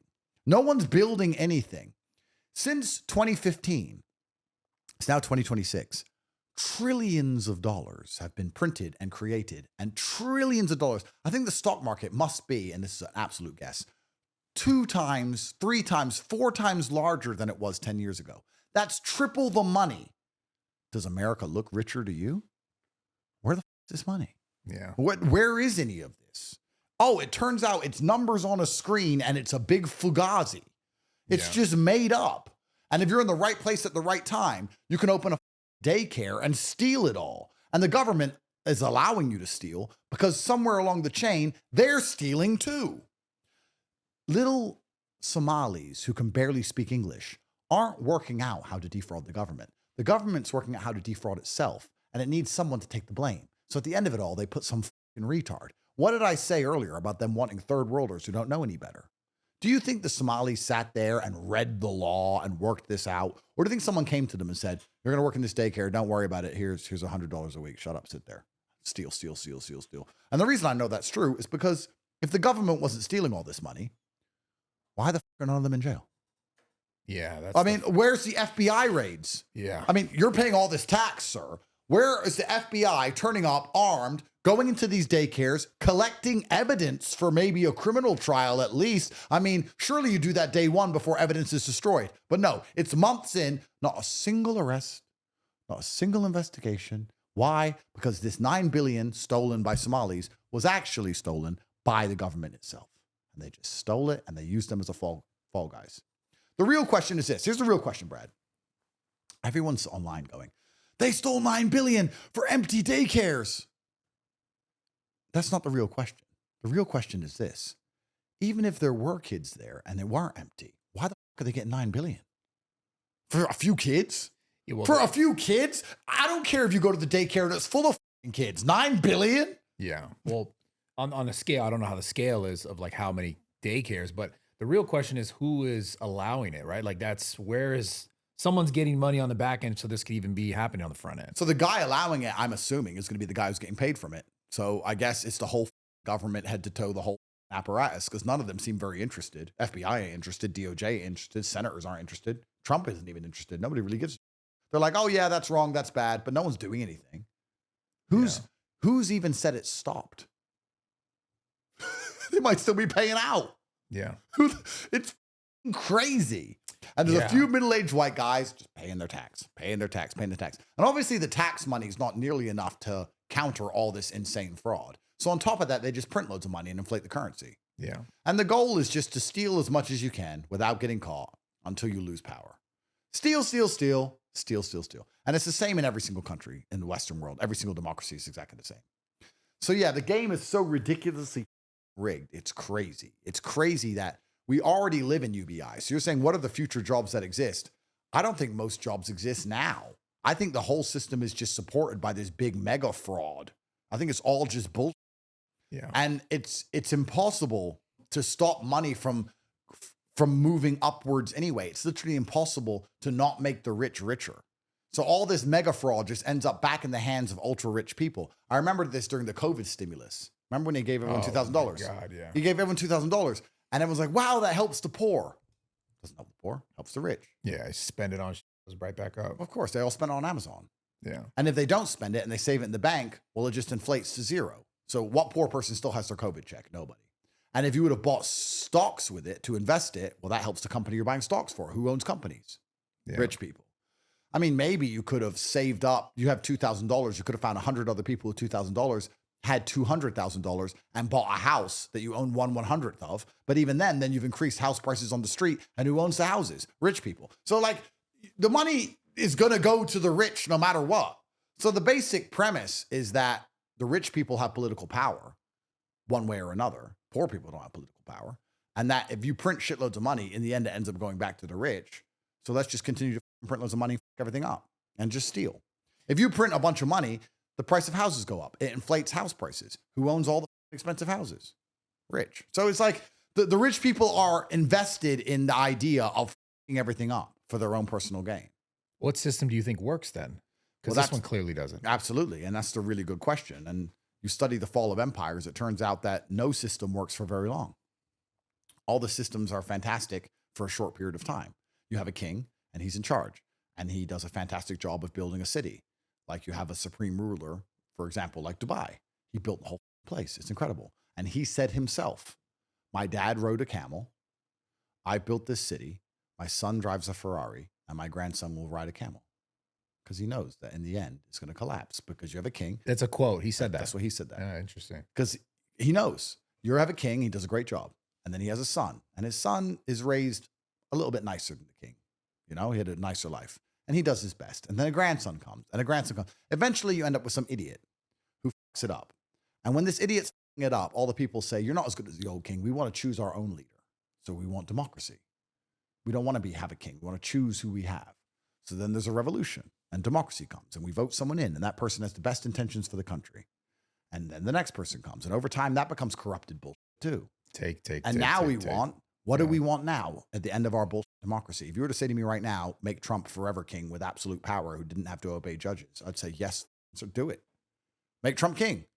Fuck off these judges, fuck off the Senate, let him with a piece of paper and a pen just write down everything that happens and everyone listen. We fixed the country in a day. So now we want a kingdom back. But then what? Trump goes, and then his son is good, and grandson's good, then eventually it fucks up again. So no system works for very long. It's the cycle of empires, you know? So what can you do? But we're certainly at the end of democracy. And the reason I know we're at the end of the democratic system here in America is because there are some very key indicators which we've reached. Yeah. The first is the endless, insane inflation. The second is the absolute lack of representation in democracy. The whole point of democracy is that you're represented. Yeah. And none of our senators or governors give a fuck what we say. Like they'll literally lie to your face to get in. I won't raise taxes. I won't raise taxes. And just go raise them. Right in front. They'll commit fraud right in front of you. Yeah. So, and even more importantly, we're at the end of the limits of law. Law is stretched as far as it possibly can do.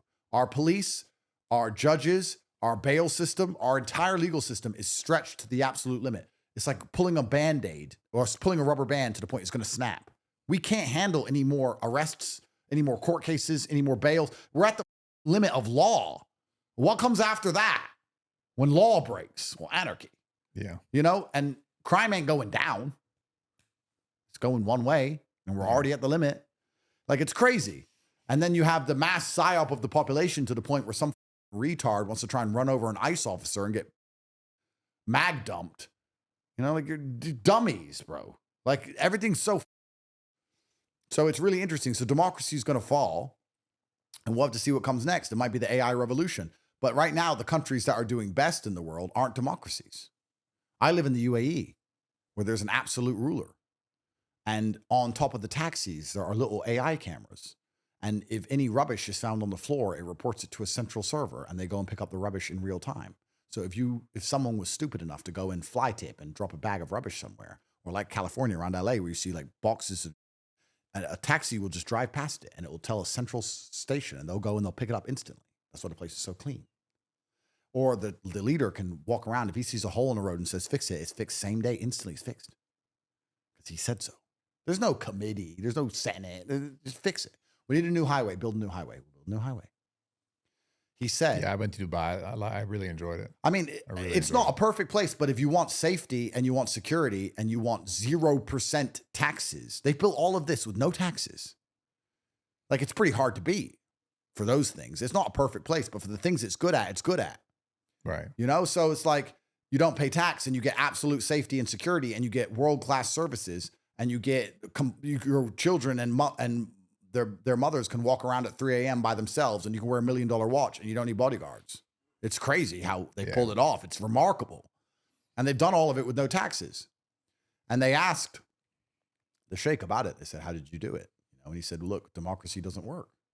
Democracy is designed to give a false representation. He goes, I represent my people. I actually try and help them win. If you disagree with how I'm doing things because you can't tell me what to do because there's no democracy, then you can leave. But if you want what I'm giving, I'm going to keep giving it to you. And I'll admit that although we have world-class services, we have world-class medical care, We have world-class housing. We have world-class safety, world-class security, the best schools in the world. We have all of that, but we don't have elections. So if you want an election, you can go to America, because in America, they have elections. But we can't give you an election. All we can give you is the best in the world at everything else. But if you want an election, go there. If you want construction and you want to win, stay here.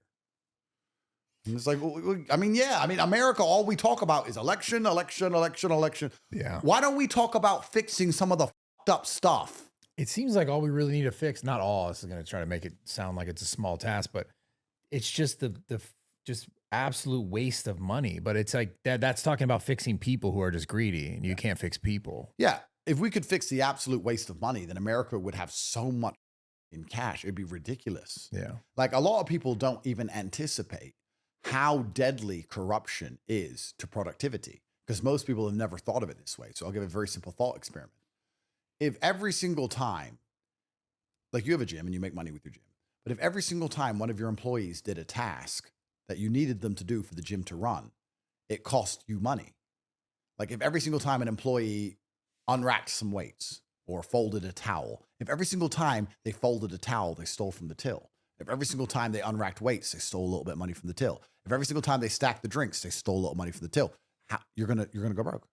Yeah. You simply can't run your business if every time people who have a job to do for a wage steal on top of it every time they do any task. That's why corruption is so deadly, because at every level, at every stage, some get stolen, and so many people are involved. That's why the numbers are so astronomical. How do you steal so many billion? Easy, because thousands of people are stealing. It's so crazy because you see these politicians, like, salaries is like 200,000, but they have like 50 million in the bank. And nobody asks why. Like, that in of itself. But where's should the be like, indictment? Right. Where's the indictment? Right. Like, that's the frustrating part. I see it. I'm like, why are we not sending the FBI? Yeah, you earn $200,000 a year. You've never agreed to have any other job. You've never said you've had any other job. You've never declared anything else. And you have 50 million stock. Where's the indictment? Yeah. You know, it's crazy. And then they all have these legal ways to steal. Like, oh, I was paid $25 million for a book that I didn't write. You know, it's bull. It's all just stolen money. And they have these bullshit paper trails to, like, back up their story. But I can tell you from my perspective, it's kind of amazing to me. I really think at my income, I'm one of the only people with, like, a job or a business. When I speak to other people who make the kind of money I make, like in the Bugatti garage, or I bought a yacht recently in Turkey and I'm in the yacht yard, or when I'm buying jets or any of these things, I ask people, so what do you do? And no one has a business. I have a very simple business. I have an online school, the largest online school in the world. We have professors that teach people how to make money online. You can join, you pay a subscription, and we'll teach you how to make money online. It generates hundreds of millions of dollars a year. That's my school, university.com, the largest online school in the world. A simple business model that everyone can understand. I ask other people who make all this money what they do, and they just, like, work for an NGO, or they're like some contract from some government, like the Turkish government. I have a contract with the Turkish government. I'm like, how are you buying a $28 million yacht? Like, everyone's just stealing. Yeah. Everyone at the top is only stealing. I'm the only dickhead who earned his way there. Everyone else I speak to is just like, yeah, I have a cherry. I'm like, a cherry? You're buying a boat, bro. Would you steal if you could? I think that's a really good question. And I think that if I'm honest, it has to be yes, surely, doesn't it? I mean, honestly, if you're in that position and everyone else is, and if you tell the truth, you either lose your status or just get shot in the head. I mean, I'd love to believe that I'm too moral to. I'd love to believe that perhaps I'm too moral to ever end up in that position, because you probably have to do, I doubt they're going to take you from zero and allow you to steal millions. You're going to have to do a lot of things along the way, which are immoral to end up there. So I don't think I'd ever end up there, because I'm not a piece of person. But if you're a piece of and you end up there, and here's the thing that's so crazy. We often confuse capability with morality. Are the people who steal $100 million from the government any worse than the man who steals a drink from the store? I mean, morally, it's the same. It's just the guy who steals the drink from the store doesn't have access to anything else. Capability and morality, they're different things. If you have the ability to do something, and it's larger than the guy who has the ability to do it at a lesser extent, but you're both doing it, well, then you're both the same. Like, everyone steals, like, chewing gum. Everyone steals stupid, but you don't have the chance to steal 100 mil. I guess you can't rationalize the effect of it, though, because the effect is obviously greater. But is it? because it's all printed money and it's from the sky and they'll print more. I mean, that's how they rationalize it. They rationalize it as this doesn't even exist. This is just printed, that's made up, and I can take it and everyone else is taking it and it's made up. And it's not 1% of the month's printed money anyway. Yes, but the money that the other guys steal might be from like a mom and pop store that actually affecting. Well, exactly. So you could argue in some ways that the mom and pop store theft is worse. Yeah, I see what you're saying. Yeah, than the guy who just goes, I just typed it in. I just typed it in. Nothing happened. I typed some numbers. If you could type some numbers, I'd type some numbers. But then also the person stealing the hundreds of millions is just adding to this nasty situation which we call life. Absolutely. So- It's totally like the American system's totally. And then the number one thing that everybody across the board, bipartisan on both sides of the political spectrum, should have been behind is Doge. Who the wants to be stolen from? Yeah. Surely everyone wants Elon in there to fix it. But then the Dems are losing their mind trying to stop it. Why? Well, I'll tell you why. Because the Democrats steal. The entire apparatus, the entire machine behind the Democrats is based on stealing. And I can prove that because Kamala Harris asked for that retard, Tim Walz, to be her vice president. Why would you want a retard no one's heard of who's clearly stupid to be your VP? Well, it's because he's from Minnesota, and Minnesota is stealing all this money for the daycares. And then she raised the most money in history of any political campaign ever in only 100 days when no one even liked her. Because she took all the stolen money. But do you think it has to do with the daycare specifically, or is just... I think there's a lot of fraud going through that state. So she got that dipshit in her campaign so she could take 107 million or whatever it was, 1.2 billion she got for that campaign. And now she just bought a $10 million house after losing. And where the all the money gone? How did she spend $1 billion being retarded on like 3 interviews? She spent $1 billion on her campaign. $1 billion. She did 3 podcasts. Yeah. Yeah. And she decided to get a VP that no one's heard of from a state that we now know is riddled with billions in corruption. This is not linked somehow. I see. Of course, it's just linked to steal. So, yeah, the whole system is so absolutely corrupted the entire way through. But these people rationalize it by sitting there going, oh, yeah, it doesn't matter. It's only this much. It's that much. But I don't know what the answer to it is. But Doge, why don't the Democrats want Doge? Because the Democrats are stealing all the time. They're stealing as much as possible. That's why Elon's seen as a threat. So how do they psyop the common man into hating them? Well, simply, most people are stupid. They can adjust the algo. They can adjust the news. And they can also pay NGOs to find retarded protesters. None of these protests are even organic. Remember all the protests outside Tesla dealerships? They're all getting paid to go. Yeah, Who's they're paying like for spray them? painting the stuff. Who's yeah. paying for them? An NGO. An NGO, a non-government organization, some charity. Stop hate. Who's funding the charity? Some mystery donor who got his money from a Somali daycare. It's just a circle, bro. Yeah. It's just a circle. Anything to stop Elon. And somehow we managed to get the world's richest man, one of the world's smartest men, who was trying to stop everyone from getting stolen from. We got him to give up. Yeah, or forced out. I mean, talk about disheartening. Yeah. Like, even he's like, okay, I'll just build cars. Like, if he can't fix it, who the can? Like, it is wrecked. Yeah. It's a shame. So what do? You teach our kid karate. Teach him kung fu. Yeah, That's yeah. right. Well, you have to prepare him for a very difficult life. I mean, what can you do? You have to prepare him, and you have to, prepare yourself. I think the world's going to be a completely different place in less than 50 years. I can guess what's going to happen, but of course I don't know. I think that the Venezuela operation was actually extremely important, and I think that it restored American soft power. America plays poker, and America's primary objective is bluffing. When you play poker, you don't always have a good hand. You need to bluff, and people only fear your bluff if when they finally call you, you eventually have pocket aces. And the Venezuela operation gave America its bluffing ability back now. We just got what we wanted out of Greenland. We didn't have to shoot any bullets. Trump just said, I'm going to take it. Before Venezuela, when he was talking about Greenland, no one cared. But after Venezuela, everyone started instantly pissing their pants because they're like, he's actually going to do it. This madman's actually going to take the whole continent. Do you think the U.S. is going to actually take Greenland They've done a deal. already? Denmark agreed today to give America large percentages of the land fully owned. So I don't think I don't think he wanted the whole thing. I think it's art of the deal. He asked for too much to get what he really wanted. Mm. And he got it. And it cost him nothing. All for free. Give me it. So American soft power is restored. Stole that. Real. Yeah. Trump is the ultimate G. Trump is the ultimate G, bro. It's the ultimate G. But I think American soft power is restored, which is really important for the hegemony of America. But truthfully, I think in the next 50 to 60 years, Europe's going to collapse. America's going to continue to Brazilify in regards to the fact that there's really rich areas and really areas. Sort of like India. Yeah, there's going to be gates around everything. It's going to get really, it's halfway there. You know, it's going to get out of control. And I think that Middle East is the new Europe. I think the nicest countries to live in are going to be Saudi, UAE, Qatar, Kuwait, Bahrain. All these countries are already very safe, very beautiful. I mean, it's hot, it's the desert, but you know, you want to get stabbed and give away half your money to the government, or do you want to keep all your money and not get stabbed? Like, they're going to attract more and more people. And I think that the Middle East is the new Europe. And then the new global hegemony, I don't know. We're going to see what happens if China can pull it off, because they have a different mentality to the Americans. But for now, America's still in charge, and that's what I want. I love America. I want America to win. I'm not anti-American. The world is a better place with America in charge, but it's just being eaten from the inside out by parasites, bro. Yeah. It's disgusting. It's just parasites. One more question. This is sort of on the political thing. What's your take on the crazy rise of Nick Fuentes? Nick is funny. Very funny. Yeah. And that's his shield.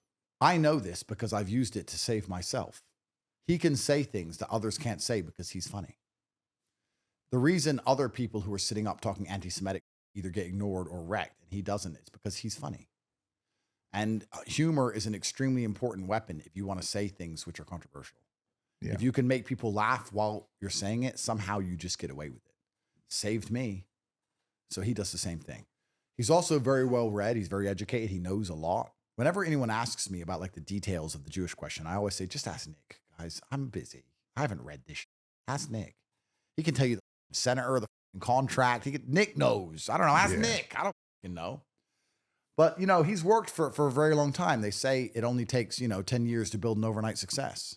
He's been around for a very long time. He's been doing this for a very long time. He's paid the price for doing it. And he deserves all the fame he has. I think that, I don't agree with him with everything he says. There's actually some things he says I strongly disagree with him on. Yeah. Like, I love Candace. He doesn't like Candace. I think Candace is a legend. I love her. Yeah.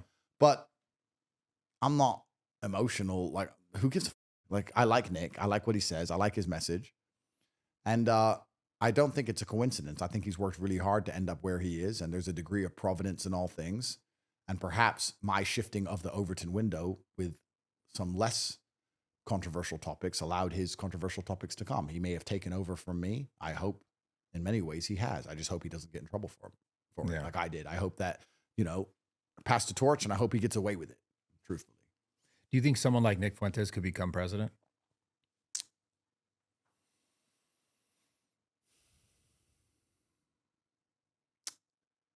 I'd say the best for last. It's a really good question. I think someone like Nick Fuentes is perhaps too principled to become president, because if you become president, you need to understand that you're not going to get what you want in any regard, and it's just endless bullshit compromise. Trump doesn't get to do 100% of what he wants. If he wants to do 10 things, he gets to do 5% of each one at best. And it's just hard to compromise on that level. If you're truly, truly militant in what you believe, you're never going to have real power. And that's the thing that's most frustrating about power, is that when you get it, even if you have these grand intentions, the only way you can keep it or actually get anything done at all is to massively reduce your intentions. It sucks, So Nick would have to make a whole bunch of compromises to get power. And if he did that, his fans would turn on him. We've seen that recently with people who talk a game and say they're going to do certain things, and they get power, and then they realize it doesn't work that way, and then they have to go back and say it doesn't work that way. Yeah. Because, I understand enough about the world, and I've kept this podcast lighthearted. We can do another one where I'm a lot more serious, but what is power? Like, power is just an office and a pen and a piece of paper. It's not real. Like, you're in an office and you have a piece of paper and a pen, and you can use that piece of paper and a pen to make men with guns go places. That's all it really is. And there's people in other rooms with pieces of paper and pens who can stop those men with guns going places. So you imagine, like, he's the director of this agriculture.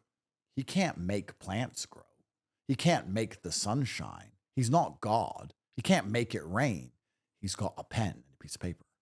And when you actually are ever in a position of power and you start trying to use that pen and piece of paper, you'll realize it doesn't work. Nothing happens. It's not magic. It's like you writing down your intentions for the morning. It's like you writing down your, what's the word I'm looking for? The thing, you remember them, you say them over Affirmations. and over. That's right. It's like writing down your affirmations. It may come true later and it may happen quicker if you keep writing it down. But it's kind of like the system is so big, the bureaucracy is so slow. There are so many things in the way that can prevent that law from coming true. There's other people with other pieces of paper. There's people who refuse to obey. There's people who don't openly refuse to obey. They just ignore it. There's so much going on with the human element of all of these things, and you've just written on a piece of paper. It's very, very hard to get everybody to instantly comply unless you rule with absolute fear. That's why COVID they could do very quickly because everyone was afraid. Yeah. That's why MBS in Saudi can bark an order and they'll listen. That's why Xi can bark an order and they'll listen because everyone's afraid. But no one's afraid of Trump. Like Trump can't chop your head off. Trump can't say, F the courts, put him in jail for life. He can't do it. Yeah. So when everyone's writing on these pieces of paper, everyone's kind of like, yeah. Bureaucracy. Yeah. Who gives a f? Right? So that's why you'll notice that the American government seems so much more interested in other countries outside of America than in America. Because outside of America, they can take decisive action. Get the Blackhawks, let's go. Inside of America, they can't really actually even do anything. If you were to go to Newsom right now and say, fix this road is broken, fix it as fast as you can. Like you have $100 million and every day it takes to fix it, money disappears. Let's motivate you, get this done. He'd write on a piece of paper and call a guy and they'd send a piece of paper and that guy would go to the committee to get the state funding and write on a piece of paper and the guys would sit around. Take for nothing, it's just bullshit. Yeah. Send a dude with the brush to sweep it up and fix like in Dubai. It takes 2 minutes.